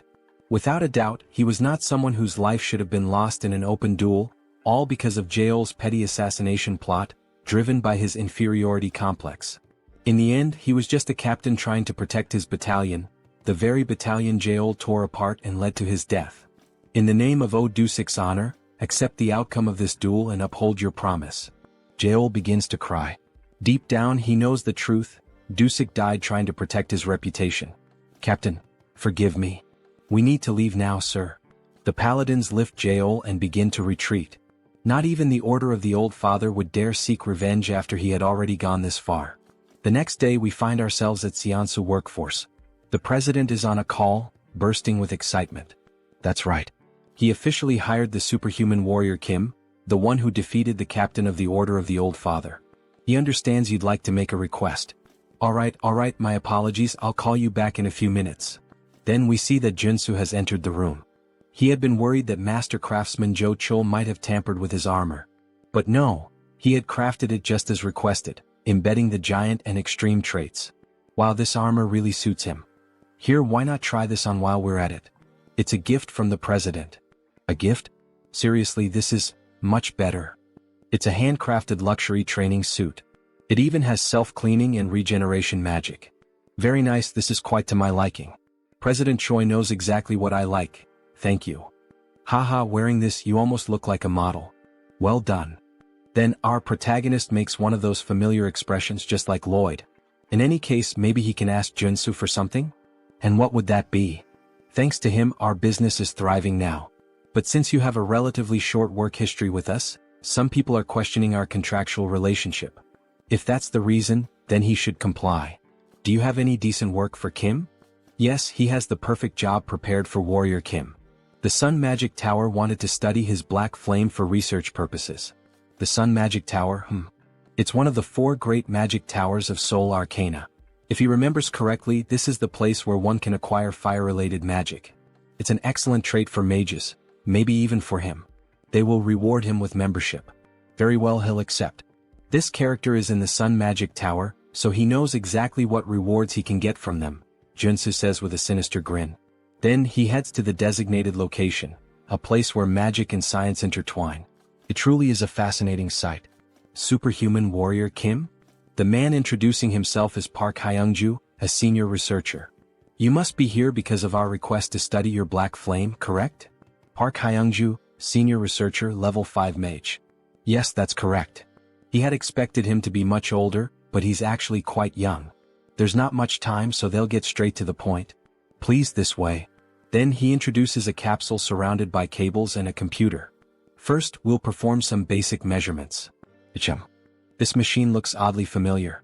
Please step inside. You only need to remain still. So he enters the machine. The assistant shuts the door and a robotic voice announces, initiating ultra-precision measurement. Ultra-precision? Wait, this is the machine used to reveal everything about a character to the player. He's walked right into a trap. Information about him starts appearing on the screen. This machine will expose all the secrets of his traits. Hey you bastard, what the hell? Shut this thing down right now. This wasn't the reason he came here. Please stay quiet and still. This is all part of the necessary process. This information was in our contract. Screw you, you bastard. He pulls back his fist and smashes the machine's glass with a single punch. Hey, what's the meaning of this? The contract he signed only required him to demonstrate his black flame to cooperate with the research. Who the hell do they think they are to pull this on him? Then the assistant gets slapped across the face by an old man. Park Hyungju, you idiot. Are you doing this again? Boss. Now we're introduced to the old man, Yoon Myung-seok, chief researcher, level 6 mage. How dare you try to ruin my project? This is a misunderstanding, chief. A misunderstanding, my ass. He had planned to sell Mr. Warrior's information, the sole possessor of the black flame trait. There's surveillance footage proving it. My apologies. I let my greed get the better of me for a moment. Get the hell out. You're exiled from this team. What the hell is going on? Kim has no idea what to make of any of this. 1,000 apologies, Warrior Kim. I am Yoon Myung-seok, the head of this research division. This was an unfortunate incident. What he means to say is, well, it wasn't his fault, you know. He thinks this kind of thing must happen often. So, that idiot sold our confidential information because of his gambling addiction. If it weren't for his mentor Elder Joe, he would have been kicked out of this place a long time ago. I see. In any case, I came here to fulfill your request and nearly had my personal information stolen. As an apology, we'll upgrade your membership status. Alright, I'm listening. What exactly are the benefits of this so-called upgrade? You'll have access to our commercial facilities as well as our training grounds. I assure you he'll make excellent use of them. The training facilities of the Magic Tower can only be used by its mages. What an unexpected stroke of luck. Yes, this doesn't seem too bad. Please, take some time to rest while we prepare for the research. Alright then. He'll take a look around the Magic Tower. As he enters a room, a floating golden orb appears. He almost fell for it, just as expected from Arcane Seoul. But in the end, everything worked out. This is a chance to acquire many excellent traits from the Magic Tower's training grounds. Initiating electric magic training. The golden orbs suddenly begin releasing fierce lightning bolts that strike the protagonist. The pain is unbearable, he complains that it feels like it's shocking him down to his very bones. But if he can endure it for a while using his traits, perseverance, determination, revitalization, After withstanding the pain for some time, he gains a new trait, electric resistance. Nice. He has finally obtained the ultimate resistance trait for all 6 attributes. Okay. Even with resistance, this still hurts. You can turn it off now. At this point, he's going to get fried alive. However, something happens. The lights turn red and the robotic voice announces, "Training system has been switched to manual. Warning, warning. The intensity of the electric magic has been adjusted." Wait, what? It said the training was already over. Who the hell switched it to manual? Wait, that bastard, what is he doing there? He tampered with the settings, that son of a bitch. So he pulls on the machine. Maximum output. Electric magic beginning. All the golden orbs begin to gather massive amounts of energy simultaneously, and then they release it all at once, like a huge Kamehameha of electricity aimed straight at Joonsoo. Hey, calm down, what the hell is this? Die, you bastard. Then Joonsoo receives an enormous, concentrated surge of energy. Hyungja laughs a lot. This is what happens when someone messes with his business. Now die. However, after a moment he's surprised. What the hell is going on? Is he actually withstanding this massive electric discharge? There's no way he would go down from a simple low-level lightning strike like this garbage. There's a reason he's been training during his free time. We see his trait window showing 5 resistances already acquired. Divine resistance, which he gained by enduring the holy baptism. Fire resistance, obtained by boiling himself in the mana spring. Darkness resistance, earned during the battle against the necromancer Sharon. Cold resistance, obtained in the fierce blizzard of the conjoined ghosts. Earth resistance, which he acquired while trying to escape the magic trap set by the human hunter. And lastly, not least important, electric resistance, which he obtained through the training he just did. With all 6 traits now combined, we see a bright green aura surrounding the protagonist's body, as if he's undergoing some kind of mutation. His body begins to change from the inside. His heart starts beating harder as it draws more blood, more veins connect to his heart to increase its power. Then he finally gains a new trait, magic resistance. A green shield forms around him. How thrilling. This new trait came at exactly the right time. Hyungju can't believe what he's seeing. How is this possible? Can he really block a level 3 magic spell using only his body? Is he even human? This is going to be harder to deal with. Attention. The program is now out of control. Please terminate all training and evacuate the facility immediately. The system is out of control. This is going to get dangerous. In that case, he'll start dodging all the attacks using his perception trait. Then he quickly begins evading all the electric strikes, adding 2 more traits, movement and dash. By using this combo, he ends up gaining another new trait, secession. Good. He managed to acquire this useful trait as well. At this pace, he should be able to obtain the high-class trait, air raid. Damn it, what the hell is going on? Hyungju starts to panic and frantically presses all the buttons. He's really trying to kill the warrior Kim. However, he's stopped by his superior. That bastard of an assistant. He thought he'd heard the warning sounds and came running to check what was happening. What the hell does he think he's doing? Shut it down now before it explodes. Yes, sir. Resetting the training program. The training program has been stabilized. Lunatic. How dare you try to harm Mr. Warrior Kim? Chief, that's not what you think. Harm who? Mr. Warrior Kim? He seems to be unharmed after all that electricity. Well, it was definitely a bit electrifying, no doubt. But it was a good warm-up. Everyone present is left in disbelief at what they're seeing. Chief, please forgive this fool. Please don't expel him from the tower. He has nothing else left in the world. What will happen if he's expelled from the tower, asks Kim. He'll be magically marked in the brain so that he can no longer learn any new magic, just like a thief who loses his hands after stealing. His life as a mage will be over and he'll be useless for the rest of his life. That seems fair considering the trouble he caused Joonsoo. He's already done many bad things. This is just a natural consequence. And look at this, Mr. Kim. It may not be much, but it's a symbol of our apology. This is an elixir. It's a miraculous potion that can take you from 1 HP to full health in a single gulp. Thank you. This gift is like an extra life for him. He needs to calm down. Ah yes. He believes this is the proper compensation. He doesn't want this incident to turn into something bigger. But there's something else he needs to gain from this magic tower. But he must say that although this gift is great, still, it's not enough to make up for the fact that he was attacked twice after visiting this tower. So, could he be informed of what he might need in order to receive proper compensation? He's held on to this request for a long time, ever since he arrived at the tower. It's to experience the 4 magical spells from the 4 great magic towers. Pardon? Is he perhaps saying that he would like to experience the solar explosion? Yes, that's exactly it. Please, fire the solar explosion at him. The doctor is afraid that this request might not be possible. A level 3 superhuman can't withstand the solar explosion for even a single second. Maybe after he becomes stronger and grows a bit more. No. He's certain he can endure it for about 15 seconds. But that's a feat not even a level 5 superhuman can achieve. Alright, but he is different. Then he starts emitting black flame from the palm of his hand. Ah, the black flame, it can burn away an enemy's mana. Maybe with that, he'll be able to withstand the solar explosion a bit longer. But even so, it will still be dangerous.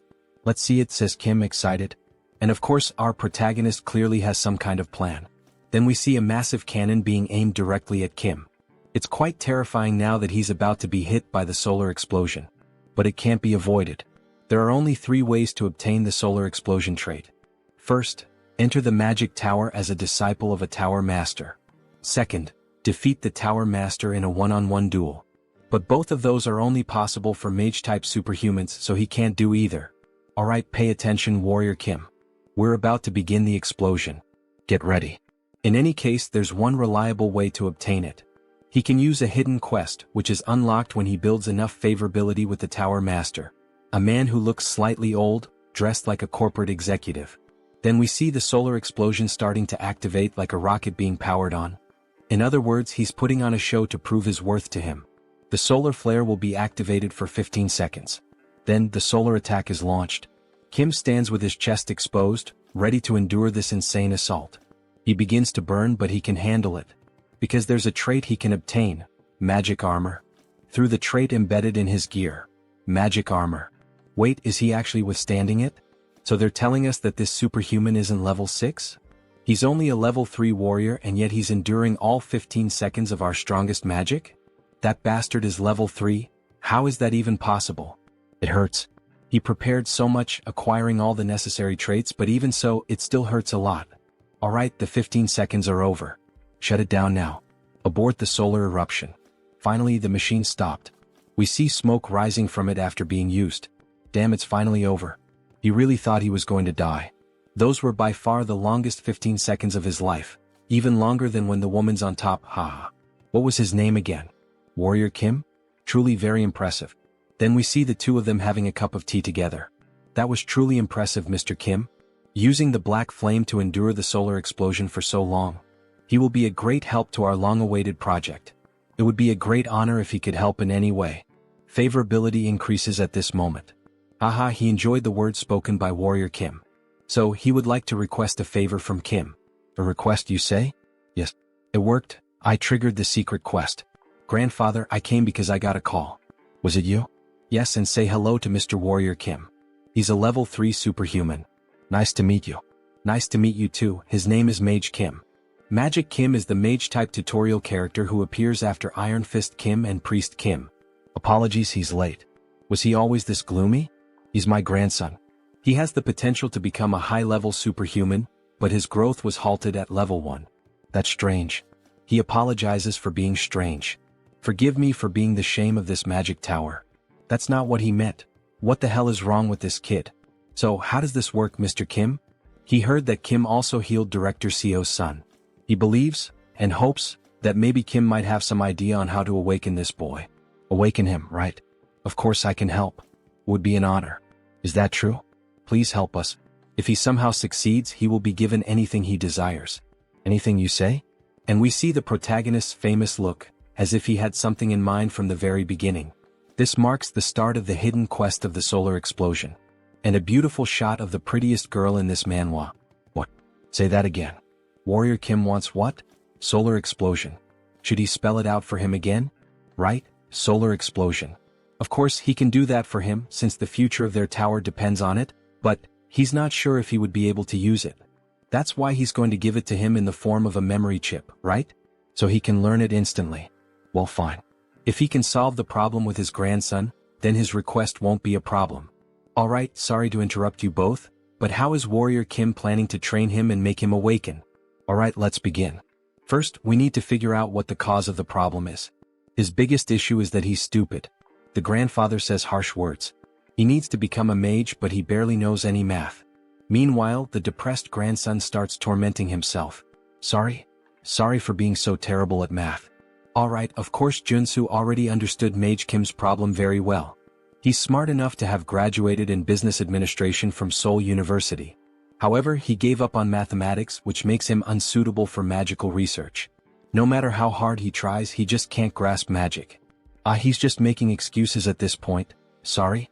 So, why don't we learn a type of magic that doesn't require mathematical calculations? What did he mean by that? Magic that doesn't require mathematical calculations? By using spirits, he will become a flame sorcerer. He says he's a flame sorcerer, but that's not the same as a mage. So does he prefer to let his grandson remain in that state forever?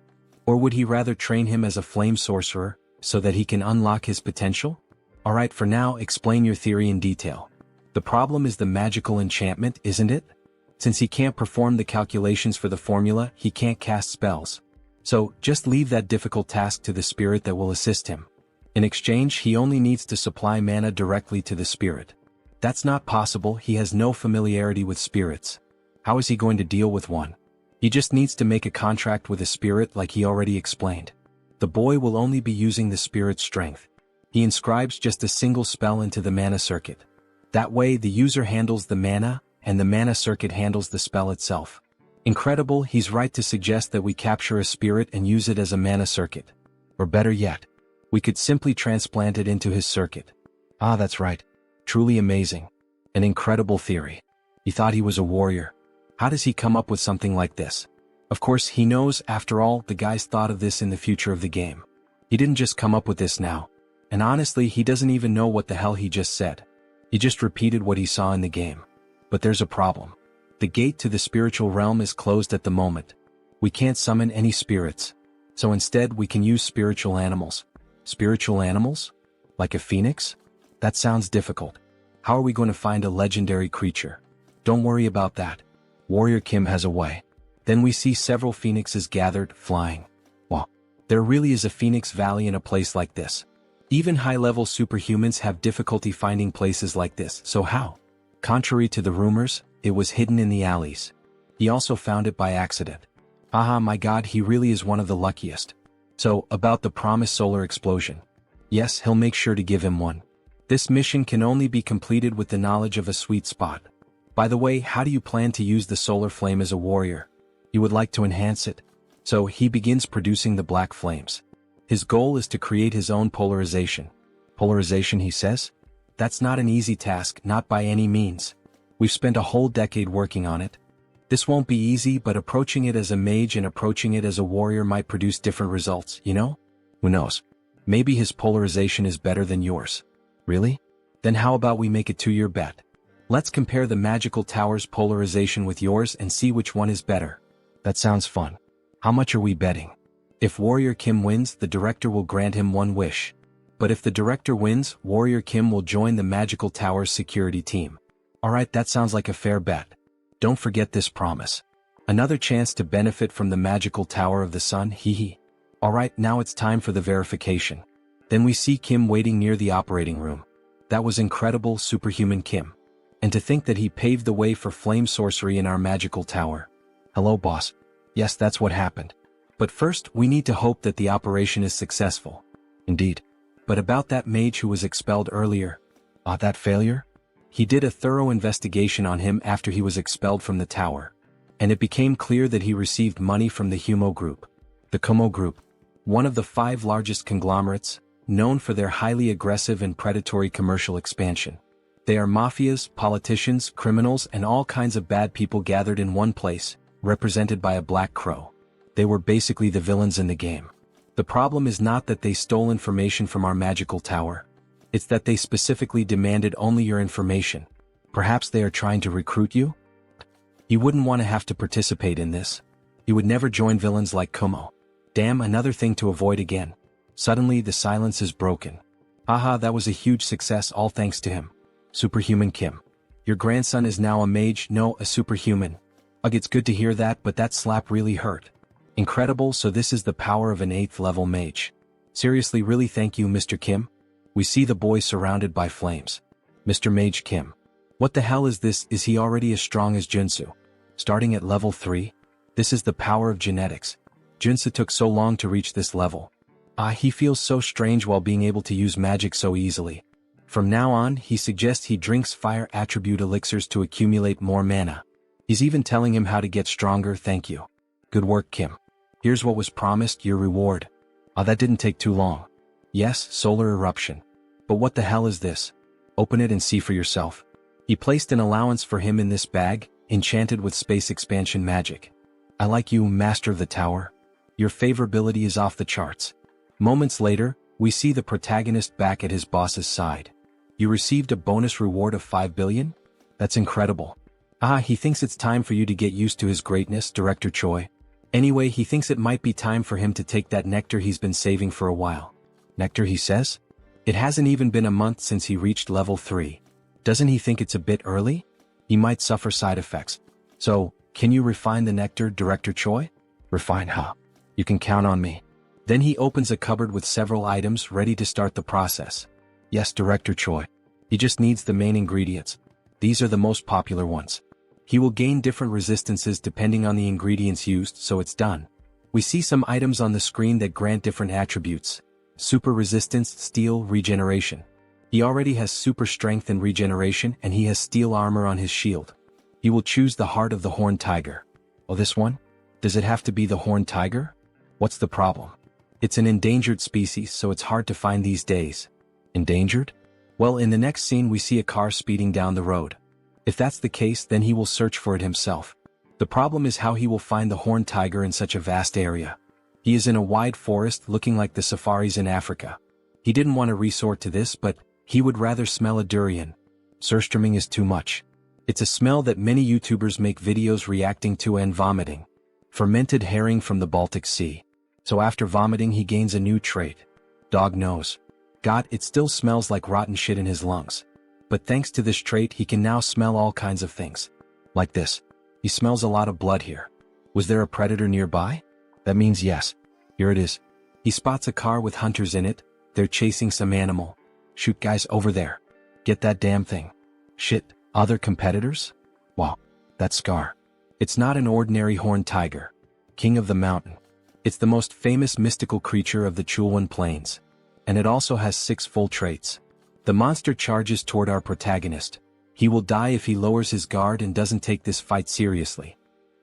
Then the king of the mountain charges swiftly toward the protagonist, who narrowly dodges the sudden attack. However, even while using the evasion trait, he still gets slightly injured on the face, showing that the monster is a real challenge. He won't have many chances if he plays around. He needs to take this seriously. He has to finish it with a shot.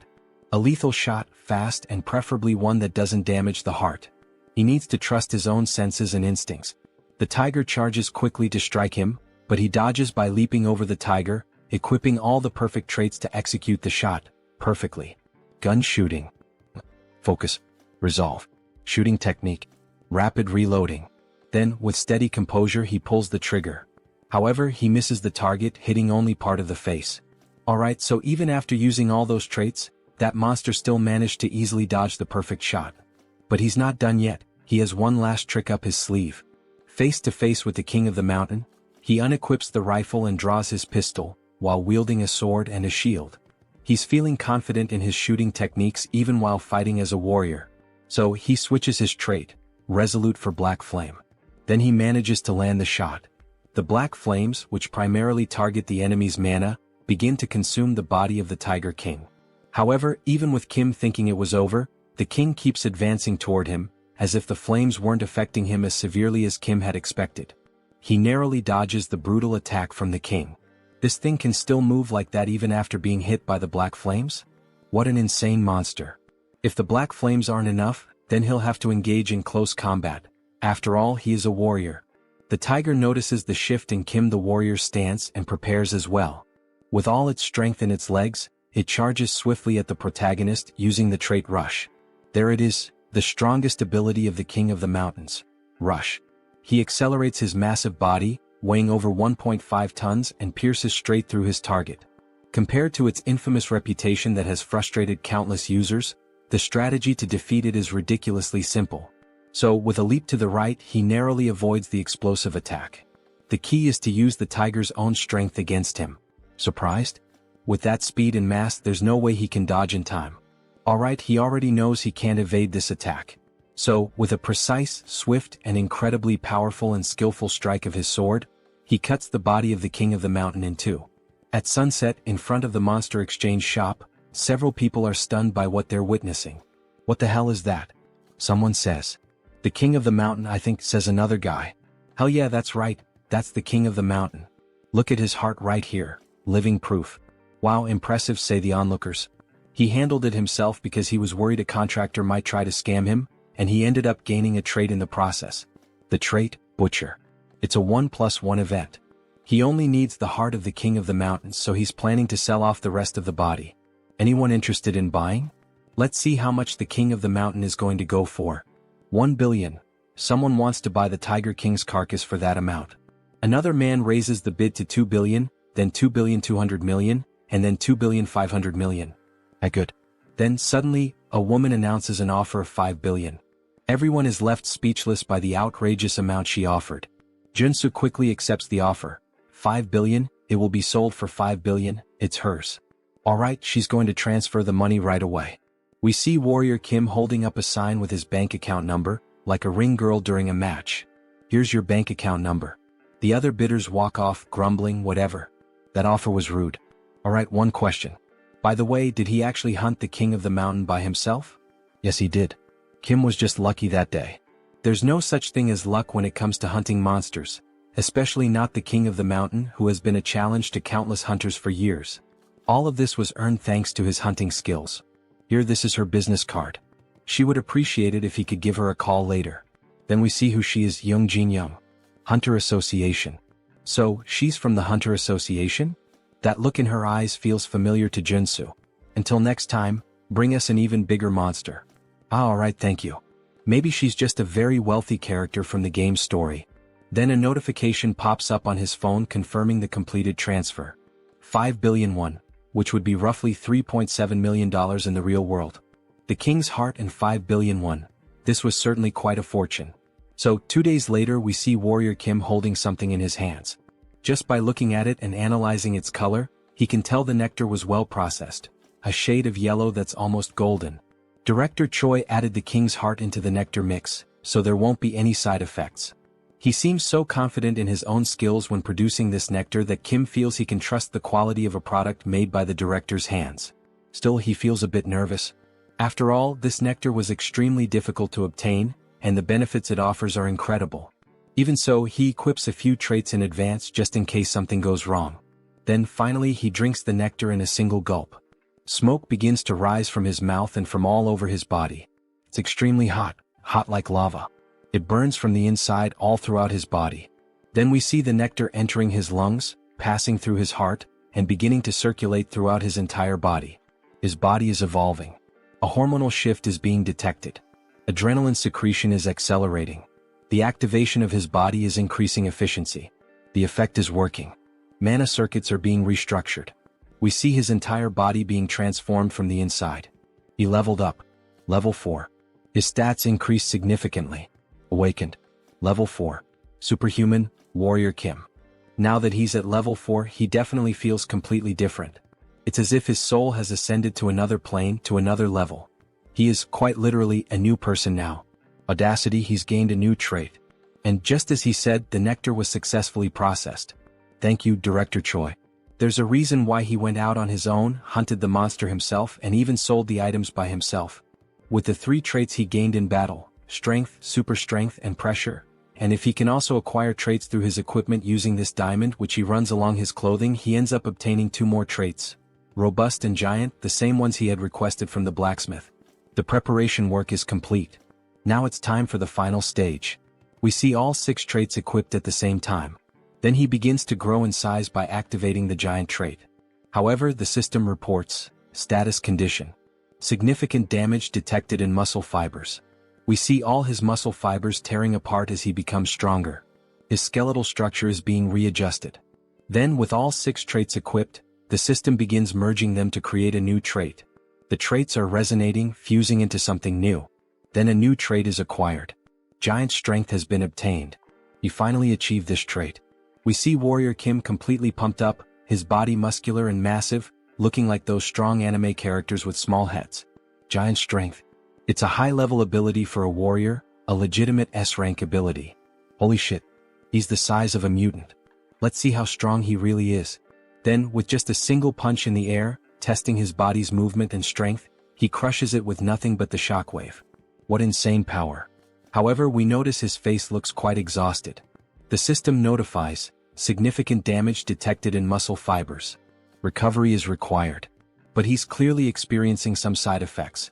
As expected, in order to use this trait he needs the diamond body, which makes his body more resistant, or the invincibility trait, which boosts his regeneration. But these two traits are high level. We see his body slowly returning to normal. He could learn from their equipment just like he did with the two new traits, but he has a problem. He no longer has any diamonds. He used up all he had this time. Well, no problem. Because he knows exactly where to get more diamonds. Alright, we don't have any more diamonds available. Kim is stunned. Seriously, none left? No, they'll be replenished next month as soon as possible. But he thought the Shinwon market would have everything he needed. Next month? That's so late. I need them as soon as possible. Then Warrior Kim, the old man, begins speaking softly, as if to ask if Kim has an interest or urgency in obtaining the crystals. So, he could accompany him to extract some diamonds. He says, "Mine?" He doesn't remember that from the game. This is a route that can't be leaked under any circumstances. So, Warrior Kim, are you interested? Of course, Kim replies. Let's go ahead. Time for faster growth. Then, in the city, the old man drives Kim in his truck. He's sure Kim already knows that obtaining something like diamonds requires taking risks, right? He'd assume so. Just like everything else in Seoul Arcane. First, brush up, and if you don't feel like doing that, you can quit. What's with all these disclaimers? Then, the direction of the city they're headed to, Buchin. Buchin, right. Now he understands where they're going. The place we're headed is where superhumans fight for their lives. Beat them. Kill them. Dismantle them. Everyone in the arena is ecstatic as they watch the battle. The largest battlefield in the capital, the Colosseum. And right off the bat we see two men fighting with blood splattered everywhere. Warrior Kim and Chunbok watch from a distance. The scale is enormous, the Colosseum is truly massive. Did he already know anything about the Colosseum? No, he's only heard some rumors. This is his first time visiting the place. By the way, is he affiliated with this place? Ah, he got him. Well, he was wondering where all those rare items were coming from. After all, they were from here. Now that he thinks about it, Chunbok's history in the game also seemed pretty suspicious. Kim Chunbok, the owner of the antique shop. One of the founding members of the Shinwon market. He sells magical items from unknown sources and occasionally offers high-level magical products at surprisingly low prices. But he'll let him know that he didn't bring him here to force him to participate. After everything he's done for him, how could he? But anyway, he brought him here, right? As part of his plan. Well, yes. He can't get things for free in this unjust world. This is one of the many ways to obtain his diamond as quickly as possible. The rule is very simple. The winner takes everything from the loser, including the diamonds. The loser will have to dismantle their magic circuit to create a diamond. This basically completely resets his experience points. So, he would have to fight with his entire battle life at stake, wouldn't he? But the higher the risk, the greater the reward. Yes. If this isn't to your liking, we can always leave. Leave now. Stop kidding around, where the hell can he sign up for this? This is a perfect opportunity to collect diamonds. Chunbok will sign up Warrior Kim, since he's the matchmaker who brought him here. Well, that means he'll get something out of it too, right? Half of the victory bonus is his, and the rest goes to him and the organizers. Sounds good. Let him experience this place first. Then, we see the protagonist already fighting another competitor. He dodges all of the opponent's attacks perfectly. The other fighter begins to get frustrated. This bastard is just going to keep dodging like a coward? Fight, you damn fool. He'll eliminate him in a single hit with those muscles. Then with both hands he lands a direct blow to Joonsoo's head. However, Joonsoo ends up growing, becoming massive, his body packed with muscles. This guy talks too much. Then he activates the trait, Giant Strength. Now it's his turn, right? He then strikes a pose to deliver a powerful punch, just like All Might from Boku no Hero. He lands an uppercut with extreme force, causing the other fighter to spit blood from his mouth and lifting him into the air with the sheer impact of the punch.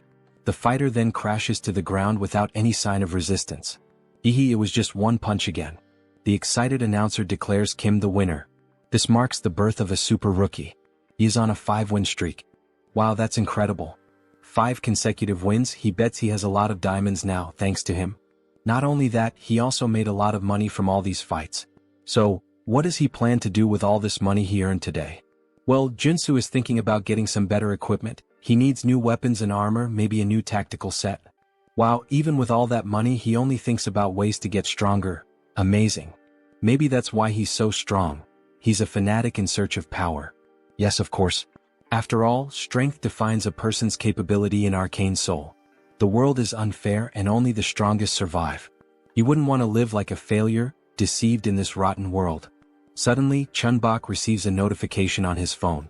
Look, it seems like Warrior Kim just received a duel invitation. Oh, from whom this time? From a level 4 superhuman named Destroyer King, ranked first. Destroyer King? Who the hell is that? Maybe this fight will be tough. After all, he's ranked first and Warrior Kim is in 10th. If you want, you don't have to accept this duel challenge. Don't push yourself too hard. Destroyer King, alright.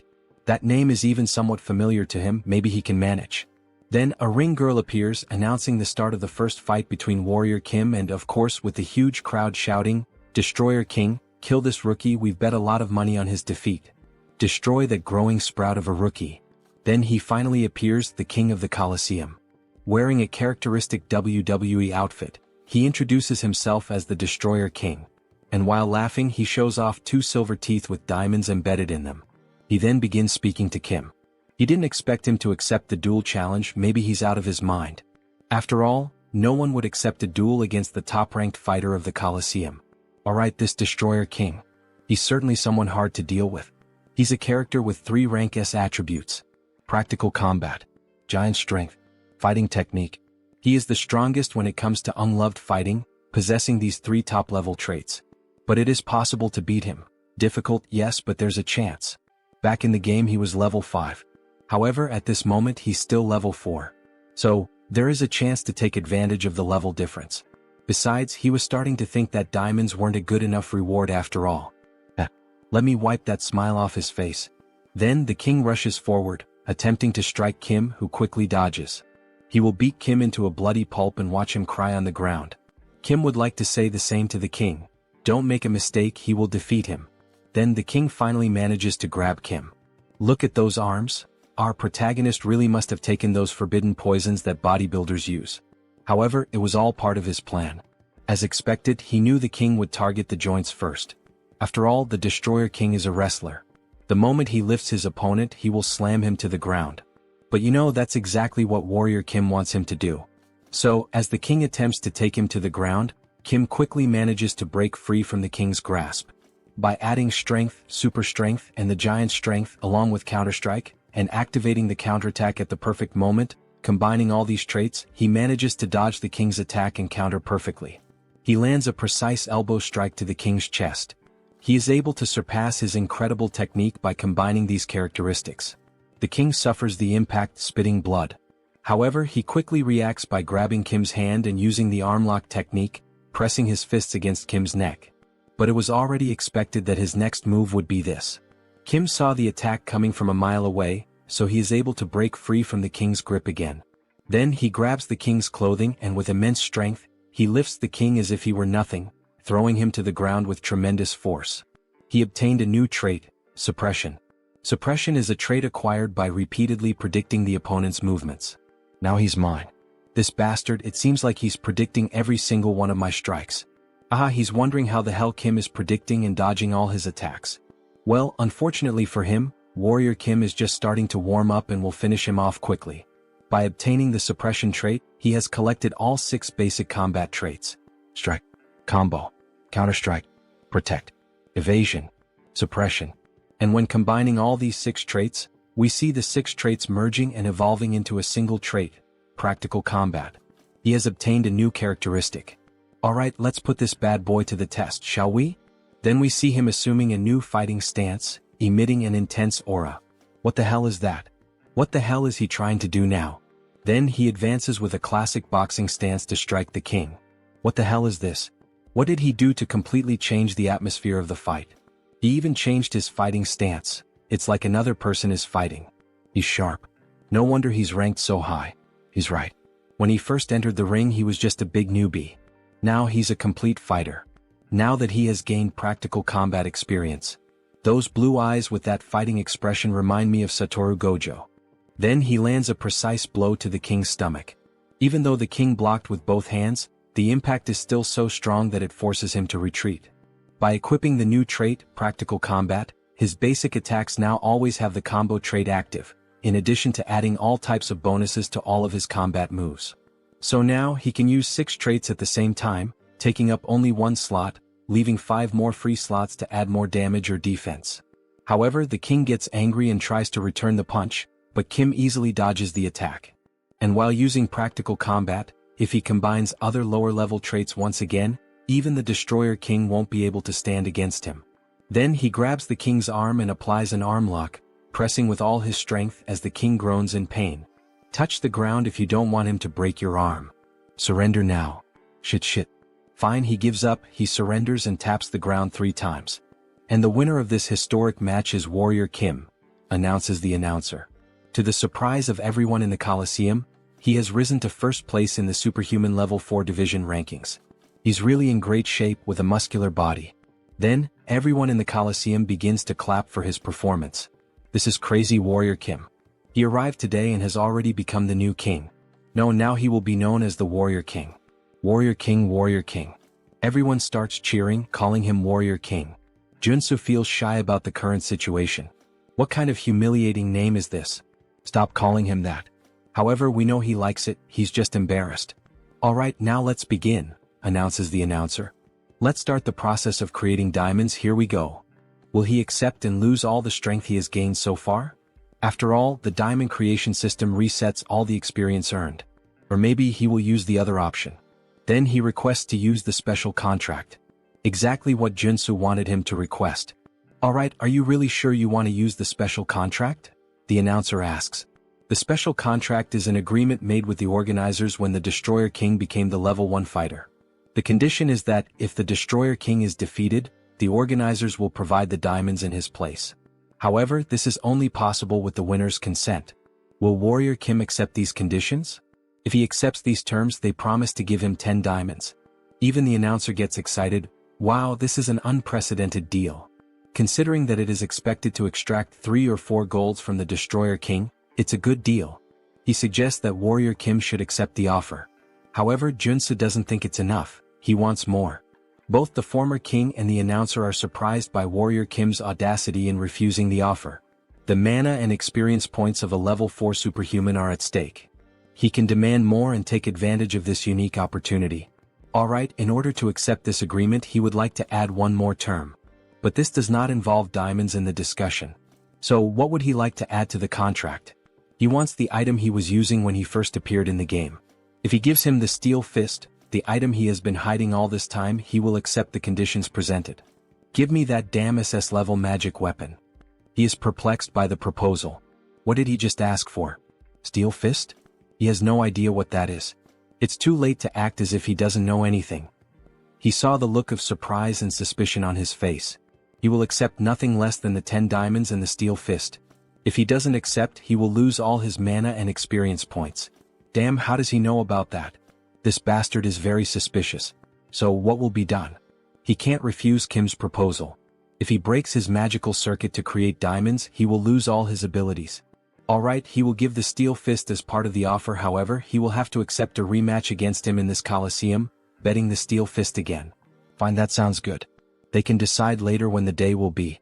After all, he is a busy man too. Then we see the new glove being worn by the protagonist. Holy shit, this is so stylish.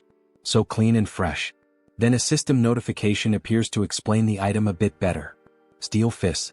Increases strength and resistance. Reduces all damage for 10 seconds. Damage reduction?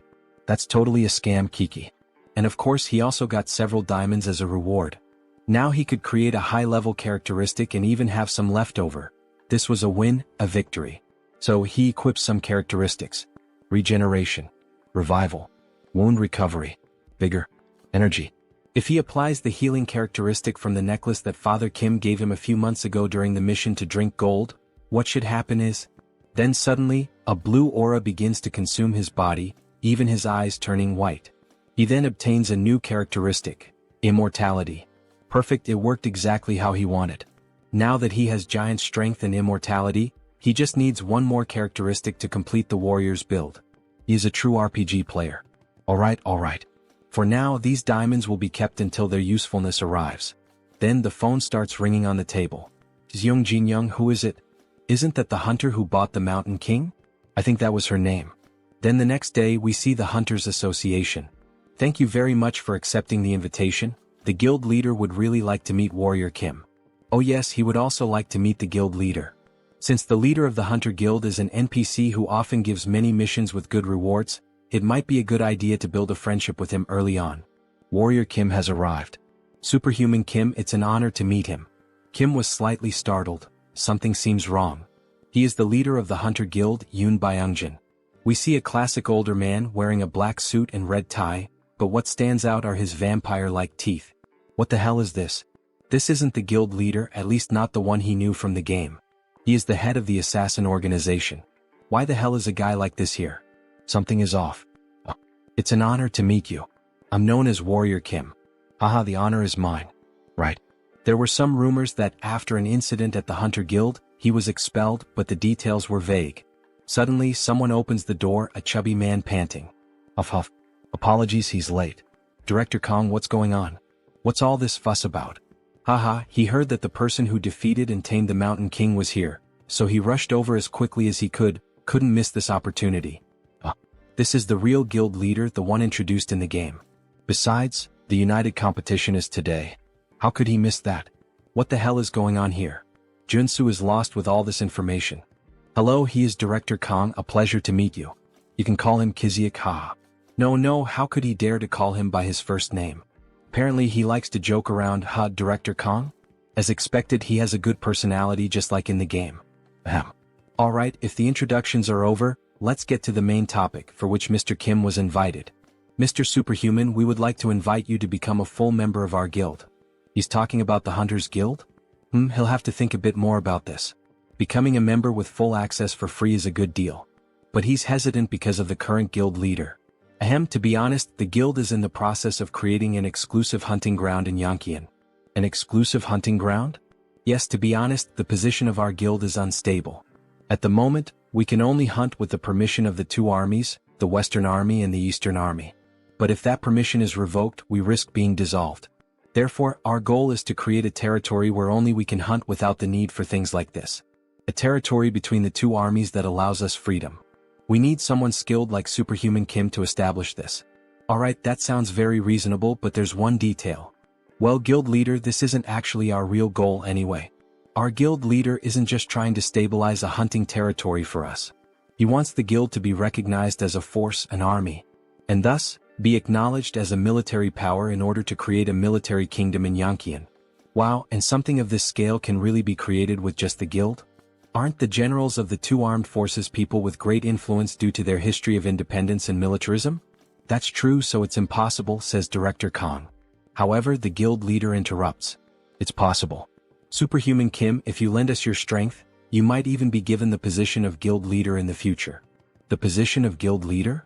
It seems so, his eyes are overflowing with ambition. Well, he should forget about complicated things like that for now and join them. Director Kong will take good care of him. Director. Thank you. Don't you think she can handle something like that? She says with a malicious look. Yoon Byungjin. A cruel man whose actions are unpredictable. The man behind the assassin organization, not trustworthy. It would be unfortunate if something happened to Director Kong, who will give out rewarding missions in the future. Then Director Kong interrupts her charm. Superhuman Kim, of course if you decide to join us, there will also be tax benefits. You can also enjoy hunting in today's united competition. Alright, he's made his decision, he has to protect the director at all costs. Fine, sounds good. So he will join. Moments later we see a truck in the middle of the forest. He owes a favor to Warrior Kim now. He'll take care of driving, just relax. He was worried that the guild leader inviting him first made him have to rush over there. To be honest, he was concerned about the fact that the guild leader approached him, Warrior Kim. Anyway, it's a lucky thing that both of us can ride in the same car like this, haha. We see Joonsoo's ears bleeding, and he complains that the game never mentioned how chatty he was. Director Kong, why are you against the exclusive hunting area? It's because of the Yankian faction. The Yankian faction? It's a group of guild members who follow the guild leader. They don't care about hunting, they're just cleaning up the politician's mess. So, the guild leader was trying to recruit him to his side? Exactly. He's doing everything wrong. Shouldn't merit be the most important thing in a guild? Instead of getting involved in nonsense like this. But lately, all the guild members who agree with me have been sent on expeditions, so his position has become unstable. He thought the director was just a happy-go-lucky guy, but he has some pretty deep thoughts. Meritocracy is good. After a good while of talking, they finally arrive. So, they finally made it. This is the secret hunting ground of our guild. Wow, it's really well set up. Damn, there are so many hunters gathered here. Look at those weapons. Hunter Kim, he's finally arrived. We see our beautiful hunter, look at that gorgeous stomach. Wasn't he supposed to come with Director Kong? Yes. But suddenly he had to go to the bathroom, ate something bad. Right, good timing. She would like to talk to him herself. It would be better not to get too close to Director Kong. Do you think he will join him? It seems like he already knew about the factions within the guild. Well, he has a general idea. That there's a difference in thinking. Yes, that's correct. He's someone who can't see the bigger picture and is too focused on the small details. Yellow eyes with a scar? He really thought she looked familiar. She was a member of Yoon Byungjin's assassin organization. Young Jin-young, Wolf Claws. He's understanding now. The Yankian faction is the predecessor of the assassin organization. Even about the hunting grounds. He had been going crazy with some small illegal activities. He likes him, you know? So Joonsoo, in an intimidating position, says, he doesn't speak behind others' backs and seems to be a genuine person. This leaves the little girl feeling all awkward. Well, do it your way. Just don't regret it when it's too late, I won't be able to help you. Now that he has a sense of the situation, he should start preparing. Then we see several sunscreen bottles placed on top of a sink. His face is covered in sunscreen. Then he acquires a new trait, sensitive skin. He only acquired it after buying cheap skincare products and applying them until it hurt. But he finally got all of them. Sensitivity. Bright eyes. Enhanced hearing. Dog nose. God's tongue. Sensitive skin. Now he can combine all of these into an absolute trait for hunting. Sixth sense. The sixth sense is a great trait for hunting, but it's also useful in other situations. We see the protagonist with his face all distorted from the excess of products. Should he check if someone is having evil thoughts? Then, as he leaves the bathroom, he is shocked by the situation. Everyone in that area has a purple aura. What the hell is this? Don't tell me most people here are evil? Warrior Kim, finally he found Kim. Let's have some drinks and eat something before the competition begins. These two people are hunters who are like his right-hand men. Director Kong had many good things to say about him. He can drink. But in reality he wouldn't want to drink because of that person whom the director thinks is his right-hand man. He smells like something rotten. The poisonous stench of betrayal. So by late afternoon, everyone was already pretty drunk. Director Kong already needed help just to stay on his feet. Meanwhile, Joonsoo was handling the barbecue, watching the whole situation unfold and thinking about what to do. They don't even know there's a spy among them. What should he do? He needs to tell the director. But will the director believe him, someone he just met today, if he tells him that his right-hand man has betrayed him? Mr. Warrior, please take care of the director for a moment. All right. Meanwhile, the director is shouting from the back that he's going to buy more drinks. After all, today is a good day. Kim will have to just observe the situation for now. Then the director comes up to Joonsoo, reeking of alcohol and rambling a bunch of nonsense. Mr. Warrior, how are you enjoying the party? Having fun? Haha. With a discouraged look, Joonsoo replies that yes, he's having fun. Without mentioning that there's a traitor here. What is this, a mafia game? Then the traitor announces to everyone that there's still more beer for everyone. Yes. Please serve drinks to all of us, says the director. He will have another shot of alcohol. Soju and beer for Director Kong, right? Let him mix one with the other. Yes. He always loves his usual ratio. Here it's ready. He should drink it all at once to fully taste the flavor of the drinks. All right, hand that drink over now. But then Warrior Kim shouts, asking them to wait. He takes the glass from Kang's hands and offers the first shot to the man who prepared the drink. The man is surprised by the situation. What's going on? Why does he have to try the drink first? Kim applies more pressure. What is it? Is there some reason why he can't take the first sip? The best time to expose a traitor is right when he's about to set his plan in motion. He couldn't hide the malice in his expression. And he seemed nervous. While he was mixing the drinks in the glass, this was the perfect moment to use poison to assassinate Director Kong. Did he actually put poison in that drink? What the hell is this nonsense he's saying now? This is a false accusation. Mr. Warrior, why are you saying this so suddenly? If he's wrong, then just take a sip of the drink in the glass. Come on, it's just one sip. No need to be shy, prove it to everyone here. Then, feeling cornered and irritated, he slaps Kim's hand, making the drink spill onto the ground, where it's clear that something green had been mixed in and dissolves into the air. Choi realizes the mess he's made by trying to poison the director. Manager Choi, this bastard. Did he really try to poison his own director? He betrayed him first. He heard everything from the chairman, that he was against the idea of his promotion. What are you talking about? He didn't do any of that. Yes, he did. Then Kim quickly kicks Choi's leg to make him lose balance, taking control of the situation. With the sword now at his neck. Alright, then we've confirmed that he really was a traitor, director. What should he do now? Stop, please. Spare him. He doesn't want to die, please. Or are you going to do it yourself, Director Kong?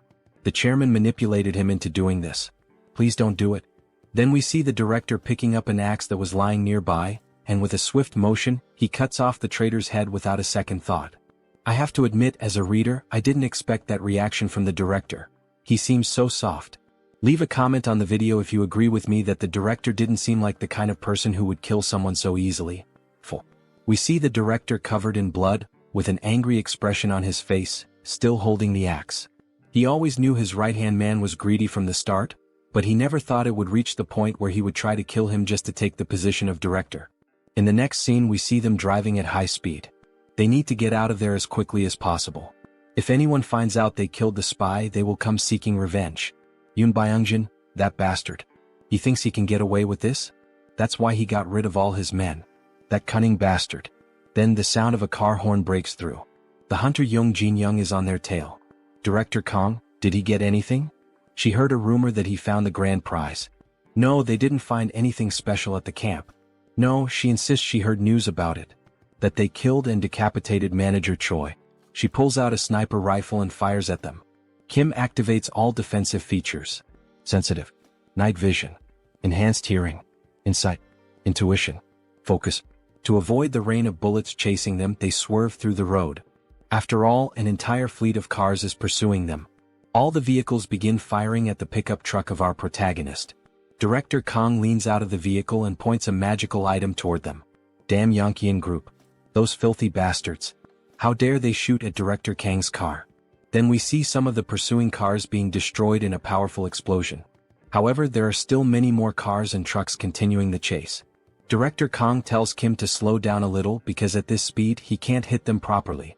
Wait, let me show you something, says Joonsoo. Show what? Then he lets go of the steering wheel and begins aiming by himself.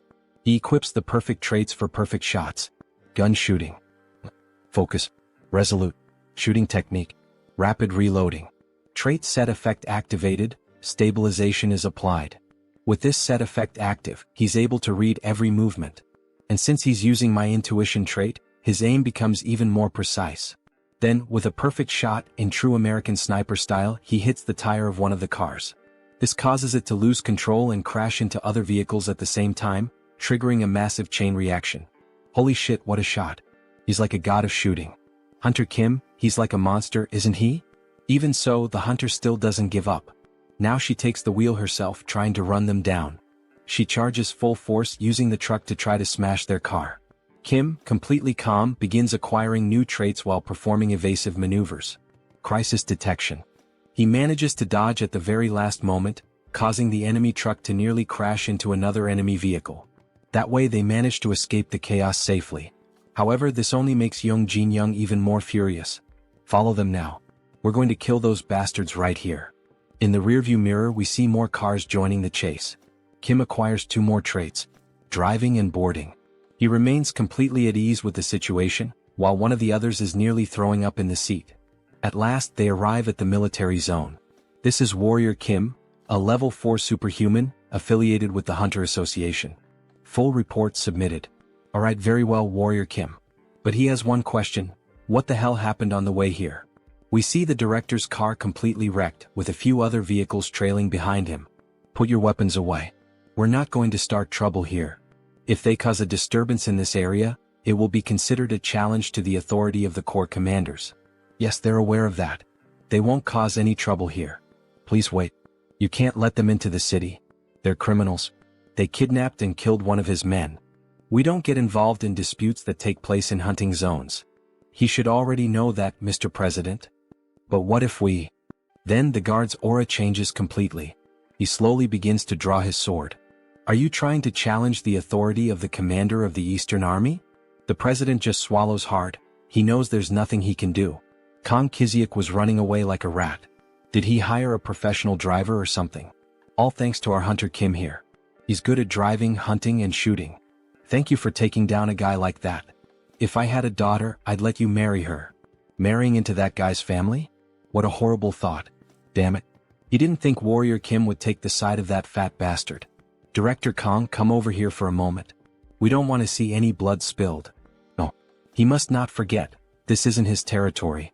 He better not cause any trouble here. Then someone suddenly appears, yelling. What the hell is all this noise? Everyone is caught off guard by the sudden voice. It was a short-haired man named Gu Hyungwon, a level 7 warrior, division commander of the Eastern Army. Division commander.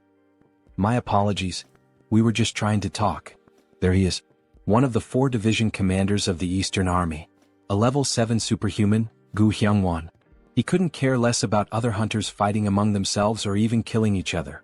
But they cannot do that on this territory. This shit isn't some damn playground. You two understand, right? He doesn't want to have to say it again. If he sees this happen one more time, before he could finish his sentence, he looks at Warrior Kim, thoroughly analyzing him as if he could see everything about him. Alright, he will mediate this dispute between the two as representatives of the Eastern Army. What is this? With all due respect, sir, this is a matter for the Hunter Association. Not even he can get involved in this. This is an order from the heavens. Everyone is shocked. Wait, does that mean the Corps commander? At noon tomorrow there will be a duel of honor in front of the city hall. Only one person present at this location may volunteer to fight. What? Why is he looking at me? The loser must offer their head. If anyone refuses the duel, their head will be condemned. The next day, exactly at noon, everyone gathers under the rain near a park. Hunter Kim, is he sure about this duel? He knows he volunteered, but still. Don't worry.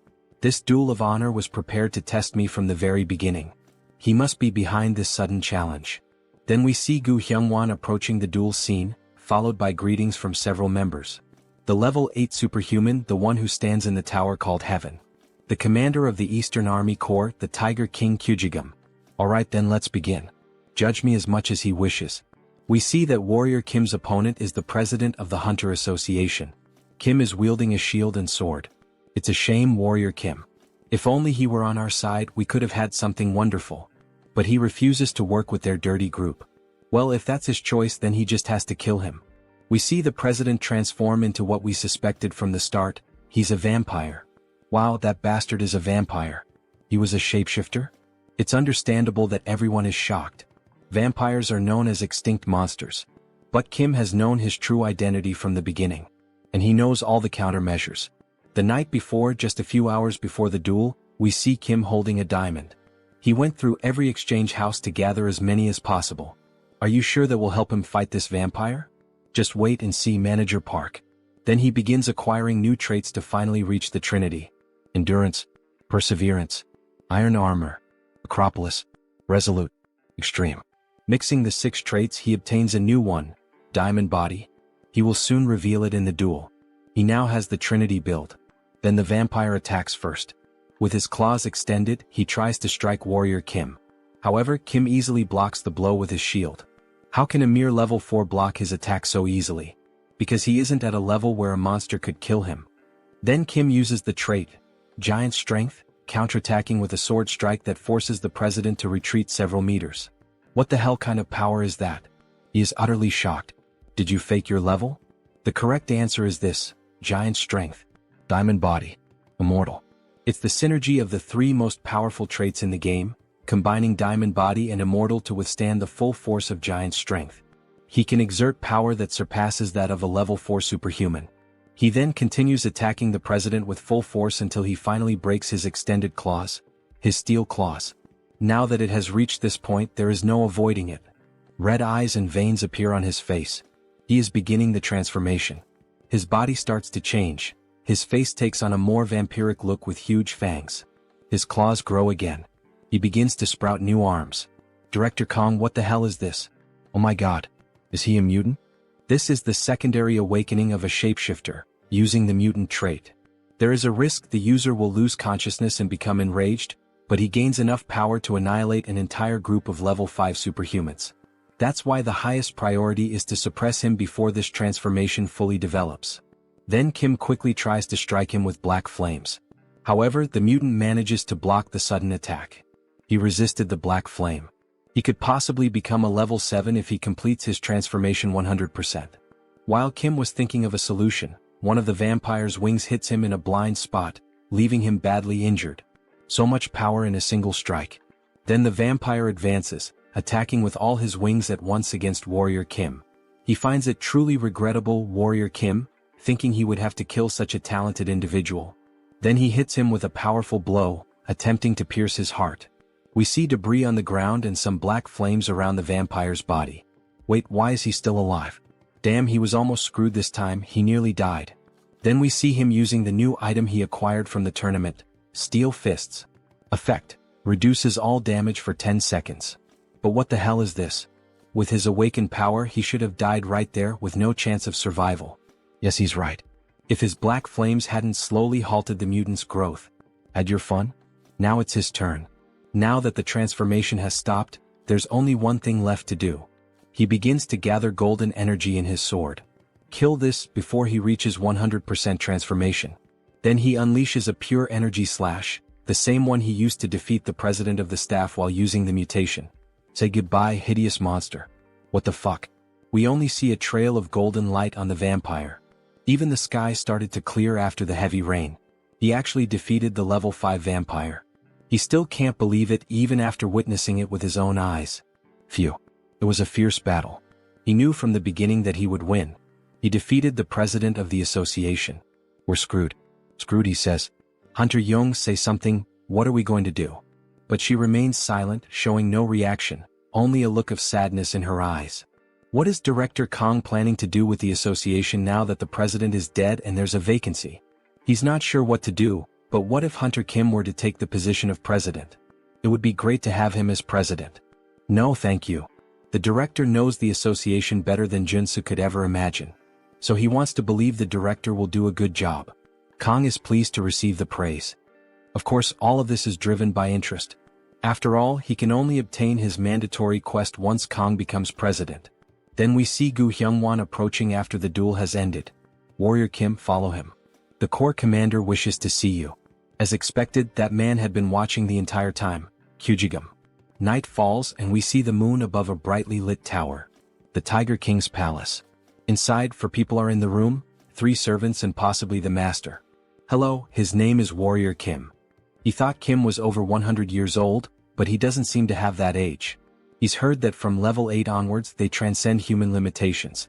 Yes, he saw his battle and it was entertaining. Who is his teacher? He doesn't need to exhale his mana to dominate me. He can sense every muscle fiber and mana pathway trembling. He has no master. Seriously? So that means Warrior Kim is self-taught? As expected.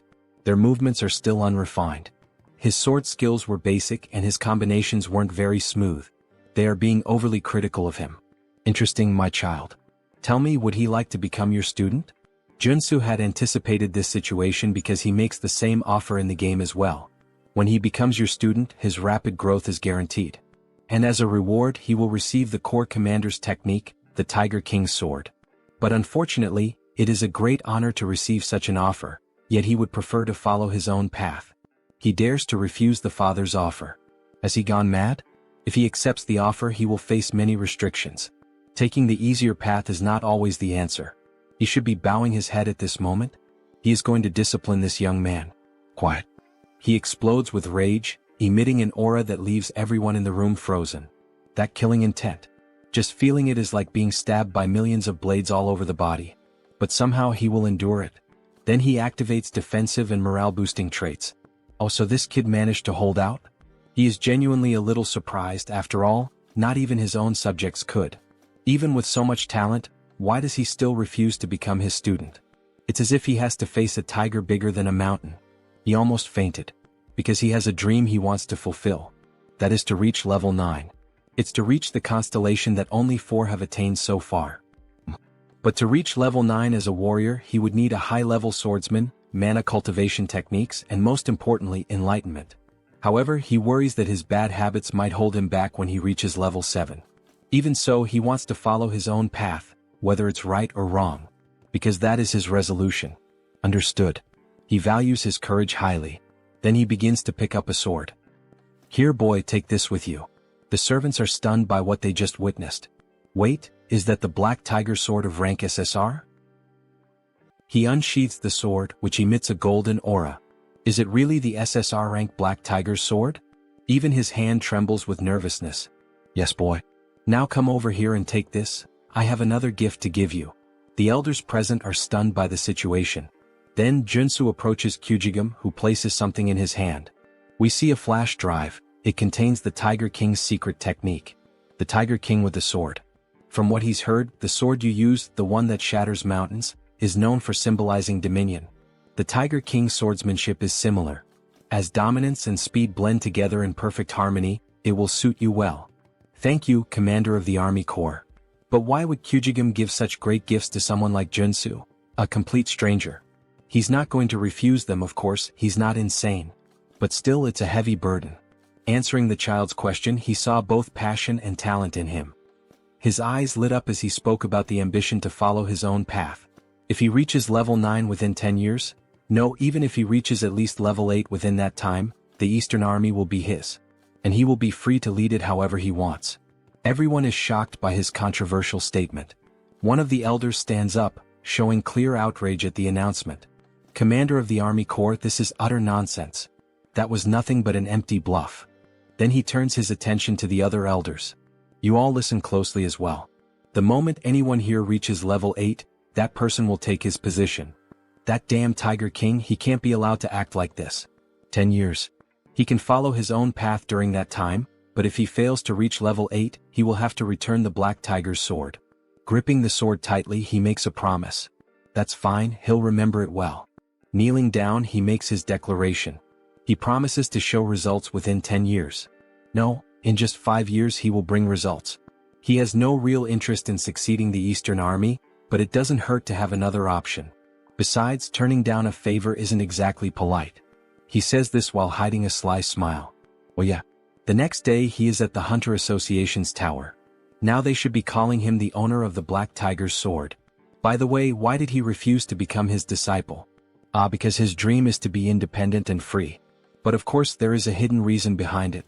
To collect all 3 high-level swordsmanship techniques, he cannot afford to be tied to just one place. Since he met Beck Soren by chance, he is simply waiting for her to awaken the Sword of Mars technique. But he still hasn't met Jeanette and Carly. Joonsoo sits in thought, quietly sipping tea. He is definitely different from the others. Without him, our association would be in danger, Hunter Kim. So, he had something he wanted to ask. The former director, now President Kong, grabs Kim's hand and asks enthusiastically. Since he refused the position of association president, then how about becoming an honorary director? Wait, what does he mean, an honorary director? Kim is caught off guard by the sudden proposal. He only needs to attend the quarterly meetings, and we promise to provide him with all kinds of social benefits. He needs some time to think it over. Our protagonist likes to play hard to get. Basically, it's a dream job where he doesn't even have to work to get paid. Of course, the president argued that this still wasn't enough, so he prepared a few more things, a special gift. Joonsoo becomes curious, looking like a child faced with a new present. What could it be? Then inside the box we see 2 weapons adorned with golden details. One is a shotgun and the other looks like an automatic rifle. Dear God, is it really what he's thinking? Then with a sharp gaze the president announces the name of the weapons. They are known as the weapons of Daesun. Holy shit, so those really are Daesun's weapons inside the box. And the weapon crafted by Chong Yagyeong, the Mountain of Tea, who worked as an arcane engineer in the game. These are known as the best weapons ever made in the game. He's going to give him both pieces that our association owns, its treasures. How about that? Maybe it's a good time to start collecting the rest of the set. They say that if you collect all 5, you'll be able to find Daison's magical tome. But of course he already knew that story, after all he was a game addict. It's a relic that unlocks the high-class traits needed for building the gunslinger class. He'll have to gather a few more when he gets the chance. So, would he like to sign the contract now, Director Kim? We can see that the current president is excellent at marketing and negotiation. Yes. He is looking forward to working with you, Director Kong. No, President Kong. Then the two share a firm handshake, symbolizing their commitment to the agreement made today. He absolutely loves this president. The first rewards have already begun. Back at his house, we see sparks flying. More precisely, golden lightning bolts. We see Kim training with his newly acquired sword. The 4 sword forms of the Tiger King. The Tiger King's advance. He charges swiftly at enemies as if using the rush trait. The Tiger King's fierce strike. A slashing attack in the shape of a crescent moon. The Tiger King's double slash. A dual strike performed simultaneously. And of course the final move. He stands still, channeling all his power while holding the sword. The essence of the Tiger King's swordsmanship lies in mana control. When executed with the proper movements, the sword's aura is unleashed. Then he opens his eyes, we see the moon reflected on the blade and we get a glimpse of what this technique, when fully mastered, could truly accomplish. The Tiger King's elevated sky, a technique powerful enough to slice even a star like the sun or the moon. We see an ancient master demonstrating that it's possible. And at the same time, we witness the raw devastation unleashed by Warrior Kim. He's still far from being able to cut a star, but judging by the damage done to the reinforced wall and the short amount of time he spent refining the new sword, we can already see its firepower. However, it seems he'll need to train much more to master it completely. He's only able to draw out this level of sword aura thanks to that item. Even so, with a smile on his face, he's gained 2 new traits, so the training was worth it. The system announces the 2 new traits, Quick Draw and Moon Slash. Soon he will unlock the Sword Specialist trait. Only 2 more traits to go. He wishes he could obtain them right now, but he's taking a break today. It's time to enjoy life. We see him calmly sipping tea on the balcony of his house, completely relaxed. But of course he wasn't going to stay at peace for long. Something catches his attention. What is that? He thought he would finally be able to rest. Then he sees a car parked in front of his house, with a wounded man lying on the ground. Warrior Kim, please help. No, actually, save his younger brother. Wait, that's Iron Fist Kim? What the hell happened to him? Later that same day at night, the 2 of them are on the rooftop of a hotel. So his subordinates betrayed him because he opposed the idea of the business? They were running a human trafficking operation without Iron Fist's knowledge. He punished the instigators, and they betrayed him for it. We see his metal arm torn off, and his face and body covered in injuries. You know, this probably isn't everything. What? Then he equips a few espionage traits. Detection. Intuition. Insight. His gaze changes completely, becoming far more serious as he analyzes the building that used to be Iron Fist's headquarters. Iron Fist Kim was betrayed in the game's storyline, but he thought it ended when the human hunter was killed. Even though Iron Fist Kim has already been mostly neutralized, there are still many armed individuals standing guard. Right, that means they're looking for Warrior Kim.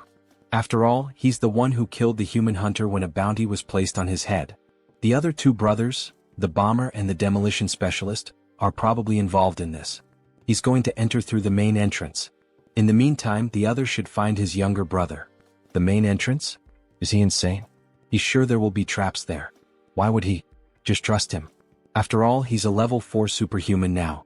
You know how it is. Then, in great style, he begins reloading the weapons he received from the president. The bullets float through the air as if charged with mana and electric currents. Not to mention he's armed with top-tier weapons. Then the door opens and Kim enters carrying the automatic weapon.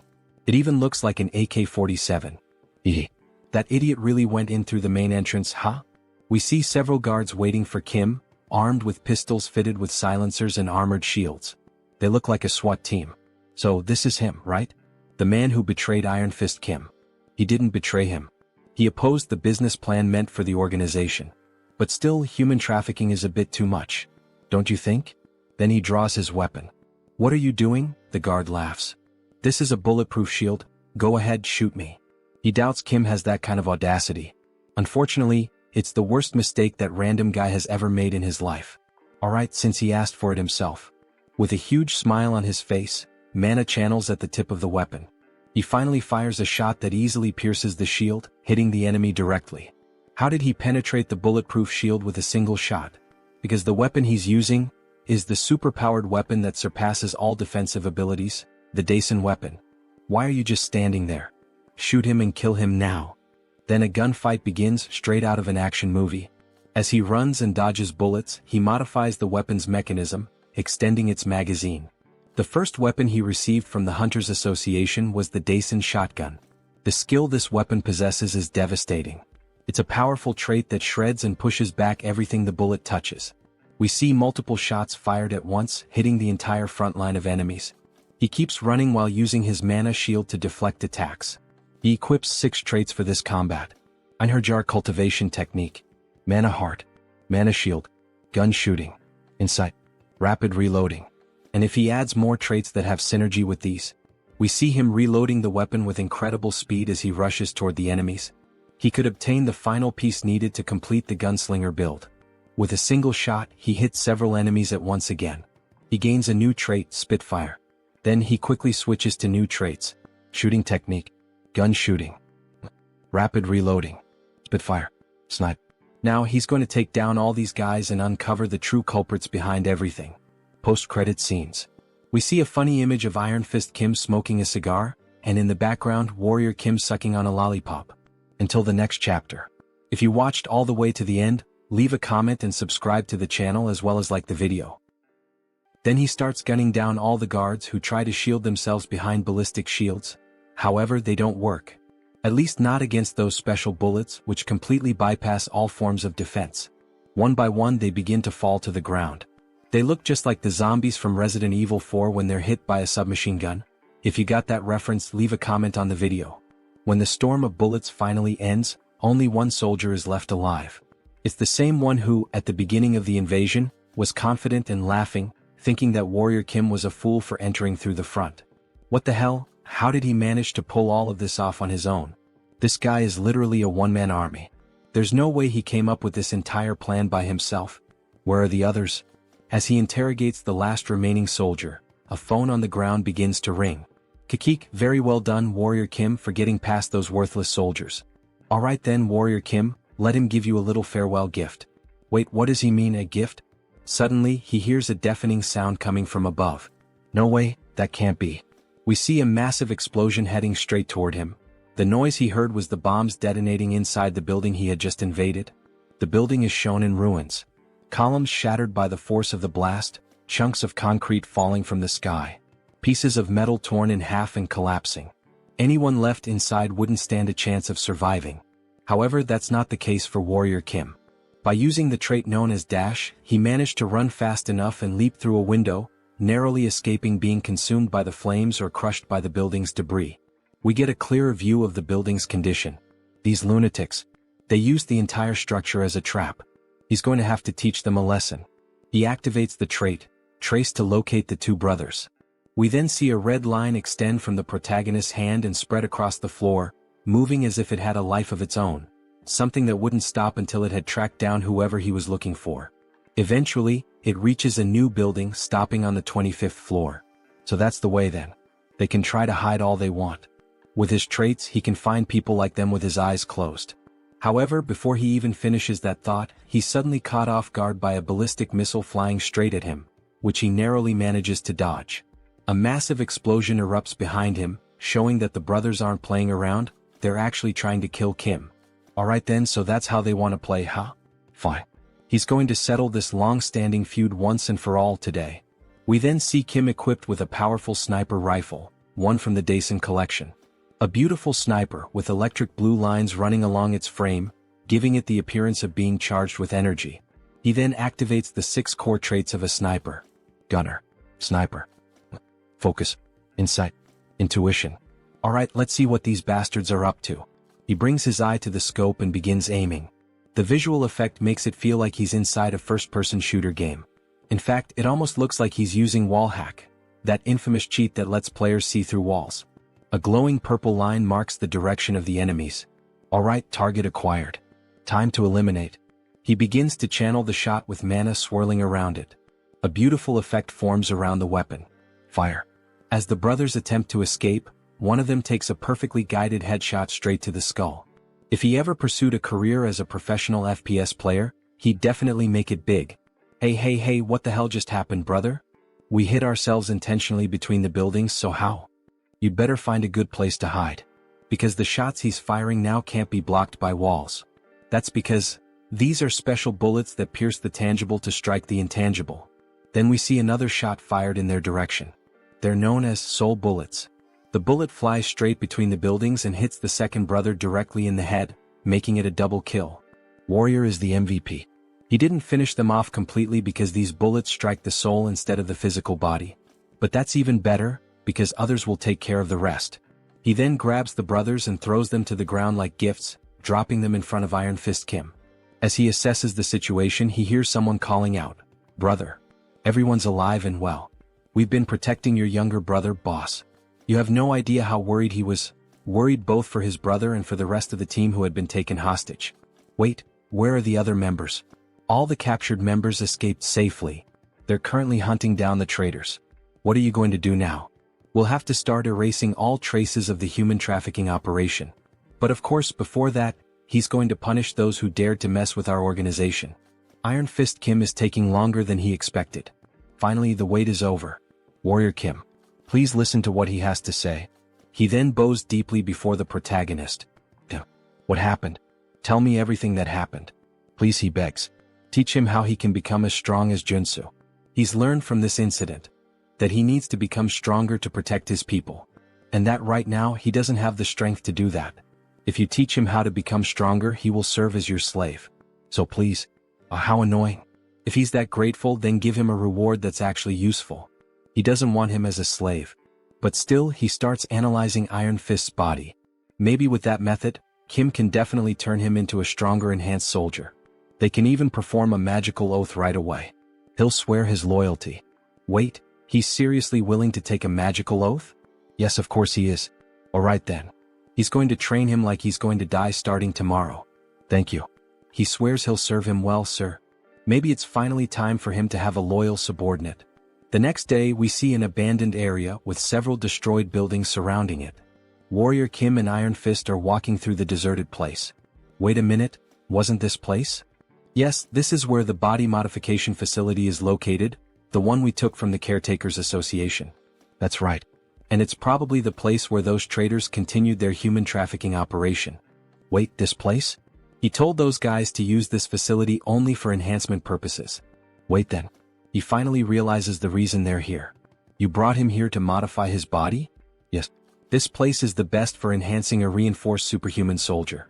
Today he will undergo a biological mutation and have prosthetics implanted at the same time.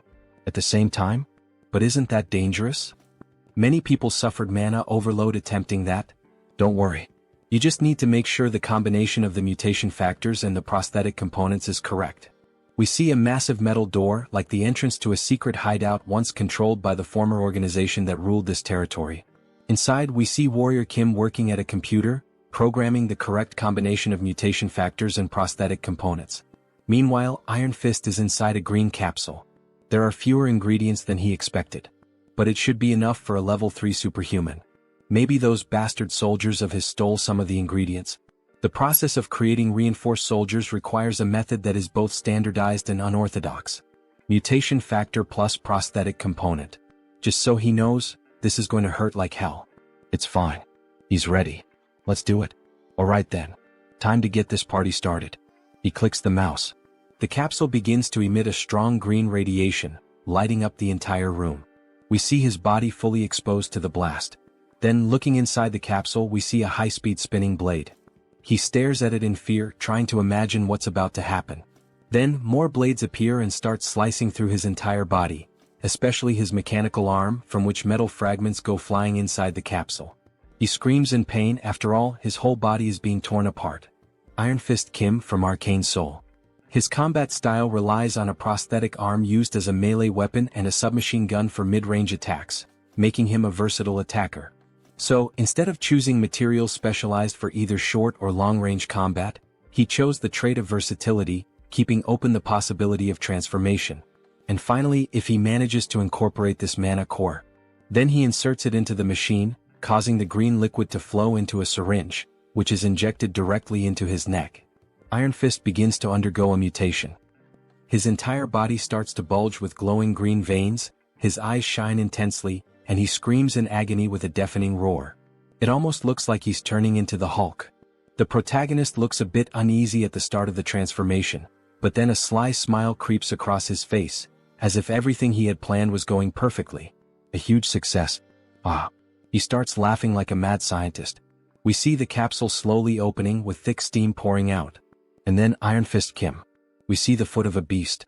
We see a massive mouth filled with sharp teeth. So, how does it feel to be reborn? He has transformed into a werewolf, the first one to appear in the story of the Manhwa. So this is what it feels like to be reborn. Werewolf mutation factor. The mana absorption through the prosthetic allows for the mutation, which is a necessary step for the rapid growth of an enhanced soldier. If he starts to recover, he shouldn't have any trouble reaching the intended goal. My God. Thank you so much, sir. What should the Iron Fist gang do from now on? How about you start expanding your influence throughout the entire Guanagu district? He needs a gang to maintain public order and keep an eye on dangerous and violent gangs. Throughout the whole Guanagu region, he says? With this kind of power, it might be possible. Then suddenly, Iron Fist's henchmen appear. Boss, please take a look at this. Guys, what happened? Wait, that voice, is that really the boss? But what the hell happened to his body? He enhanced himself by modifying his own body. By the way, what brings you all here? Alright. We found human trafficking sites that the traitor Ko Jumbum used. We also discovered traces of biological experiments. What? He said to destroy them as soon as they were found. But, it's really hard to get close because there's a young witch shooting lasers. A young witch?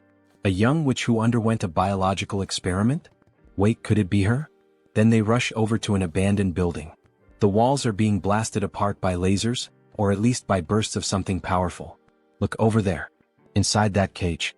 From a distance, they can see a female figure locked up, with the ground around her completely destroyed. Is all this the work of that witch? The entire building might collapse if they don't hurry. As expected, with so much power there's no mistaking it. Inside that cage is one of the 3 most powerful warrior units in the entire game. Rank SSR. A heroine named Jeanette. If Beck Soren has the heaven-slaying star, then Jeanette possesses the natural-born energy. That's exactly what allowed her to rise to the rank of one of the top 3 warrior units.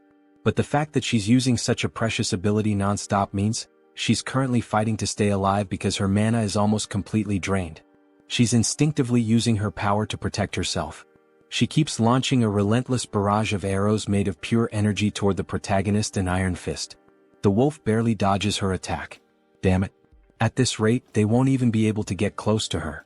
Then Kim starts sprinting toward her, weaving through the beams of light. The beams suddenly focus all on him, and a massive explosion erupts, with thick smoke hitting the protagonist dead on. Iron Fist shouts out in worry, asking if he's alright, even though after an attack like that, it clearly doesn't look good. Then we briefly see the girl inside the cage and suddenly the traits start activating. Giant S strength. Diamond body. Immortal. Strength. Super strength. Sturdy. He transformed and modified his body to withstand the impact and, with sheer brute force, broke open the cell where the girl was trapped. Damn it, this hurts more than he expected.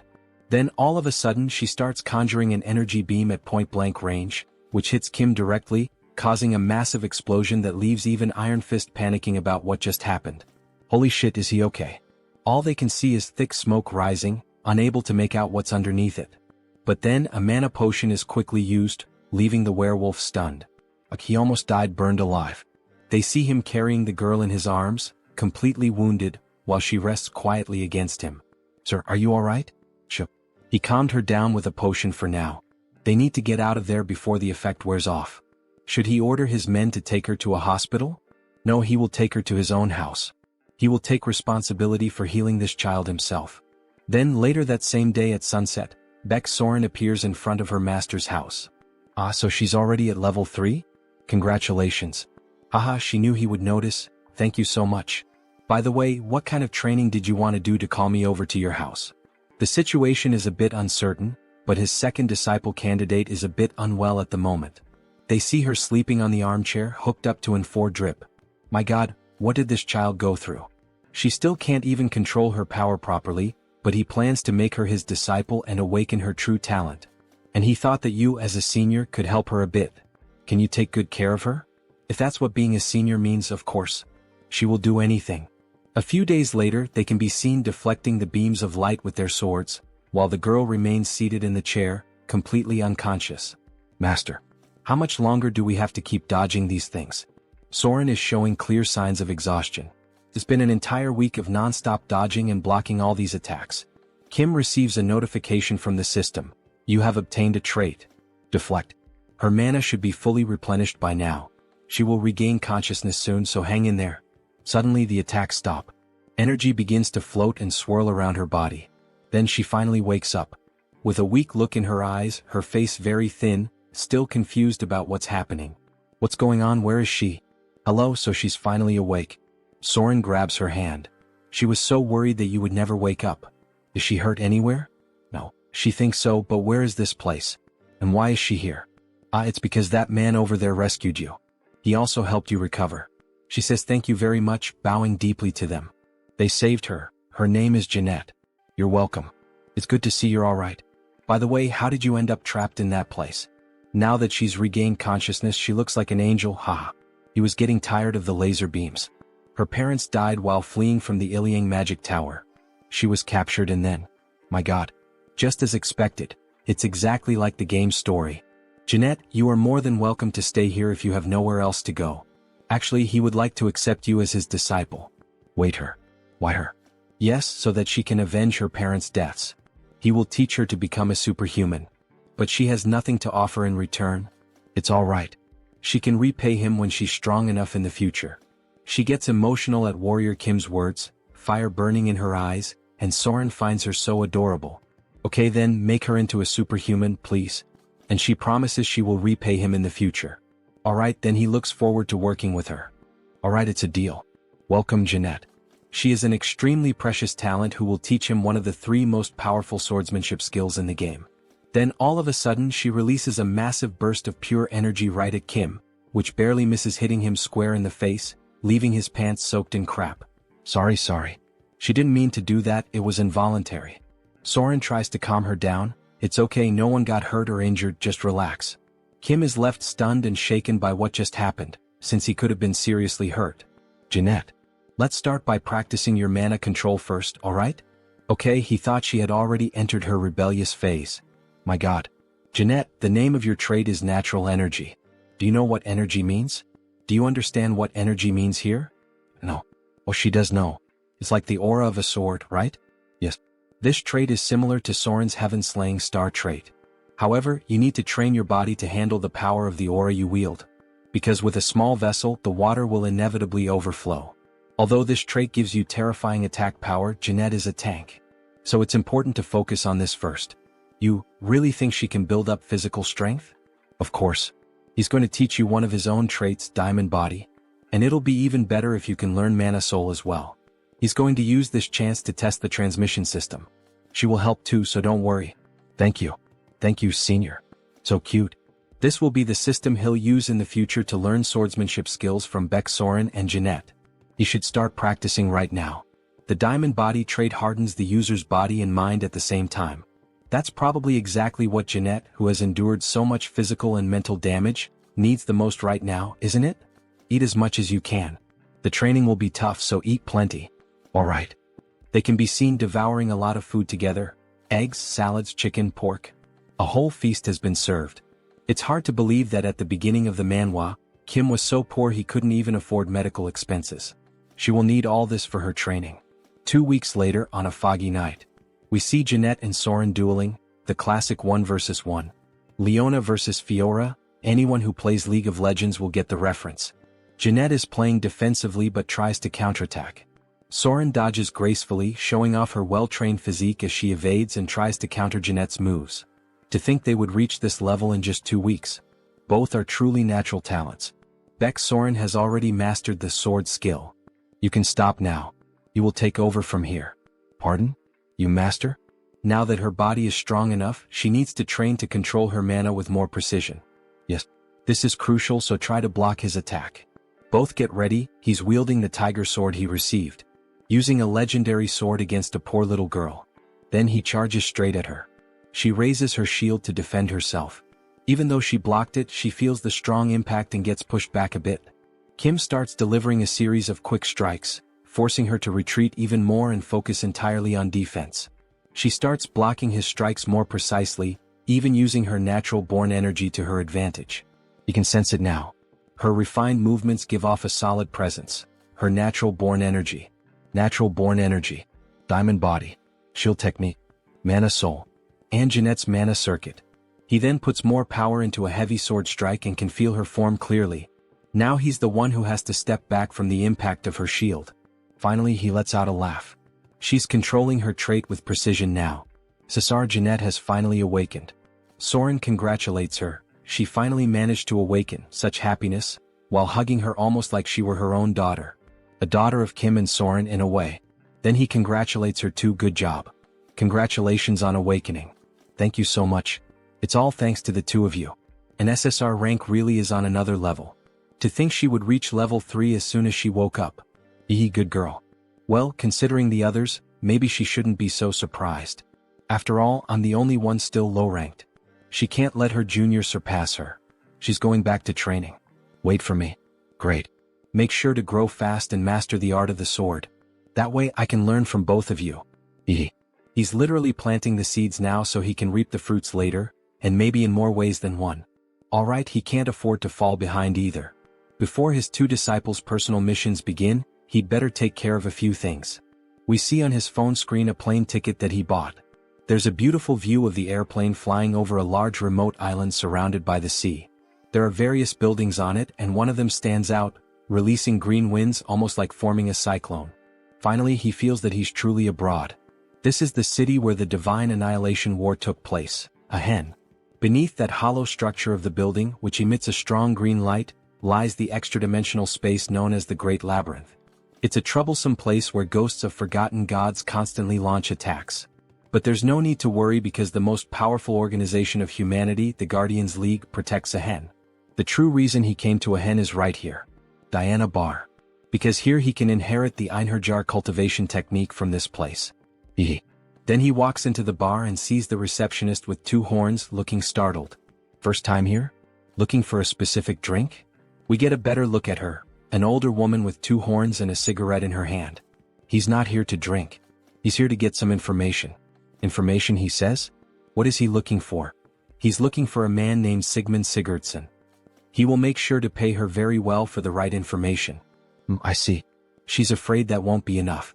Her husband is currently in very bad shape because of his illness. Now that he thinks about it, he remembers reading something about Sigurd having lost his wife. Madam, if that's the case, he can take a look at your wife? This might end up being much easier than he expected. Then the next day we see a house by the beach with a beautiful view and sand all over the ground. She's going to tell him in advance, but Sigurd will be very sensitive, so please forgive him. He understands. Sorry, Sigmund. A guest asked about your wife's illness. Oh my God, she sees that some guests arrived before them. There's a woman lying in bed while, at the same time, a priest and a nun are using healing abilities. The archbishops are going to heal her, it seems. Maybe they should leave them alone for now. However, Kim grabs his hand. What are you doing? Let go of her. We're in the middle of treatment. The order of Tho and Gaia. The clergy's method of treatment is too obvious. What you're doing doesn't make any sense.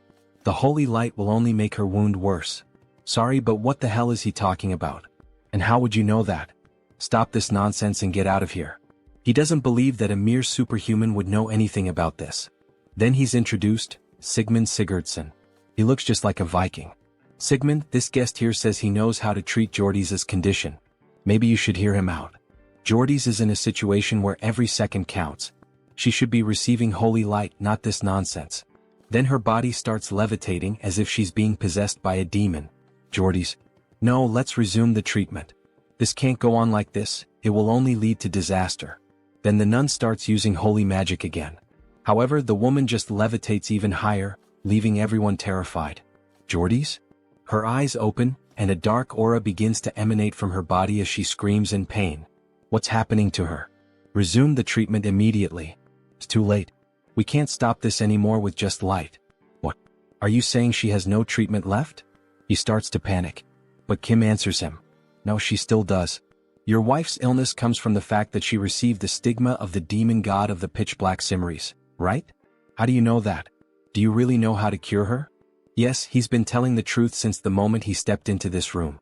Then he kneels down and begs, he pleads, please save her.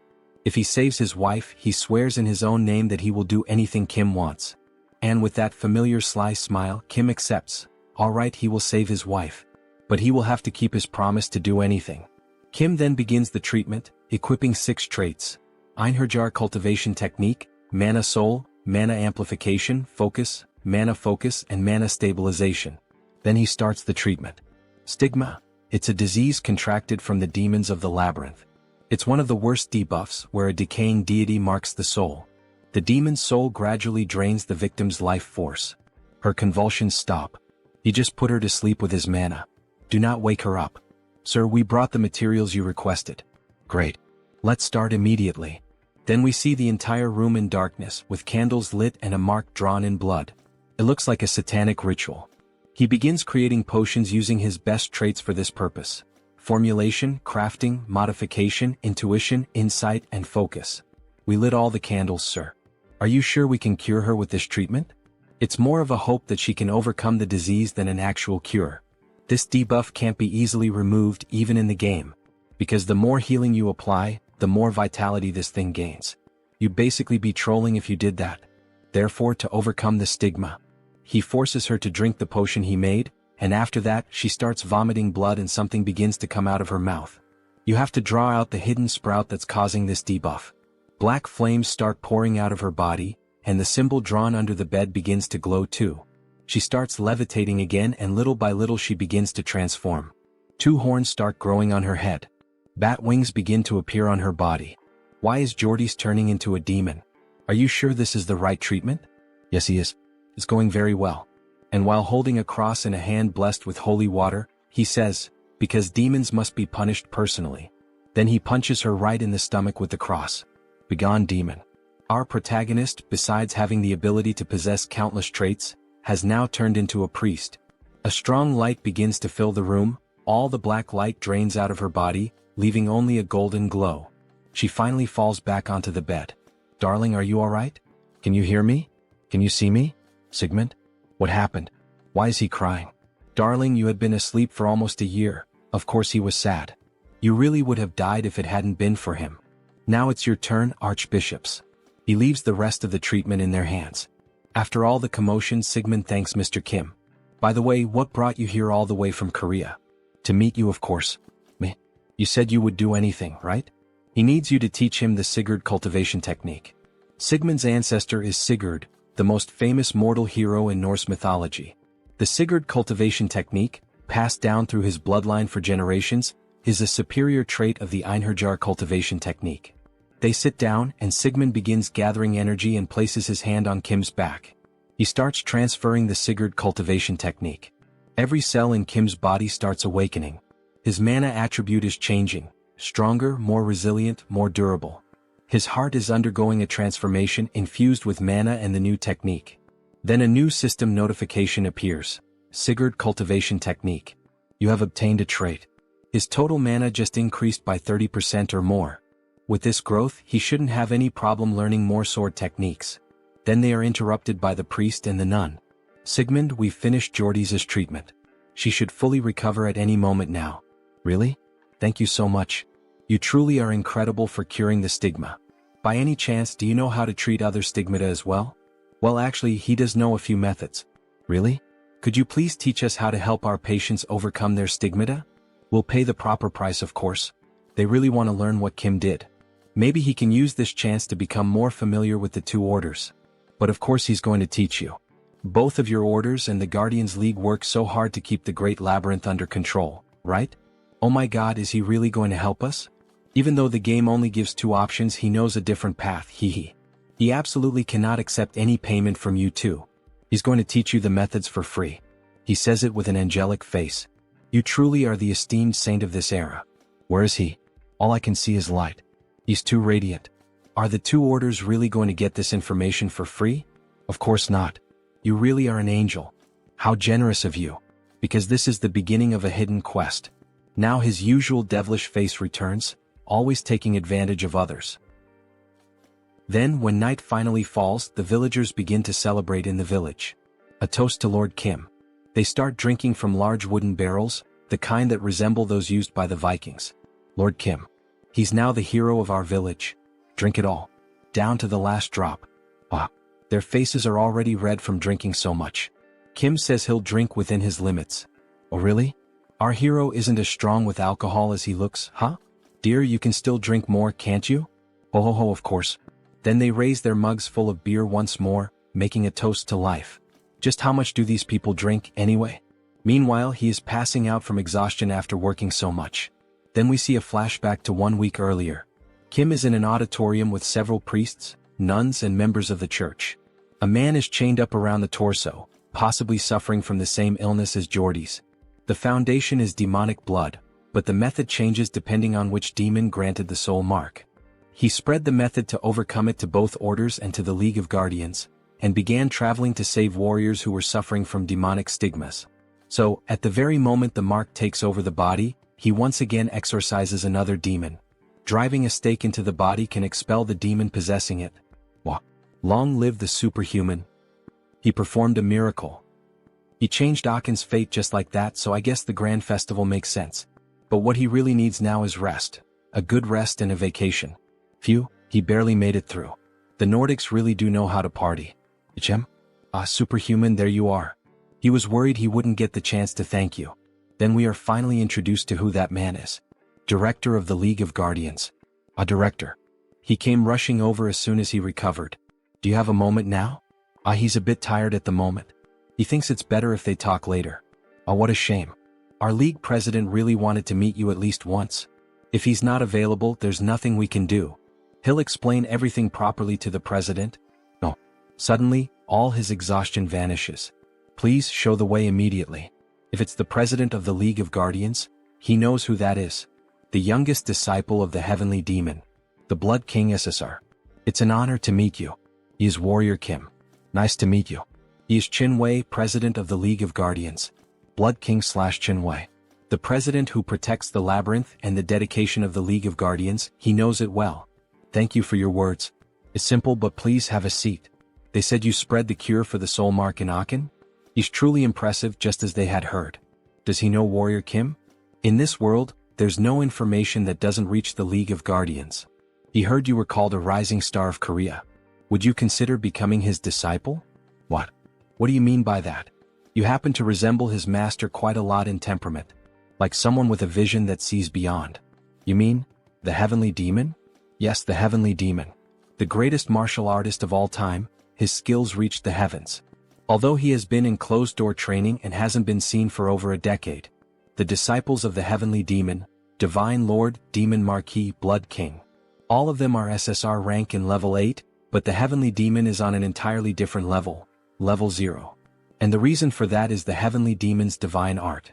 It is the ultimate technique of offense and defense, a cultivation art of mana, and even a movement technique, because it embodies the most powerful martial art in the world. Although the heavenly demon's divine art was passed down to his senior disciple, which is a shame, his own blood heaven divine fist art is still not something to be underestimated. Anyone who seeks power would never regret it. Unbelievable. The blood heaven divine fist art is level 1 among martial arts. This is a golden opportunity, but he thanks him for the offer but fears he cannot follow him, President. What? Is he saying that he's not good enough as a master? Not at all. It's just that he already turned down an offer to become someone else's disciple. Then he shows the tiger sword he received. The silent sword. It seems he met Master Gugijium. He cannot do something that would dishonor him. After all, he is a historical figure of Korea. If you think about it, the blood heaven divine fist art is on the same level as the silent sword's invincible style. So it's not exactly irreplaceable. TSK. Just when he thought he had found a promising disciple, that old man ruined everything, completely messed it up. So he supposes he has no other choice either. This is a sign of the respect he has for you. Wait, isn't that the heavenly demon's medallion? Hold on, is he giving me this rare item? Only our master and fellow martial brothers are allowed to use it. You should treasure it. Thank you. But in truth, the reason he gave it is obvious. It means, if you ever change your mind, come find me. It's probably something similar to why the Legion commander gave me a sword. Aw man. With two big shots showing interest in me, it's kind of overwhelming. Ichem? Why is he suddenly trembling? He's just moved by the president's gift. You will treasure it. Take care. Very well.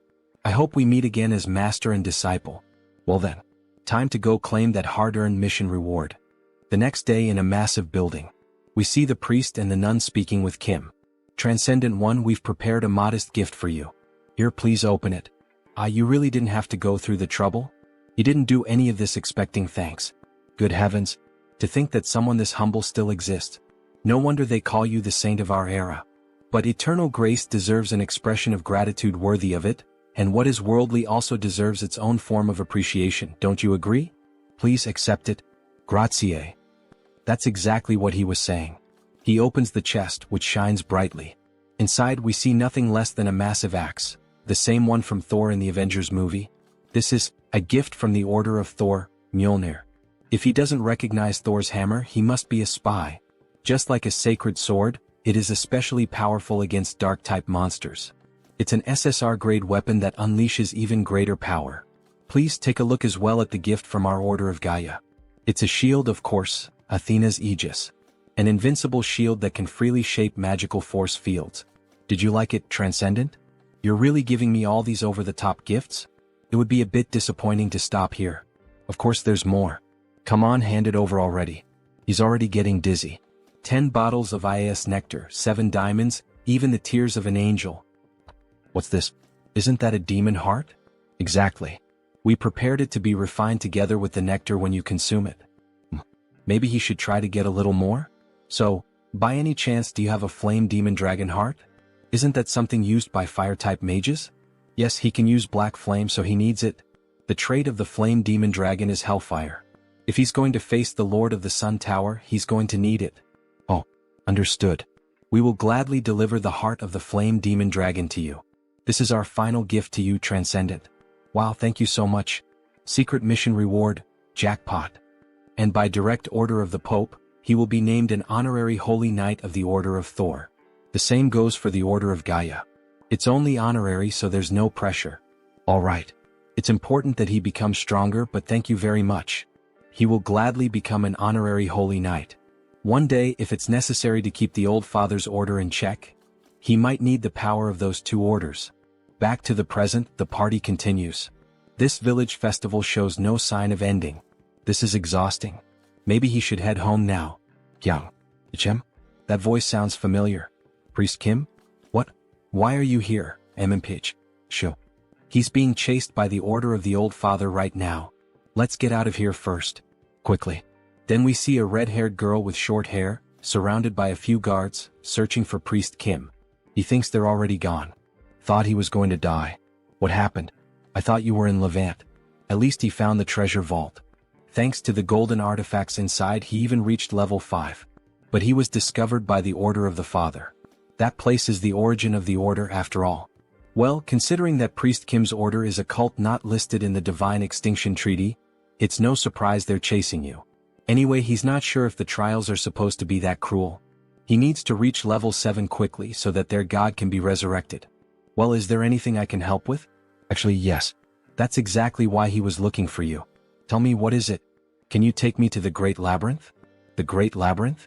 Yes, all the way to the Fortress of Beginnings on the 10th floor. For Priest Kim's order to be officially recognized, they need to gather more divine power. Using the Great Labyrinth as a place to hide and accumulate power until then. This might actually be perfect? They then head to the Great Labyrinth, a massive gate guarded by 2 sentries. One of them notices Warrior Kim and Priest Kim approaching.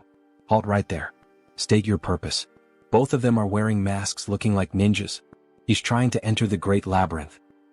At this hour? He has his reasons. He covers his face and is treated like a criminal. Well, the Great Labyrinth is often used as a hideout for criminals. It's a lawless zone where the laws of the surface don't apply. Level 4 superhuman confirmed. They may enter freely, but remember, your identities will be checked upon exit. Yes, that's fine.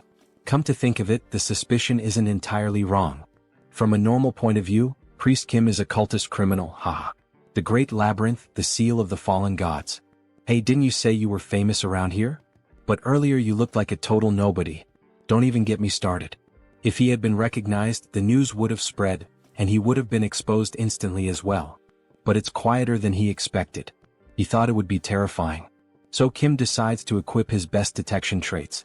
Sixth sense, insight, sensitivity, perky ears, bright eyes, dog nose. There's a smell of sulfur. Sulfur? There are demons hiding up ahead. No, he takes that back. Demons are advancing toward them. One-eyed bats, one-eyed goblins rush toward them at high speed. Priest, bless our weapons. Yes. Perfect timing. He was just wondering how the new weapons would perform. We see Thor's hammer glowing intensely with the priest's buff. SSR-grade weapons with golden blessings. Man, you could just throw them and it would already be a total massacre. He then equips the Thurring trait and wipes out all the demons with a golden lightning strike. As expected, Mjolnir is Mjolnir.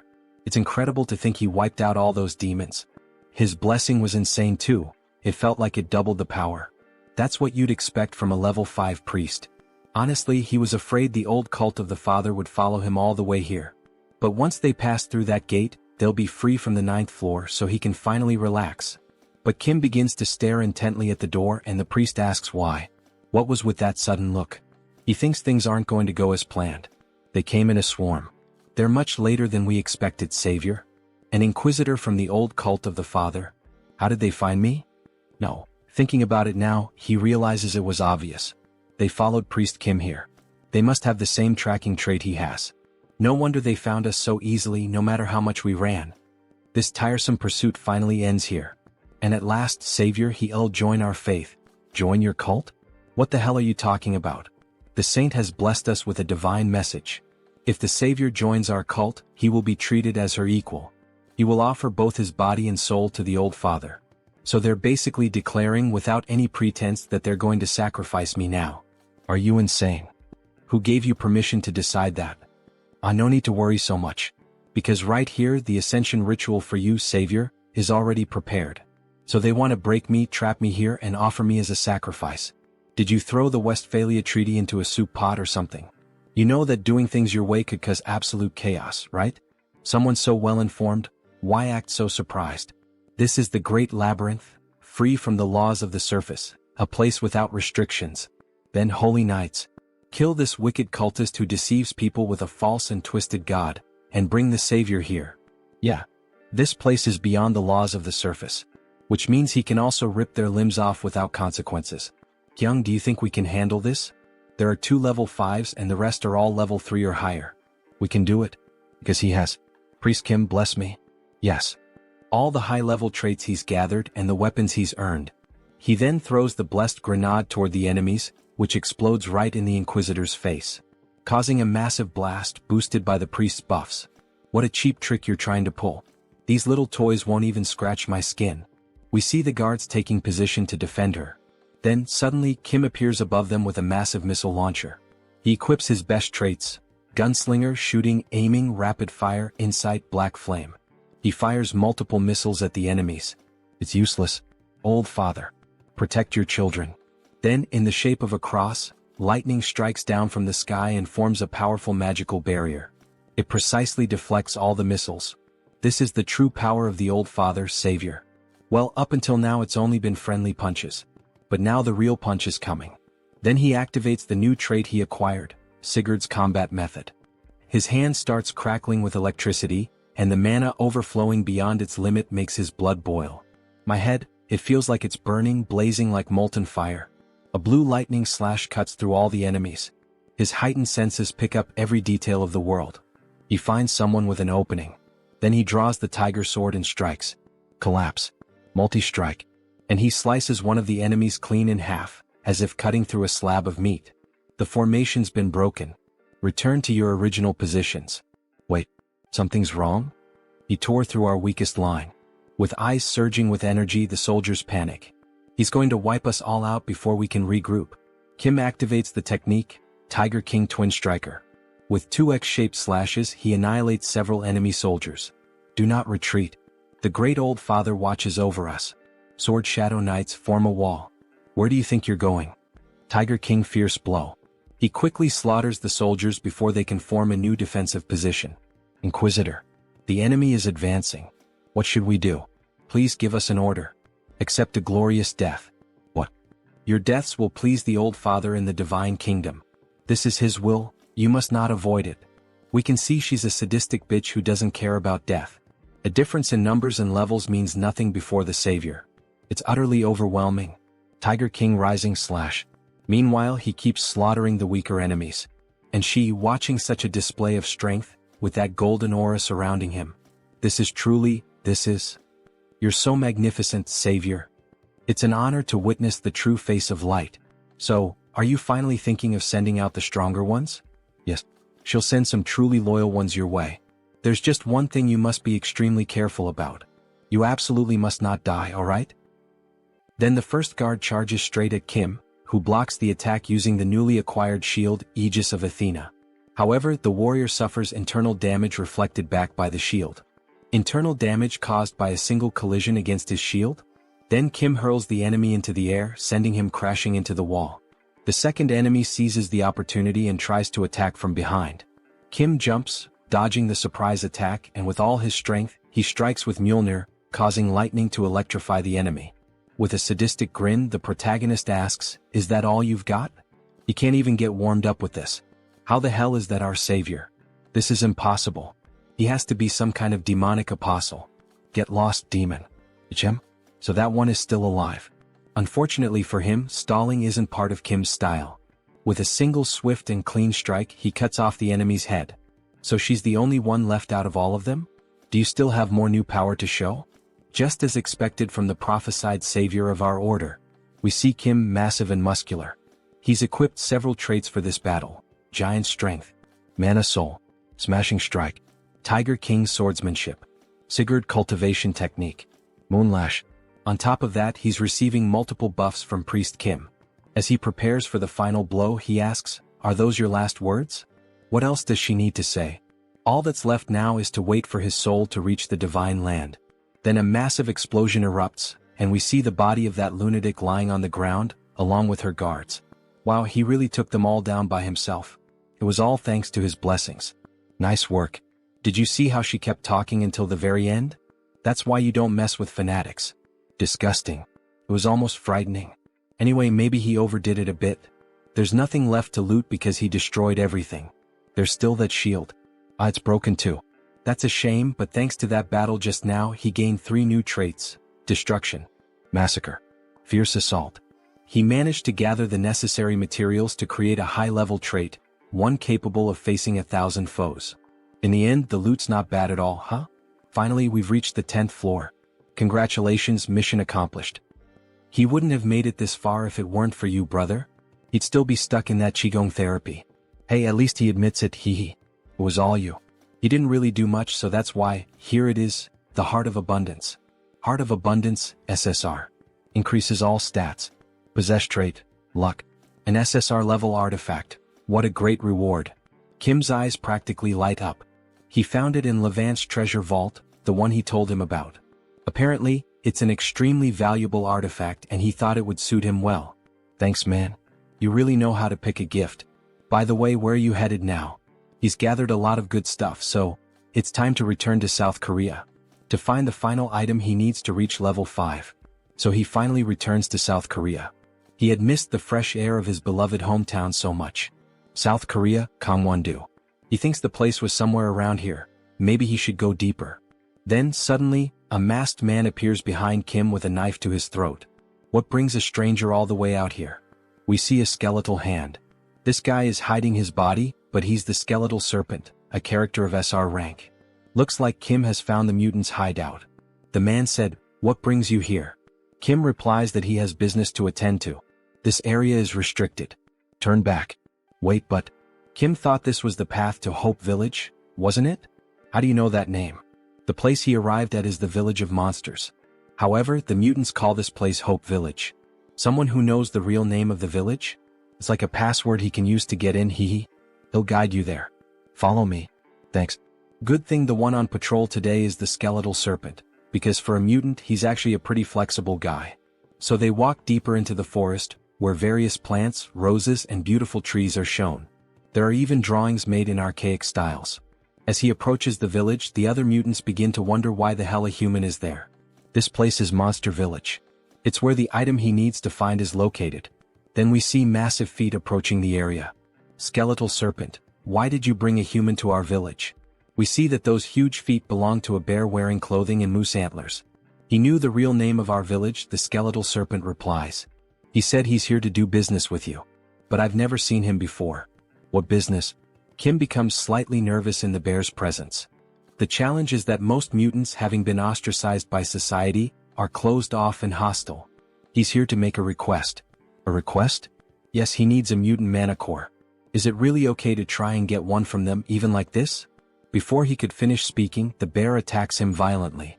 However, he manages to activate his shield just in time. That's what makes them hostile toward humans. If it weren't for those defensive traits, he would have already passed out. Diamond body. Immortal. Sigurd cultivation technique. Mana shield. Practical combat. Protect. Not bad, huh? Great. Now I can feel you being crushed into pieces. I'm going to kill you. Wait, why are you doing this? He's not here to hunt these people or anything like that. In truth, he knows the reason behind this irrational rage, because mana cores come from a mutant's dead body. Would you sell the body of a family member for a handful of coins, if it were you? The bear then starts using an aura blade to attack Kim. A bear that can use an aura blade? He's really serious. Please calm down.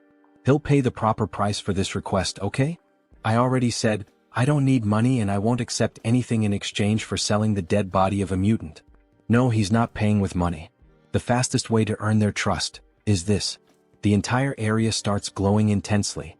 What the hell is this? The bear asks. Kim says he'll pay the bear with this, by filling their empty stomachs. Are you kidding me right now? How is that supposed to help? Don't be like that. Just take a sip. It won't be too late to talk after that.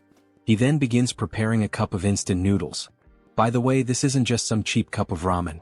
I don't need that. If you don't leave right now, I'll tear you apart. There's no way a bear can resist that smell, hee. From a menacing expression, his face suddenly turns sweet, drooling from the scent. He's never smelled anything like this before. He heard from a friend that people in Hope Village struggle to get real food. So you've heard something, huh? Go ahead, try it. Don't you want to know why humans love noodles so much? The bear looks tense and conflicted, but in the end he decides to accept. After all, he's the chief of Hope Village. Is to learn more about human culture. That's why he's eating it, not because the smell is irresistible. But we see him savoring the new food with delight. This taste, it's divine. The gods themselves must have made this.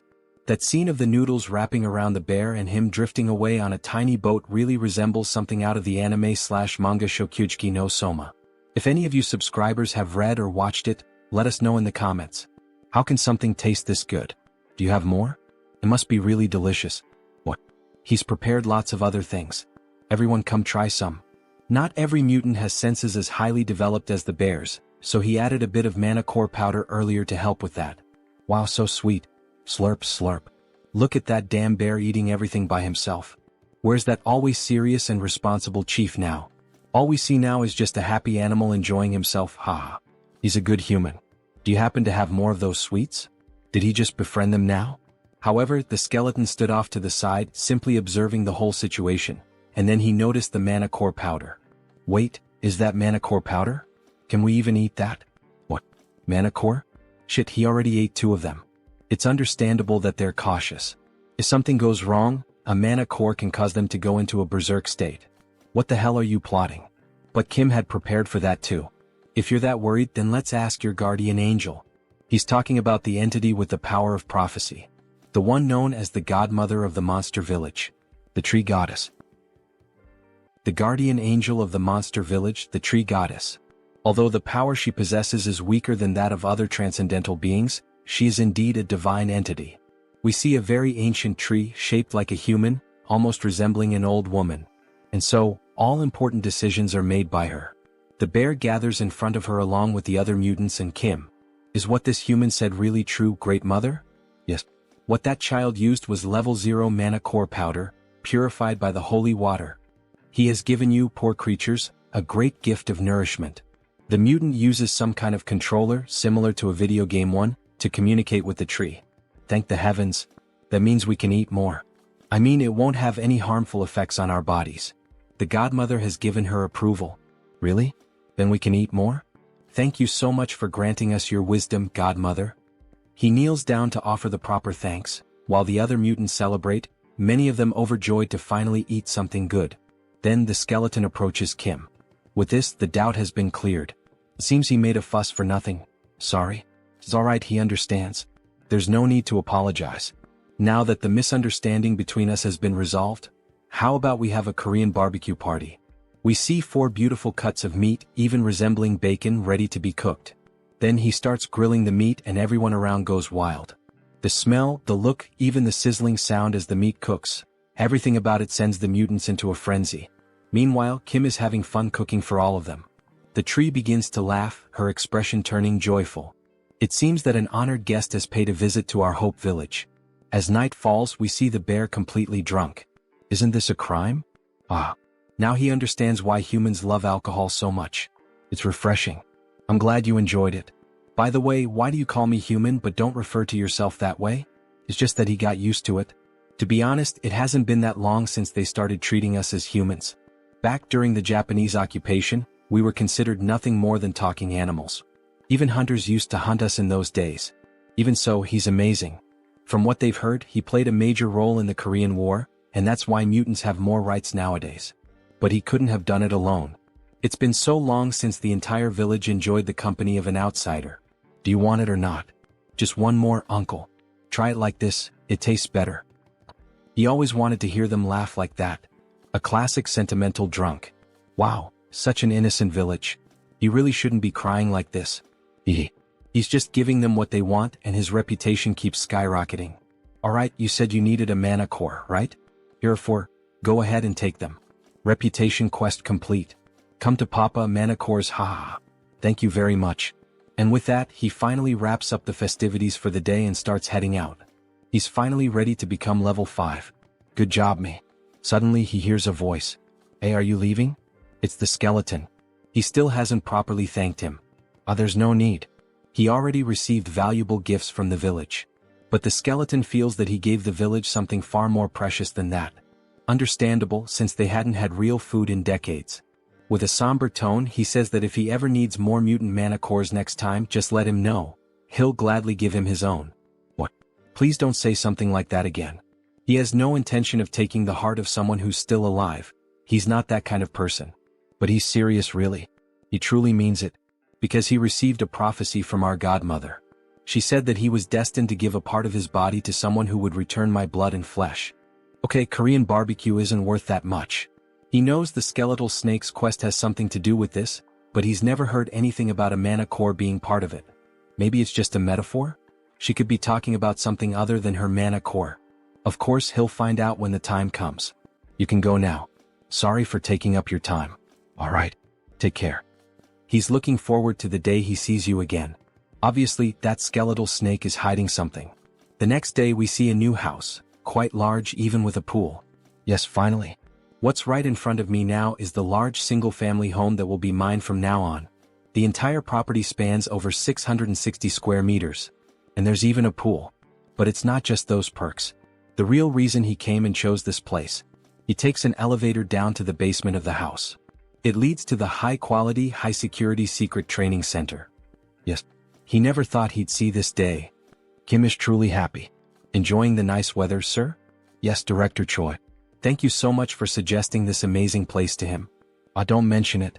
Still, why did you decide to make the move so suddenly? Because his disciples have been visiting his home quite frequently lately. He just wanted to provide them with a better environment. He also needed a bit more space. And since you brought that up, of course he's already prepared everything. Please feel free to use this to help you reach level 5. We see a massive capsule, equipped with advanced technological components. Hello, Master. She is a magical spirit born to support you, Master. How can she assist you today?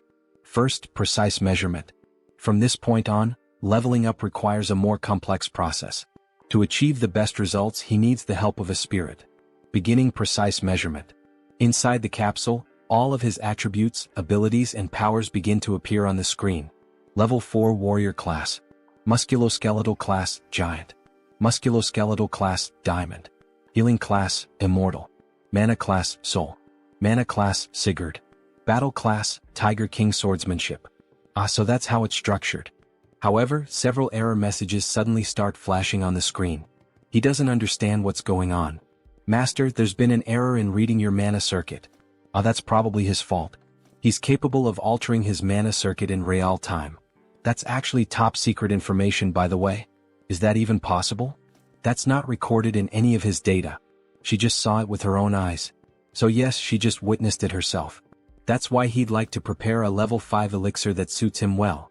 The spirit pauses in thought. A regular elixir wouldn't work, but if it's custom-made, it's possible. Really?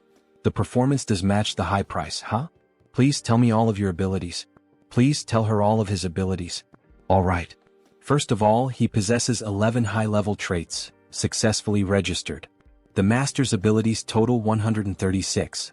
The design has been completed based on the Celestial Throne elixir. Celestial Throne?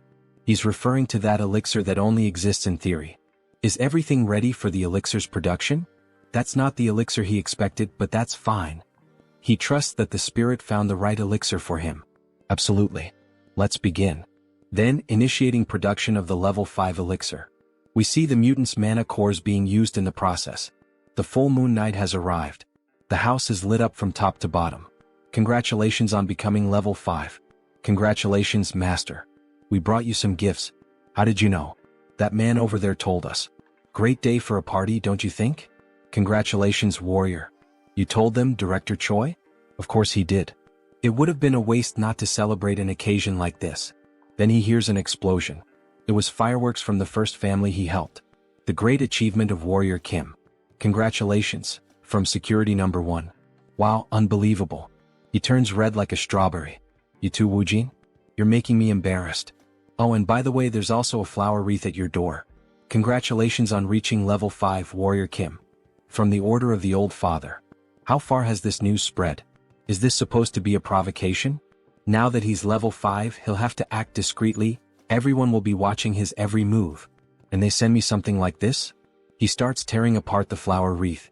While Kim was tearing it apart, a car pulls up beside him. A beautiful woman with purple hair and dressed in executive attire steps out. Finally, more women are starting to appear in this manhwa. So, who the hell is that now? Everyone, even everyone's mother, is coming to his house today. Superhuman Warrior Kim, right? Congratulations on reaching level 5. Thanks. But who are you again? Apologies for the late introduction. She is Song Hee-young from the Kumo Group. Third daughter of the Kumo Group. Song Hee-young, level 6 superhuman. Gasp. She's the youngest daughter of the Kumo Group. And what business would the Kumo Group have with me? We were thinking of leaving a request. A request, huh? Wait a second. From what he knows, the Kumo Group is in the middle of a succession war, isn't it? Getting involved in the internal affairs of the Kumo Group will only make things more complicated. The wise choice is to refuse the request right here and now. We wish for him to participate in the 5 consecutive duels that will be held for the succession, as the champion. Then she begins to open the briefcase she was carrying. The compensation will be more than satisfactory. How about this as your payment? There's no doubt, this girl is strange. Those ears and eyes, and those marks on her neck. Wait a second. That pistol. Is that the gun that holds the power of destruction among the Daisen weapons? That changes everything. Bring me the contract right now. Time to get some rare items. The next day they head straight to the main building of the Kumo Group. Such generosity on her part. Imagine her offering a Daisen weapon. He already owns 2 from the Daisen series. She knew he would accept the offer. Since she's willing to pay that much just as a fee, he can't help but wonder what she'll give him if he actually wins the duel. She will give him another weapon from the Daisen series, one that has the Paralyze ability. Wow, seriously? It's like one of those buy one get one free deals? Well yeah. If he manages to win consecutively, she'll give him even more incentives. But he shouldn't get too greedy. After all his opponents will be level 6. He just needs to defeat the one she tells him to. Other than that, he can relax. And so, the day of the tournament finally arrives. A massive arena with a huge crowd watching the spectacle. Even Kim is impressed by the sheer scale of these duels. The two of them walk toward the designated area and end up encountering Hee-young's brothers. Look who showed up, the little sister. They thought she wouldn't dare appear in this stadium to try anything, yet here she is, wearing that look of disdain. However, she simply ignores them and heads toward her seat. How rude of their sister. Eldest son of the Kumo Group, Song Hee-jun. Level 6 superhuman. Leave her out of this. This is a fight between you and me. Second son of the Kumo group, Song Hee-cheol. Level 6 superhuman. It seems the two of them don't see Song Hee-young as a threat. It makes sense considering she's still young. The first duel will be between the champions of the eldest son and the second son. Yes, both are extremely strong opponents. We see the first superhuman. Mr. Armored Soldier, level 6 superhuman. Mr. Pyromaniac, level 6 superhuman. A level 6 cyborg and a level 6 human who manipulates flames through a mutant factor, huh? Being a conglomerate, they certainly have many enhanced soldiers. Please pay close attention to this battle. The Armored Soldier, team leader Kim, was hired by her second older brother. He is considered the key figure to watch in this tournament. And so, the battle finally begins. He charges straight at the enemy, trying to grab him with his own hands. However, Mr. Pyromaniac starts laughing and activates his ability. He brings his hands together, forming a cannon, and says, "Solar Flare." Mr. Armored is caught off guard. Flames, an enormous explosion, is unleashed directly at Mr. Armored. Song Hee-young is taken aback by such a powerful display. The cyborg is fatally burned by the explosion, leaving everyone in the arena hearing his screams of agony. After the explosion, only destruction and ashes remained in the arena. Song Hee-cheol, the second son, is left in a state of shock. Everyone present in the arena wonders, could he be dead? Meanwhile, the first son gives a wicked smile, knowing that victory is drawing near. That flame just now. He's not an enhanced soldier, but a mage capable of casting the solar flame spell. But isn't murder forbidden within the Tower of Solar Magic? He activates the insight trait to get a better view of the opponent. That aura, isn't it the eclipse buff? Could he really be who I think he is? President Song, is it our turn now? Yes, but he'll go first. Please finalize the preparations. Are you sure about this? That pyromaniac is covered by a veil, so she can't gather any information about him. She thinks it would be better to leave him to another level 6. He can win, because she believes she knows who he is. He is the mage who was banished from the Tower of Solar Magic, Park Hyungju. He ended up working for the Kumo group. Then the teasing between the brothers begins. He wonders if the person brought by their youngest sibling can defeat the pyromaniac. And finally, the two stand in the arena. Facing each other, it's time to settle the matters of the past. The gleaming sword catches the attention of the eldest brother. Could that be the Black Tiger sword? But even the Black Tiger sword cannot compete against the solar flame. Just another corpse to clean up. He never imagined they would meet again like this. Does he recognize him? Yes, because he's copying the techniques of the Eclipse School.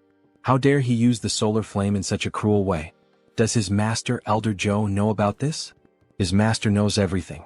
Before leaving, he received some information from Director Choi. Just before the Kumo Group's succession war began, the media deliberately ignored this incident, but his heart had already been reduced to ashes. The chairman was suddenly assassinated. The only people who could do something like that are the master of the tower or a certain someone. Is Elder Joe involved in the Kumo Group's succession war? It's truly a terrifying thought, but still within the realm of possibility.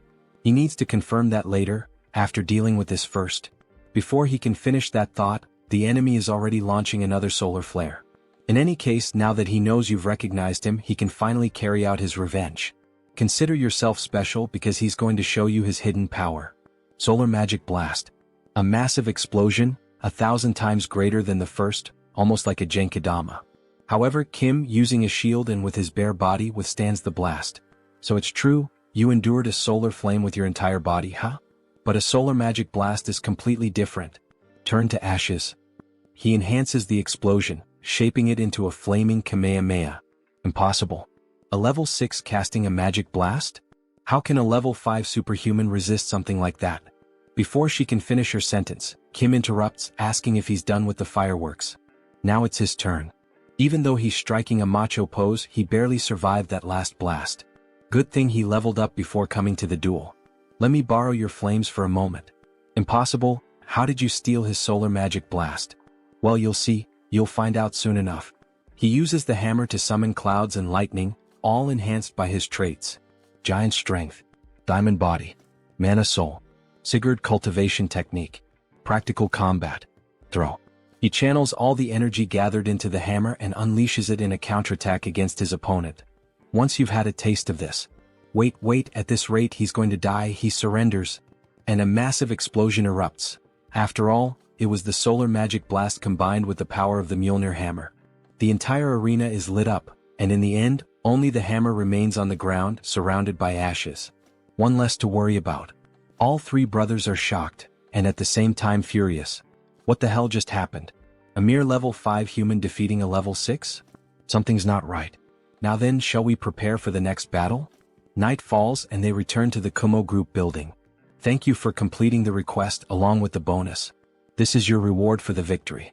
We see several briefcases filled with gold bars, and, of course, the promised weapon. The fourth piece of the Daisen series is now in his possession. Only one more to go. And that's not all. She did say she would provide incentives, right? It's not much, but here it is. Kumo boots. Effect. Ignores inertia, Mr. Magic Shoes. What do you mean it's not much? Rich people are really generous.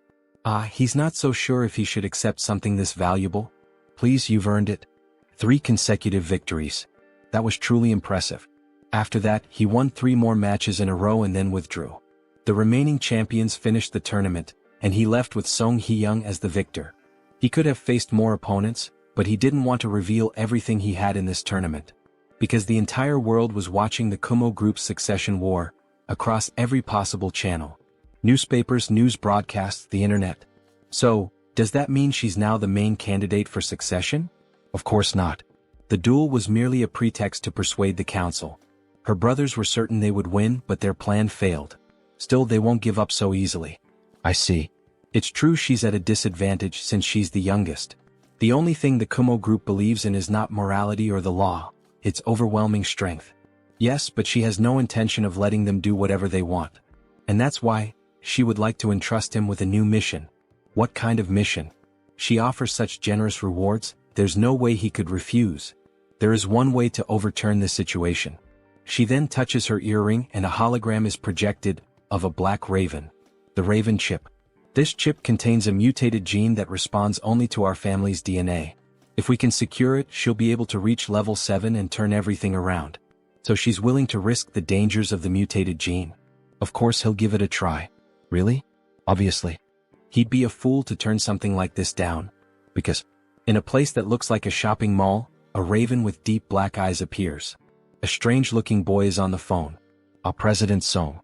He's found the item. He already knows where it's located. Returning to the present. If he manages to bring her the raven chip, she'll give him double that amount.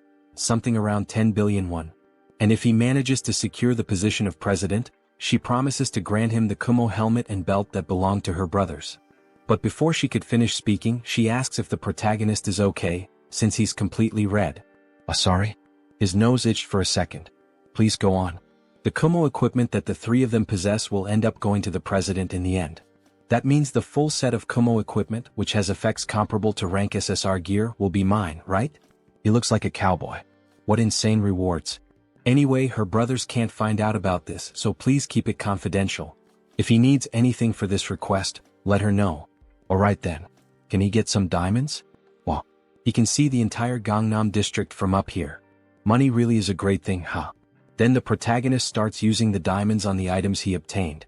Detection helmet. Extreme speed shoes. Rage axe. Crisis detection ring. Time to absorb the attributes of these magical items. All the new traits begin to be absorbed into his body. And by accumulating them all, he unlocks a new one, Air Raid.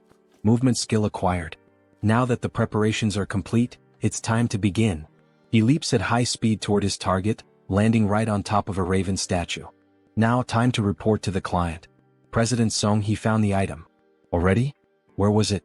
Right in front of the raven statue in the main hall. But there's just one small problem, President. And what problem would that be? He's going to have to make a bit of noise to get the chip. So, she'll have to take responsibility for what's about to happen, Chairman. He then destroys the raven sculpture, revealing the chip he was looking for, being carried by a golden raven. Raven chip secured. Where does he need to go now? Head to the body modification facility on the 2nd floor. She's heading there as well. Her brothers have probably already noticed. She needs to hurry. Don't worry. She's always hated the fact that she was born after them. So this time she's going to be faster than they are. She finally arrives at the body modification facility. Youngest president? What brings you here at this hour of the night? The modification room is empty, right? Start everything up now. Okay. The lab assistant begins initializing the modification program's commands. But, What are you planning to do with that? You arrived just in time. She's ready, warrior. And so is the chip. Let's begin immediately. Don't tell me, is that the Raven chip? Then she'll leave the rest to you, warrior. Yeah, leave it to me. She's going to stay right here and see everything through to the end. Someone bursts into the room shouting, Song Hee-young, you treacherous bitch, how dare you act behind his back? Brother, he thinks she's already started the process. Nonsense. Stop her right now. He won't let you go any further than this. So, you took down a few of those superhumans back then, and now you think you can go against him? Do you even know who he is? Of course he knows who he is. The president of Kumo Electronics. Or maybe, he should call him the former president of the company? You son of a bitch. Wielder of the Black Tiger Sword. No matter how great a warrior you are, you can't fight both me and my brother, 2 level 6 superhumans at the same time. We'll offer you a reward equivalent to what Hee-young promised. So, how about we make a deal instead of clashing? Alright. If you want, he can give you the position of Deputy Director of Security at Kumo. How does that sound? Kim thinks over the proposal. Oh my god. What a shitty idea, man. Asking me to betray a defenseless client? That's such an old man way of thinking. Maybe it's because of your age? And he's even offering me an equivalent reward, like, he might have at least considered it if they'd offered double or triple the amount. But of course he values trust above all else, so he wouldn't have accepted it anyway. Siding with trash would only make him trash too, heh. Before he could finish, the older brother had already launched his attack, eyes red like a raven and sword in hand. He strikes directly at Kim, who defends himself using the shield he got from the island. Arc. This hurts more than he expected. So this is the power of a level 6, huh? Maybe he shouldn't have taunted them. Like they said, he can't handle both of them at the same time. But we see the older brother has been wounded. When? He missed by just a little. But it was close, huh? Moonslash. Since they don't have practical experience, it's doable. How dare he do that? Then the second brother draws 2 automatic pistols and unleashes a true rain of bullets. New trait unlocked, shield blocking. He was wondering why the shield felt sturdier. Shoot as many bullets as you want, he's not going to budge an inch. Brother now? The older brother dashes forward, aiming to disrupt the body modification process from behind. However, Kim quickly switches equipment. The second brother is caught off guard. Daisen gun of halting? The older brother is frozen in place. That bastard, where the hell did he get that weapon? Wait, where did he go now? This is a leap boosted by the air raid trait. Exploit the opponent's opening in an instant. We see the 6 traits he's using: gunner, gun shooting, spitfire, focus, rapid reloading.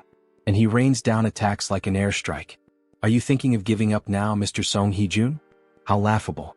To think you'd win with such a minuscule amount of power. What, are you relying on an item now? He then transforms. This is the Raven of Absolute Darkness. In addition, several building security guards start to arrive and surround the protagonist. He's going to put an end to your insolence here and now. Damn it, not even he can guarantee he'll get out of this safely. Everyone stop.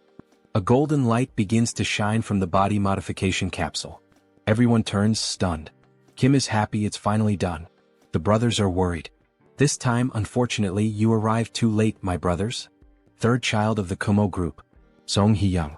Level 7 superhuman. She's taken on an angelic form, completely golden, a literal goddess with beautiful wings. She is now the Solar Raven. Solar Raven? Who does she think she's trying to scare? Alright then, let's fight. Please stop. If the youngest president were to fight seriously, this building wouldn't last a minute.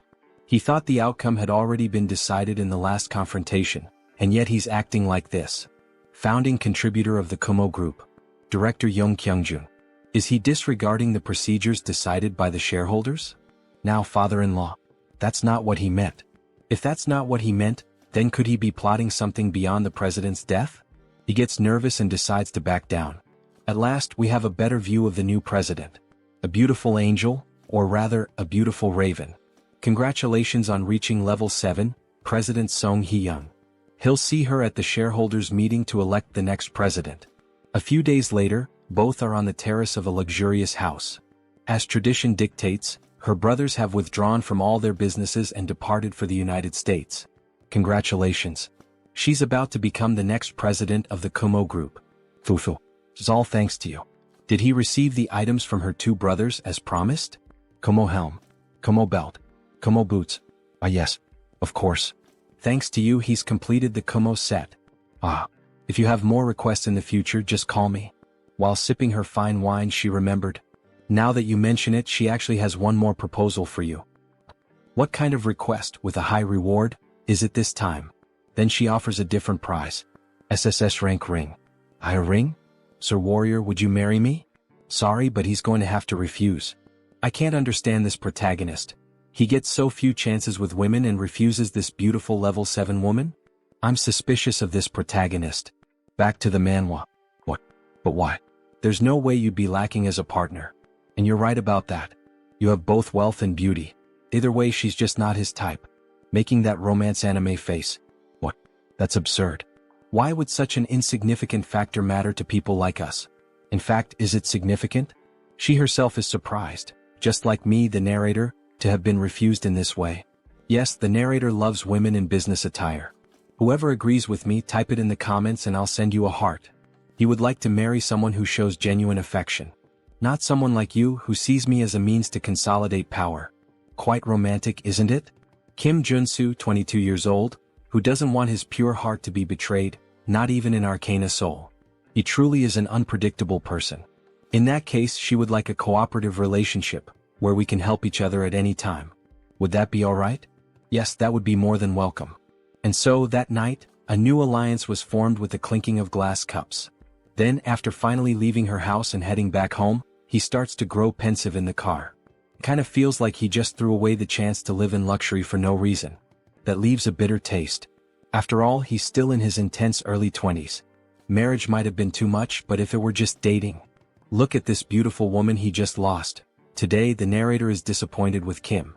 He even slaps his own face to stop thinking about it, startling even the driver. Control yourself. The situation is unfolding differently from the game, as far as he knows.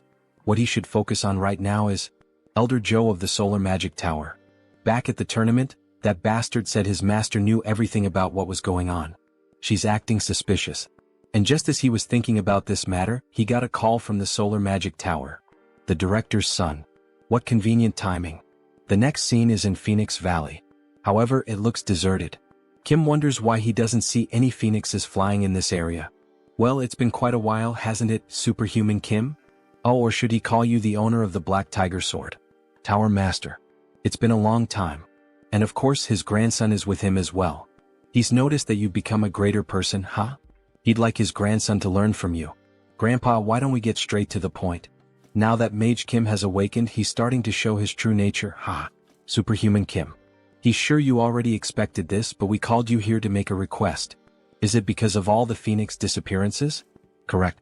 He has no idea where they might have gone. He supposes that some mythical beast might have taken them all. That's very possible, but have you considered the possibility of unauthorized poaching? That's highly unlikely. Our security was flawless. But what if someone on the level of an elder of the Magic Tower had acted? Someone on the level of an elder, huh? That would be possible, yes.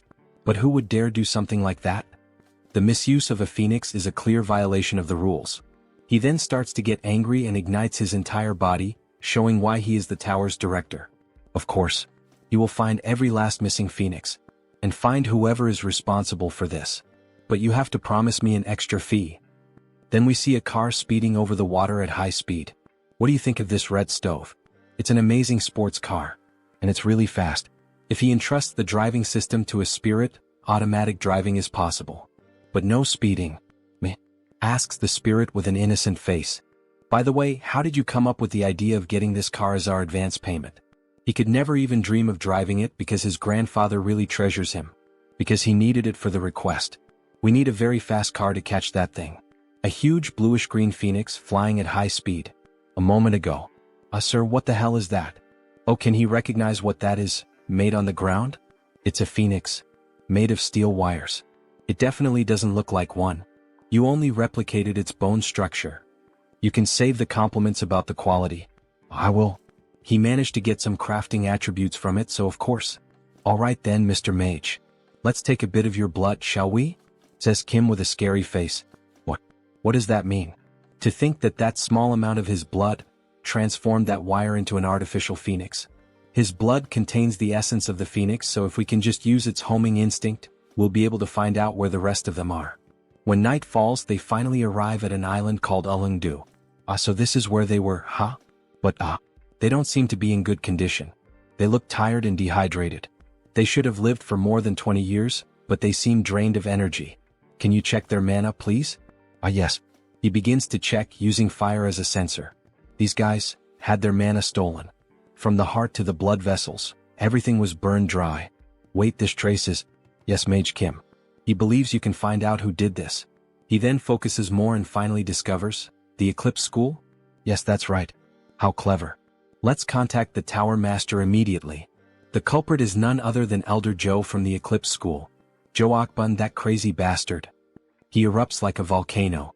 Grandpa, please calm down. She was caught trying to take all the phoenixes for herself. He swears to God if he catches her, he will. So he's saying that Elder Joe also disappeared from the tower? Yes. He went to her office, and she had vanished, leaving her clone behind. What, is she mocking me or something? He swears he will. Clone? It's a magic that creates a body identical to the user. However, it dies after a while. Was she just trying to buy time? The death of the Kumo Group's president, whose heart was burned to ashes. The exiled mage reappearing as a reinforced soldier. The overexploited phoenixes taken to gain power. An Elder Joe hiding? You've already received so many clues. Come on. Tower Master, doesn't anything come to mind? Don't tell me. Joe Akbun got her hands on that? The forbidden ritual of the Eclipse School. The moon in complete darkness. The forbidden ritual. This ritual is carried out by emitting mana to block the sunlight, an event that appears in the polarization mission of the Solar Magic Tower. But this is even before the polarization research begins. It's the butterfly effect. A different course of events unfolded because he got involved with Elder Joe's disciple. What is this after all? She is using the power obtained from the phoenix to corrode solar magic. And not just that, through the sky, land, and sea, she is absorbing the mana from every form of life. Is she performing such an evil ritual in an era like this? And what if your magic tower is ruined because of it? We must find Elder Joe quickly. If she reaches level 8 with that power, we don't know what she will do. But how are we going to find her? He can feel a connection to a massive reservoir of mana in the distance. Follow him. He thinks he knows where that woman is. The mana trail leads them to a house near the forest. Upon approaching the place, they see an open portal. This is a subdimensional labyrinth? So he's saying she's hiding inside while the ritual continues? Yes, but the labyrinth is very resilient, so we cannot destroy it immediately. It was designed to withstand the power of a solar eruption. You stay here and he will take care of things. You can't, grandfather. There's no way Elder Joe wouldn't have prepared countermeasures against the Tower Master. He's right. This is far too dangerous. Leave it to me. He's going in there? Yes. Wouldn't it be better to have an outsider intervene to catch her by surprise? Looks like he owes him one more. In that case, take this. We see several objects in his hand, a ring and dice of different shapes. Magic dice. Rank SSR. Ring of Great Escape, rank SSR. It's the Ring of Great Escape. Use it if you're in danger. Thank you. The Ring of Great Escape. He's just gained an extra life. In that case, he can risk his life without worry. Because Elder Joe has one of the 8 treasures of the Magic Tower. Then he finally steps into the portal. What are all these things? We see a large ruined city completely abandoned. However, there's an unexpected visitor in this labyrinth. Why did you follow him into the labyrinth? You know you could actually die, right? But this is the responsibility of the Magic Tower. And he thinks that 2 would do better than 1. It would be a big problem if you ran into an enemy while installing those dice to neutralize the subdimension. Well, you have a point. By the way, does the School of Eclipse like this kind of atmosphere? Yes. The School of Eclipse is rooted in dark magic. The moon in the labyrinth is already black. While he was explaining, a larva-type monster tried to attack him from behind. However, Kim quickly uses the tiger sword to kill the monster instantly. What a damn scare. Where the hell did that ugly creature come from? He would have been all bitten up and screwed if he'd been even a second late. He thinks they smelled us. Stay close to my back. He will protect both of us. Then he activates the best traits. Intuition. Sensitive. Treasure hunt. Insight. Detection. Sword expert. Dozens of them will come at us all at once from now on. They start emerging from underground, several of them, but Kim quickly slashes through all of them in seconds, looking like a Japanese chef making sushi. And he ends up unlocking a new trait. Identify weakness. Attacking the enemy's weak point will deal extra damage. All those monsters were simply blown apart and sliced within seconds. Kim is truly very strong. However, from the top of the mountain, an old woman with a huge staff appears. Stop. How dare you set foot in this place? The crime of obstructing a great cause will not be taken lightly. She uses her power to create a crack in the walls, causing several rocks to start falling on the protagonist. Elder Joe is indeed a difficult opponent. But he's not going to die in a minigame like this. Hold on tight. What? Because he has already experienced this pattern many times in the game. He can see through everything. Then he activates the traits: Giant Strength, Air Raid, Intuition, Insight, Detection, Sensitive. He can see the battlefield with an overhead view, where each stone will fall and which route he should take. Running quickly, he saves the two of them from a terrible death. Only the rubble of the walls remains, and Kim emerges from the ruins in giant form, carrying Mage Kim. Are you alright? Yes, I'm fine. By the way, where is this? It's the place where the mana flow is concentrated. Install the neutralizer, please. Alright, he finishes it in a second. However, the old woman suddenly appears in front of him. You little rat. You've walked into your own grave. Mr. Mage, dodge. Then, by some miracle, he manages to dodge that powerful attack. As expected from a level 7 mage. He would have died instantly if he had been hit. It will be difficult to face her with normal methods. Mr. Mage, he will distract her. So go. Yes, then he will also have to reveal his trump card. Where do you think you're going, you little rat? Hey Joe Akbun, you old witch. He has to provoke her. Seeing you doing something like this all of a sudden, you're using the Kumo group chairman's magic circuit to keep yourself young, huh? Or have you gone insane because you're already too old? She wanted to obtain the solar raven through his disciple, but you ruined everything. Well, none of that matters anymore. Because the raven of the deep darkness will do. Does he really think he can keep avoiding the power of the School of Eclipse? Yeah, right. Your school is nothing but a loser third-rate school. Have your eyes gone bad too? You can't seem to land a single hit. Lol. You little bastard. The old woman truly gets pissed off by the protagonist's provocations. Magic dice installation complete. Activating. He's already installed the neutralizer? Grandfather, now's the chance. Good. The power of the subdimensional space is weakening. Time to show some of his own power too. He begins creating a whirlwind of fire, and the labyrinth slowly starts to give way under such power. Mr. Warrior, the labyrinth is shattering. Yes. It seems the Tower Master has done his part well. No, this can't be happening. Her magic, her power, and her world. Her body begins to melt along with the world, and we see that part of her body is robotic.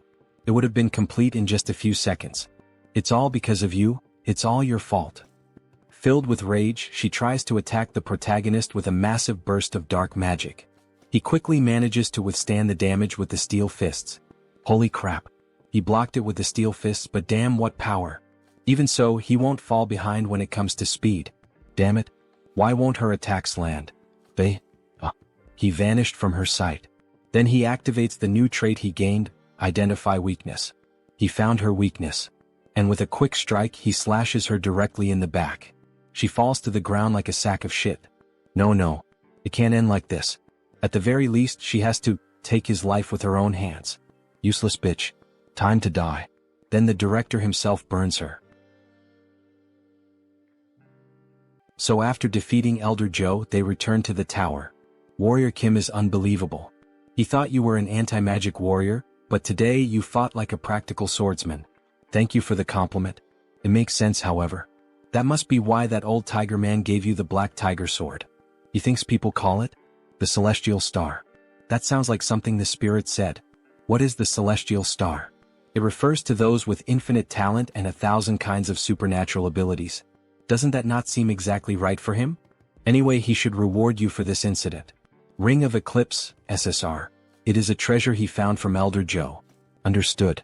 One of the 8 treasures of the Magic Tower, and the strongest item of the School of Eclipse.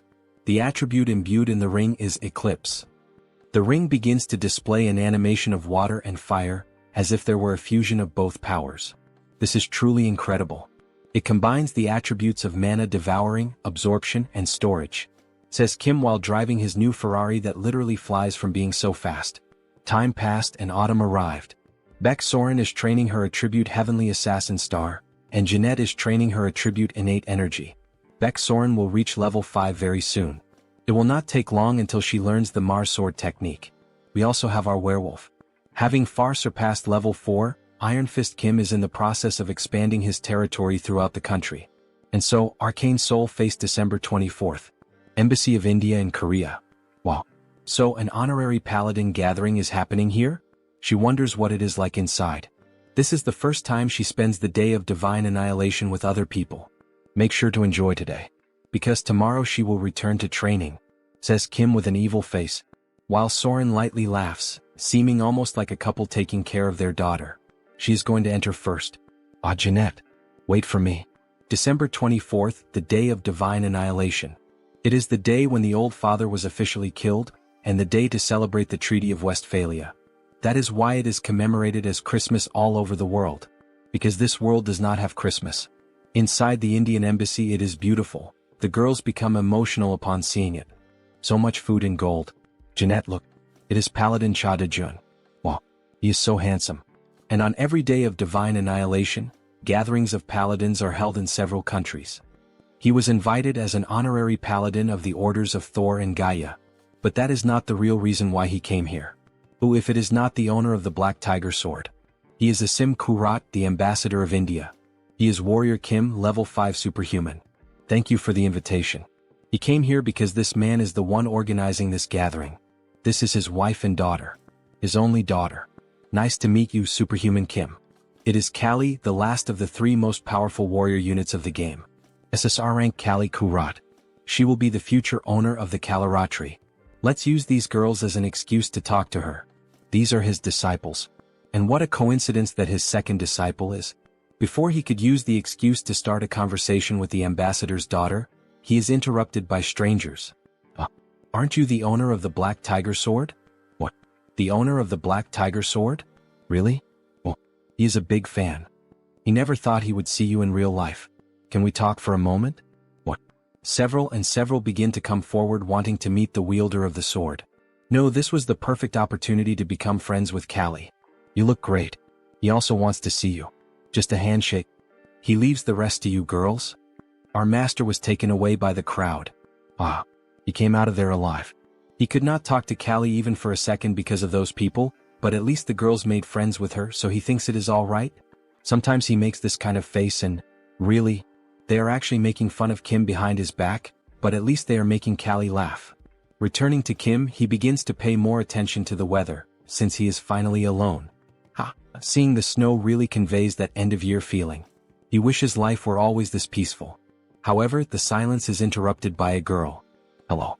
Would you mind having a small conversation, Mr. Kim? A beautiful woman in a black dress. But what we did not expect is that, in fact, that woman, this is the priestess of the Order of the Old Father. The very same one from the beginning of the story who forced him to serve her god. What brings you here? You must be busy since it is the day of divine annihilation. It is not the day of divine annihilation, it is the day of resurrection.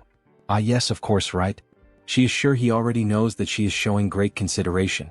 Consideration, she says? What kind? Have you never thought it strange? That he is still alive after you killed one of our inquisitors.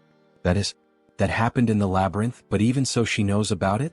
If she had not intervened, his pathetic life would have already ended. It is all thanks to me working behind the scenes. Do you understand? Why did you do this? It is not as if he asked for it. He must do it, so that his great soul may become the light and the savior of our order. Soul. By soul she means the real world self? In the real world he was just one among countless losers. A fool who achieved nothing, failing both in love and in life. Is she mocking me or something? Why the hell are you doing this to someone like me? Could it be that she is referring to my ability to switch attributes? He means if you consider this ability as being imbued in his soul. He thinks you could call it the Great Soul, but he would like you to become stronger than ever, so that a great vessel worthy of the magnificence of the soul may be completed. Take that crap yourself. He is not going to let that happen. Today is the day. Today?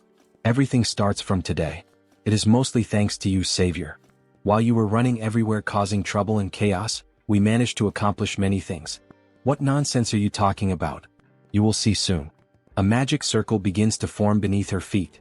Until we meet again soon. Then she activates the magic with her hands and disappears in front of the protagonist. As if she had never been there. Crazy bitch. She simply disappears after saying everything she had to say. What kind of crap is she plotting this time? Everything starts from today, she said. The main story of the game has not even started yet. Arcane Seoul. It makes no sense that Episode 1 with content equivalent to a full expansion pack would begin now. But today is the day of divine annihilation. On the very same day Episode 1 begins. December 24th, 11 hours 59 minutes and 27 seconds. Back in the game, the mysterious words of the priestess marked its beginning. Could it really be? The seconds keep passing until reaching 59, and when it finally turns to December 25th, a huge explosion happens right behind Kim. What was that? What is happening? Damn, it has begun. Episode 1, Terrorist Attack in Seoul. Bombing attacks all over the city begin to be reported. Mysterious monsters also begin to appear at the event of the Indian embassy. Before they could attack, they are struck by sniper shots. Our protagonist has already rushed to save everyone. The owner of the Black Tiger Sword? Protect this side with the other paladins. Understood. And what about you, sir? There are people he needs to protect. It looks like the war in Arcane Seoul is really about to begin now. The manhwa is getting even more exciting. See you in the next recap. The attack began with monstrous serpents attacking everyone at the embassy. However, the two disciples of warrior Kim tried to defend everyone. Ambassador, are you alright? The terror in Seoul struck the entire city of Seoul. In the game, Callie's parents end up dying precisely in this terrorist attack. Ah yes, thanks to you. Hey, look behind you. With this as a turning point, Callie, devastated by grief, decides to become a superhuman.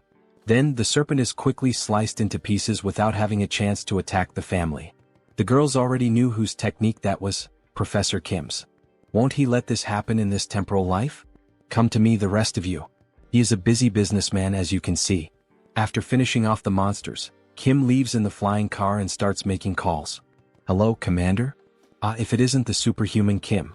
Sorry, but he is very busy right now with the terrorist attack in Seoul. He will have to return your call later. No, he has to tell him this right now.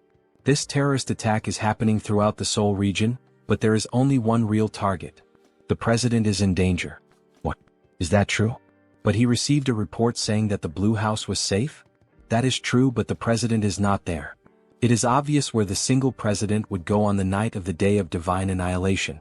He will send you the location. He will see you there. It is the building belonging to the president's secret lover. We have arrived at the destination. Should we land on the rooftop? There is no time for that. Anywhere the president stays, no matter how briefly, has strict security. To bypass the security procedures and enter immediately. He then jumps from the car and gains momentum in the air to break into the building. He will have to destroy the specially made glass. He manages to break into the president's lover's building. Wait, could he by any chance be the owner of the Black Tiger Sword? Are the two of them alright? Forget that, look behind. Then Kim is caught off guard by a sword attack from a mysterious woman. An explosion occurs from the clash of both swords.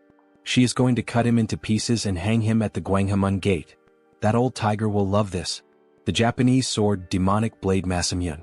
It is a weapon that inflicts a guaranteed random curse with every strike that lands on the enemy. Wielding two weapons, Very well then, let's see how much he has learned from that old man. She then unleashes a slashing attack from a distance. Kim quickly switches the hammer for the shield to parry the attack, however, even so he is injured. All that damage from just one attack even after he blocked it? Mitchum, not bad, But can he withstand this as well? She launches another slashing attack. Kim tries to stop it by matching her strength, but he ends up losing and is hurled against the wall. He cannot keep going like this. The Empress of Massacre prioritizes offense over defense. To survive even one more second against her, he will have to close the distance. He will not stand a chance if he only blocks her attacks. He quickly rushes to her back with impressive speed, the same technique he used to defeat the old woman of the labyrinth. However, she manages to keep up with that speed. How cute, now die. She strikes the shield again, however this time Kim switched the traits to endure more. Giant Strength, Diamond Body, Mana Soul, Fierce Assault, Resonance, Shield Strike. This ends up reflecting the attack back at her, sending her flying. Then he quickly switches to the hammer charged with energy and tries to strike her. You damn bastard. The only weakness of the Empress of Massacre is extreme close quarters combat. One wrong move and he will die, but let's try. They begin the 1v1 PvP, Samurai Sword vs Mjolnir Hammer. The sparks and massive destruction in the apartment leave the president and his lover terrified. Damn it. Because of the Empress of Massacre's broken passive ability, Invincibility, He was unable to inflict any damage. You annoying worm. This is the end. She then finally manages to land a blow and seriously injures him in the chest. He is more resilient than she thought he would be. Last words? Red. Take the president somewhere else. Confirmed. Moving to the designated location. Wait. The car speeds off at maximum velocity, safely taking the president and the woman away. What is he going to do now? She lost the target, huh? Ah, that bastard. He was aiming for this the whole time. This is the ultimate ability of the Empress of Massacre, annihilation of heaven and earth. A Japanese technique that slices the enemy in half. Damn, he cannot move because of the curse now. Is there really no way to escape this? Of course there is. What is that? Ring of Great Escape. The user can leave the battlefield once during the fight. Thank you for being so stupid. Then at the last moment before he is struck, he ends up being teleported from the battlefield and she hits the ground. In the end, she only left the sword stuck in the concrete. That son of a bitch. She will 100% kill him when she finds him. He throws himself into the sacred water that heals him. He managed to survive by a hair's breadth. If it weren't for the Ring of Great Escape he received from the Master of the Tower, he would probably have died there. He was lucky. Anyway, the commander should have already arrived. Could he restrain the Empress of Massacre? Honestly, that may be difficult with his strength. He should focus on healing first. Then he equips the traits. Immortal, Revival, Regeneration, Wound Recovery, Cure, Vigor. He can think about that later. His phone starts ringing. And he was just about to rest. Hello, Master. Holy God, is that Soren? Why didn't he answer her calls? 4 days. He thought he had lost his hearing. He was resting. Wait, did she just say it had been days since he last answered? Yes, she was worried about him. Kim had disappeared after leaving her a strange message. Soren, he managed to survive, he will rest a little. Sorry, he was in a hurry. Okay, that's fine. But do you know where she is now? Where is she? Soren is at the Blue House with Jeanette. Well, the president wants to see him right now. He understood what is happening. Alright, he will be there soon. Now then, it is time to receive his rewards. In the next scene we see a handshake. He is truly incredible. He risked his life to save the presidents. Are you feeling better already? Yes, he is 100% recovered from the incident. The mana fountain and the elixir played a huge role. Gah. What did he just say? Someone slapped Kim on the back. He told you this guy would show up as if nothing had happened. It seems the elixir helped you. Do not forget that it is thanks to the Tower of Sun Magic. Why are these guys acting so friendly? Thank you, Superhuman Kim. This is to show his gratitude, so please. Is this the Rankisar equipment, Star Descendant? Star Descendant. The trait embedded in the equipment shares the same name. Star Descendant. It is an overpowered ability that changes your attributes to fit the situation every time the traits are switched. Evolution. Superiority. Adaptation. Arrangement. Divine Blood. When switching to the swordsman traits, it increases his attack damage and dexterity. Strength and endurance for the warrior traits. And for the shooter traits, it increases attack speed and movement speed. It is literally perfect for him. Thank you. He will make good use of it. Now that Mr. Warrior Kim has received his reward, it is time to put him to work. What? He wants to become a corps commander. It will be good to try this out in advance. Then he is taken to a kind of war hall with several maps and points. Currently, they are pursuing the leader of the terrorists, Shin Yaren, also known as the Empress of Massacre. He is familiar with this map because it is the mission map of Episode 1. If this were inside the game, he would have to complete each of those missions, but here, he sees the commander of the Western Corps, a war hero like the commander of the Eastern Corps.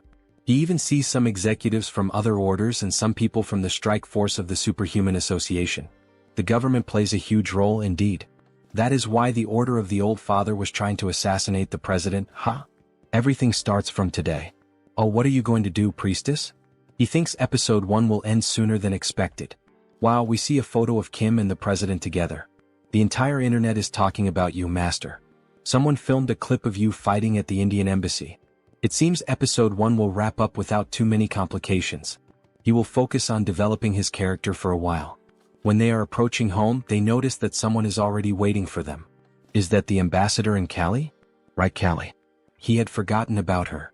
Hello, owner of the Black Tiger Sword. We came to express our gratitude. Ah yes. He understood. It is the perfect opportunity to win Callie's favor. He has to say something. Master. She would like to become your student. Getting straight to the point? Student, you said? What do you mean? After experiencing this incident, she came to the conclusion that she needs to be strong to protect those she loves. She also wants to be strong like his students. Thanks to Soren and Jeanette, her family is alive. Please, she would like to become his disciple. Callie, are you sure you will not regret this decision? They can think about it a little more and make the decision later. Kim understands why her parents are so worried. Because Callie's grandmother, who was the former owner of the Kalaratri, which transformed into a kind of other world during the Rift expedition. The ambassador's family, upon reaching adulthood, manifests the destiny of the goddess Callie, and if they reject this destiny, death follows. Because of that, she also had no choice in the matter. But look at the time we are in now. Ambassador. No, Callie's father. This is a once-in-a-lifetime opportunity. The last of the 3 main warrior units has fallen right into our hands. He is well aware of his family's devotion to protecting humanity, and of the destiny passed down through the generations of their family. How could he know that? He understands his concern, but Callie has the talent to protect herself. Does this mean he knows a way for Callie to escape her suffering? Yes, and for that, Callie must become a superhuman. If he leaves that task to me, he will make it happen. He cannot miss this chance. That child has never wielded a sword in her life, and she needs to become a superhuman? There may be some other way. But dear, he already knows that Callie does not have much time left. Let us leave this to him. Callie, is she certain about this? Is this truly what she wants? Yes, father. She promises that she will do well, so please trust me. It will not be an easy path. But even so, if she is prepared, then do what must be done. You must overcome your destiny and survive. Yes, she will. Have you made your decision? Yes. Then, Callie, she will undergo hellish training starting tonight. Tremble. She is looking forward to it. A few days later, we see Callie exercising and stretching. Kalaratri is an assassin and a dancer. She unlocked the stealth trait some time ago, so now she needs to unlock the dance trait. It is already time for her to unlock it. As she dances, her golden aura keeps increasing as if she were leveling up. Goddess's blood. Stealth. Dancer. As expected, she has some talent. Now that they have built the foundation for her to challenge her destiny, all she needs to do is level up. Good work. She is already at level 3. Thank you. Rest a little. Her stamina is still somewhat lacking, so he suggests that she should not push herself too much. No, she is fine. Let's just start the next lesson right away. She has to become strong like Soren and Jeanette. Beck Soren has already reached level 5 and Jeanette is at level 4. She is overtraining without even realizing it, due to her growing impatience. Hallie, she also has a God-given talent like the other 2. All you need to do is train consistently at your own pace, so do not become too impatient. If you push yourself too much, it might slow down your progress. Okay, I will remember that. I am getting a call. Rest a little. Hello. Mr. Kim, owner of the Black Tiger Sword. It's me, Kim Chunbok. It has been a while. So what is the matter? He just wanted to inform you that you have another challenge in the Colosseum. Do you remember the Destroyer King? He wants to fight to reclaim his steel fists? Yes, he does. This time he offered to bet some diamonds, and the statue of Mars. The statue of Mars? That is the divine statue that has the Mars sword technique sealed within it. So this is the quest to obtain the Mars sword technique. The battle will be in 2 weeks in the form of a 4-on-4 group match. Will you accept? Of course. You will see him then. He has 2 weeks to form a group. The Destroyer King will be fully prepared for this. He needs a group that can guarantee victory. He does indeed know some strong people, but he is still a little anxious about fighting a real battle with them, since he has never used them in a group fight. Very well then. He thinks this group will do. After 2 long weeks of anticipation, the day of the team battle had finally arrived. The arena was filled with tension as the fighters began to make their entrance. Leading the opposing squad stood the imposing figure of the feared Destroyer King. Right behind him marched the other formidable names, the Wyvern King, the Dark Demon King, and the Angel King. Despite his aged appearance, the leader radiated strength, proving he still had enough vigor to face his enemies head-on. Each member carried with them the promise of unleashing their full might in the clash to come. Old or not, everyone stood equal before sheer violence. The expectation had been that a few high-level fighters would appear, yet no one anticipated the arrival of the foremost veterans of level 6. Even so, there was no reason to falter. On the opposite side of the arena, the leader of the Warrior King's team emerged, Warrior Kim. Known as Iron Fist Kim, a lone wolf armed with a mechanical arm, he prepared to push his limits with the power that had been granted to him. Priest Kim stepped forward, proclaiming that even their god would answer the call of his brothers. Beside him stood Magic Kim, ready to give everything in honor of his grandfather and the Magic Tower. A few days earlier the group had gathered at his summons. For them, his call was undeniable. It was their chance to repay Superhuman Kim, the one they owed so much to. He would have rushed to answer immediately, even in the middle of a meal. A traditional team had taken shape, composed of a warrior, a reinforced soldier, a mage, and a healer. The formation was one he knew all too well, though it carried a clear drawback. The greatest issue lay in their defense. Yet reassurance came from a brother who claimed to hold a support skill that could balance the flaw. Even so, the weight of responsibility seemed to press down on him, though there was no need for such harshness toward himself. In the end, they were up against the veterans of the Colosseum, making a direct victory nearly impossible. The question lingered, what plan could he be preparing to use? They needed to hold on to two guiding principles, explained through the example of chess. The first was to advance. The second was to fight. Back in the present, the clashes had already erupted across the arena. Iron Fist Kim clashed with the Destroyer King. Priest Kim confronted the Angel King. Magic Kim faced the Dark Demon King. Yet the fight unfolded in a messy, chaotic fashion. The struggle was brutal, filled with raw pain, resembling nothing more than dogs tearing into each other. Blows landed recklessly, even dragging at hair in desperation. Such tactics served one purpose only, to disrupt the opponent's specialty. Since every combatant was a mage, relying solely on fists left no room to unleash their special abilities. Meanwhile, Warrior Kim was engaged in battle against an airborne foe, the Wyvern King. The enemy dared to mock them with such a low tactic, showing not a shred of respect. Yet everything was unfolding according to plan. Their opponents had underestimated them, allowing their formation to break apart. The Angel King began preparing to unleash his light cannon. Fire erupted as the aerial battle revealed itself to be the Wyvern King's domain. Still, Warrior Kim carried a method of his own to counter it. He unleashed the trait Air Raid, granting him the ability to move freely through the skies, evading incoming fire and positioning himself strategically above his foe. To everyone's shock, he too could fly. Channeling Tiger King's soaring heaven, he delivered a massive slash downward at his opponent, leaving the enemy caught in a dangerous position. At Dawn's strike, the blade drove him into the arena floor, erupting in a brilliant golden explosion. The Wyvern King had fallen. Curses rang out as the realization hit. The Uncle Wyvern had been taken down. Distracted, his gaze turned elsewhere instead of the opponent before him, giving Iron Fist the chance to drive a crushing blow into the Destroyer King's stomach. The strike ended with his weapon aimed directly at the opponent. A pained grunt followed, a gasp questioning what kind of power this was. His strength was monstrous. For a complete attacker like Iron Fist Kim, an opponent such as the Destroyer King posed little challenge. He could hold his ground on his own without difficulty. The next clashes shifted to the others. One fighter, small in stature, moved with the flow of a mage despite not truly being one. Another stood unashamed before his god, even as doubts circled around him. A message had just reached him, declaring pride in his actions. Step by step, they were performing exactly as instructed, their coordination falling into place. He had forbidden the two of them from using any magic. The restriction seemed absurd. How were they supposed to fight? The command was simple: stay close to the opponent and keep brawling. In time, an opening would reveal itself, and that was when their magic would come into play. The white mage struck first, casting a burst of light that blinded even his own allies.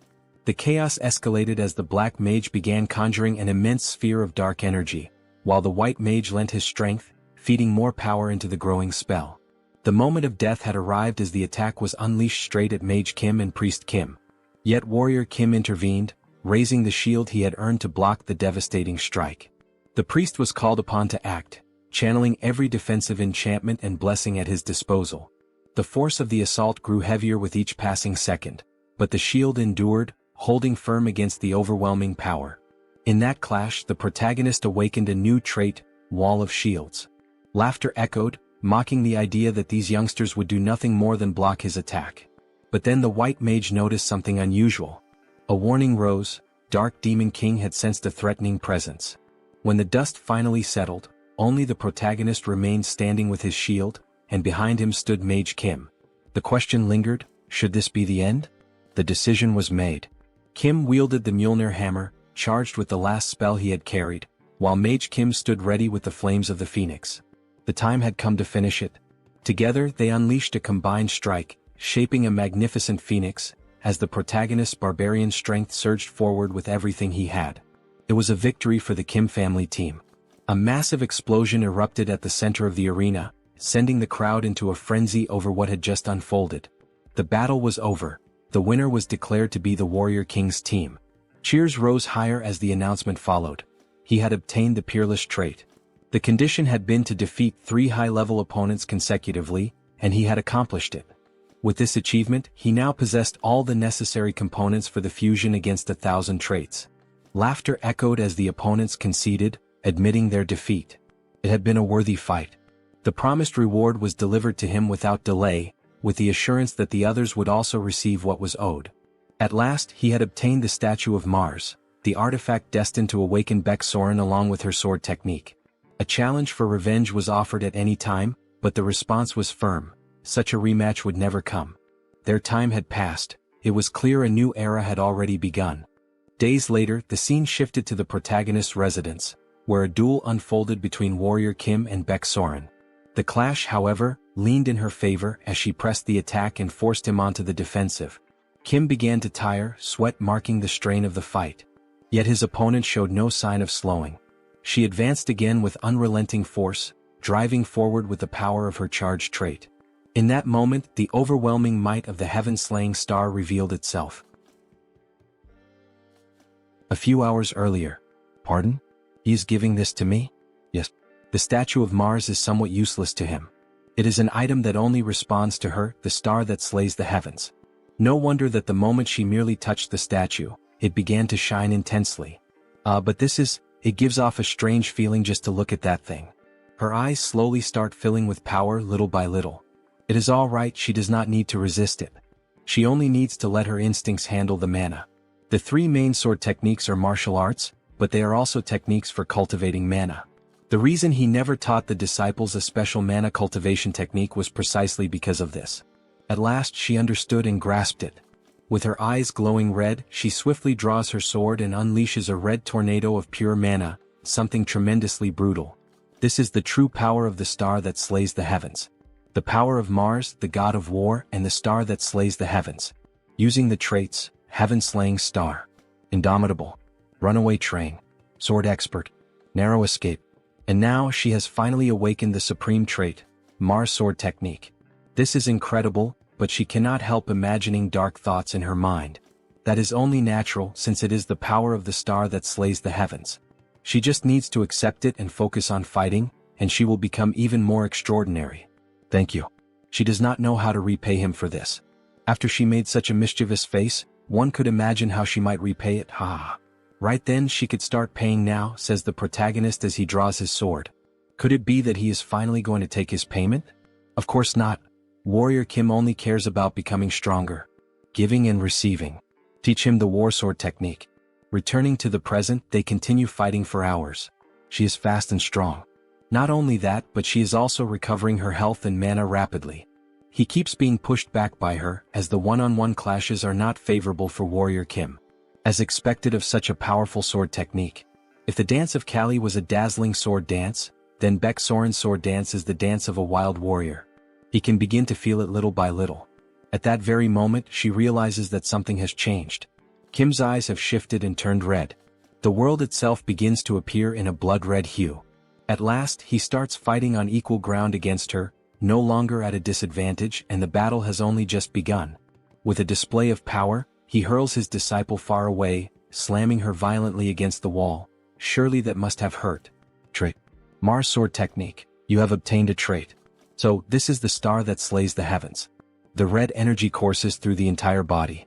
Our protagonist has farmed aura. However, he forgot one detail. Baek is on the ground, nearly unconscious from the last strike.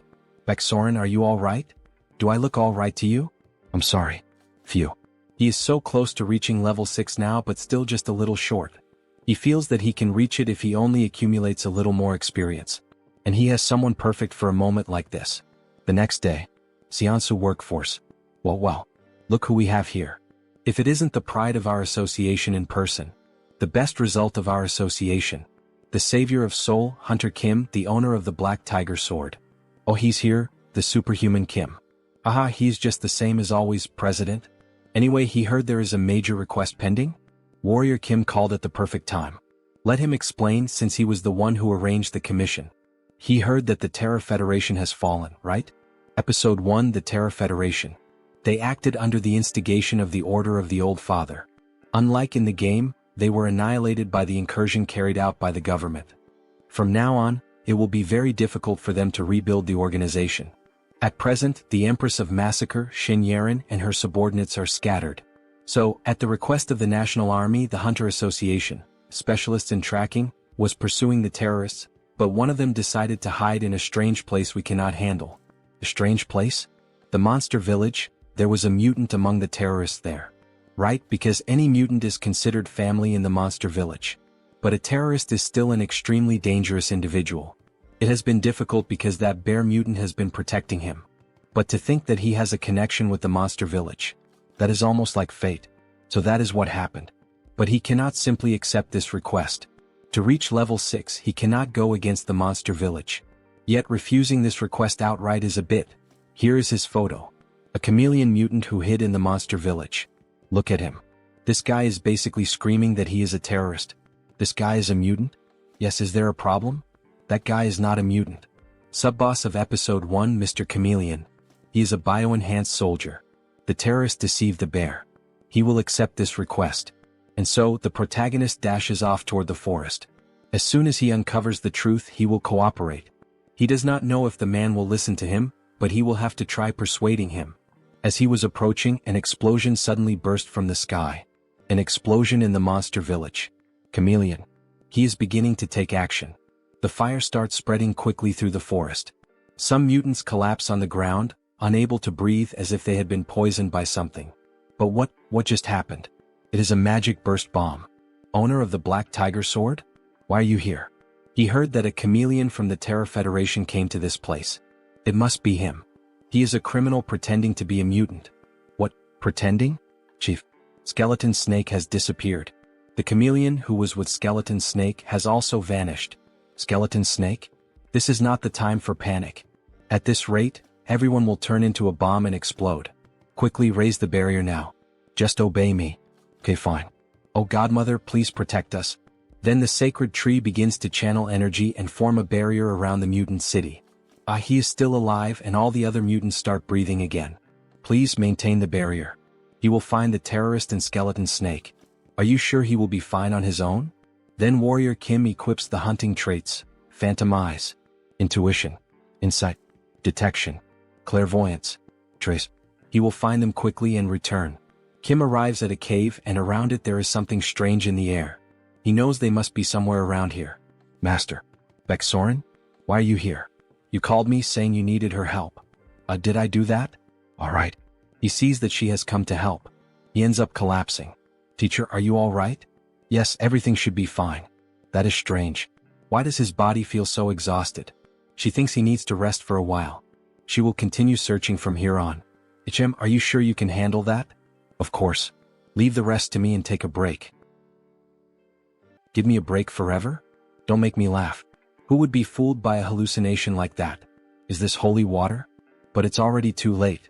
Then an explosion ends up happening, and it is finally revealed who that cheap copy of Baeksoren was. We see Skeleton Snake tied up with several mana pouches inserted into his body. That damn chameleon, he's using mutant bodies to create bombs. Those batches of mutants were far too easy to take advantage of. Thanks to them, he managed to prepare the perfect terrorist attack. And now that he has lured that bothersome owner of the Black Tiger Sword, the Empress will be delighted. Some men appear behind him, forming an ambush for Kim. Does he by any chance think that this alone is enough to bring him down? This is a good moment to test it. He recently completed the set of Rage, Fighting Spirit, Fierce Assault, Destruction, Peerless, and Massacre. With this set, he now has the combination of the Mars Sword technique in matching against 1,000. With the union of the sword and hammer, he forms a red lightning bolt that leaves everyone in the room frightened, the same as Baeksoren did when she finally unlocked the new power. But what the hell is this power of his? They didn't tell us anything about it. All of you ended up choosing the wrong person to anger. He charges forward with everything against the poor NPCs/secondary characters. After some time fighting, we only see blood dripping from his sword. So this is the Mars Sword technique. There's almost nothing left of this place, Only useless NPCs lying on the ground. Such a fearsome power now in his hands. After finishing the fight, he runs with Skeleton Snake to the mutant city. The bear tries to communicate with him, asking what the hell happened, while the other mutants watch the situation. Skeleton Snake was exposed to mana for too long. This is going to get out of control, son. Please tell the Godmother tree to help now. Okay. Oh Godmother. Please save Skeleton Snake. It's too late. There's nothing she can do now. How could this be? Then the snake herself begins to speak. Dear bear, tell my friend. Are you okay? Are you coming to your senses? Bear, please finish the job. What the hell is he saying? Is he by any chance asking to have the job finished? That might be the best option. If his mana core gets out of control, the explosion could sweep the entire monster village. He can't do that. Even if he has to die, he can't do that. He thinks he has an idea. Is that true? But the chance of failure is over 90%. And if things go wrong, he could be in danger. However, because he received a prophecy from our Godmother. She said that he was destined to give a part of my body to someone who would return her blood and flesh. That strangely made me think. Since Skeleton Snake helped me so much to get here, it's worth risking his life. He doesn't care as long as this can save Skeleton Snake. Even if it's a 1% chance. Please do something. He understands. Please prepare a bathtub. We'll bring one. And the Hunters Association should be waiting outside the forest right now. Please allow their entry. Under Kim. These are the things you asked for. Do you need anything else? President, no, every reinforced soldier here, he needs you to extract the mana cores and the lubricants from their prosthetic arms. How much do you need? Everything. He needs every last part of it. The only way to save the Skeleton Snake is to obtain a human body. Arg arg. In other words, he has to mutate the mutant. This method only appears after the episode of the nuclear war, but it's worth trying. Godmother. Let him ask for a portion of your blood to save the Skeleton Snake. It is only possible with the sacrifice of someone who has ascended to divinity. The Godmother's blood. Yes, take this. Good. Give a sip of this to Skeleton Snake. And a sip to me. Then he receives new traits. Divine power. Holy light. Radiance. Briefly combine divinity with these 3 traits and enter the space with the Godmother's permission. Kim begins to ascend. This is the Godmother's space. And the 2 beings she invited. 2 gods. His existence is far too insignificant to face the 2 of them, but their items are responding. Blessing of Thor. Blessing of Gaia. Blessing of the Godmother tree. With the help of these 3 deities, he can even pierce through this probability system and ascend to the heavens. In the middle of the forest, something strange is happening in the sky. 3 different forces in the form of lightning went directly to the bathtub with Skeleton Snake. A lightning bolt struck the Skeleton Snake. What is happening right now? Kim is radiating divine power. Until finally a huge explosion happened as if a miracle were occurring right there. Smoke is coming out of the bathtub. Kim speaks in a deeper voice as if it weren't him at the moment. Skeleton Snake. It's time to wake up. Then a human hand begins to emerge from the bathtub, and a little later we see a beautiful girl coming out of it, with very green eyes like a snake's. She finally looks up at the sky, seeing that beautiful view. No words leave her mouth. Kim approaches from behind with a piece of clothing. After all, he is a gentleman. Congratulations on acquiring a new body. Ah, thank you. This honestly feels like a dream, the sensation of the wind enveloping me, the smell of the grass, and even the humidity. It's been so long since she felt any of this that it feels unreal. She really has a body now. However, she begins to feel unwell and cough a lot. Hey Snake, are you okay? Owner of the Black Tiger Sword, did something go wrong? This is very strange. He is sure it was successful. In the end, she ends up vomiting a ring. Wait, that's the treasure you receive after finishing Skeleton Snake's personal quest, the SSR Ring of the Prophet. So that's where it came from. So that was what the Godmother's prophecy was about. The prophecy? What was it again? To someone who would return her blood and flesh, she was destined to give a part of her body. That was very cute. Could it be that the protagonist will finally have a girl? If you enjoyed this video, don't forget to give it a thumbs up, it really helps. And for more content like this, make sure to subscribe and hit the notification bell so you don't miss any updates. Let me know in the comments if you'd like to see another part. I'd love to hear your thoughts. See you next time. Bye-bye.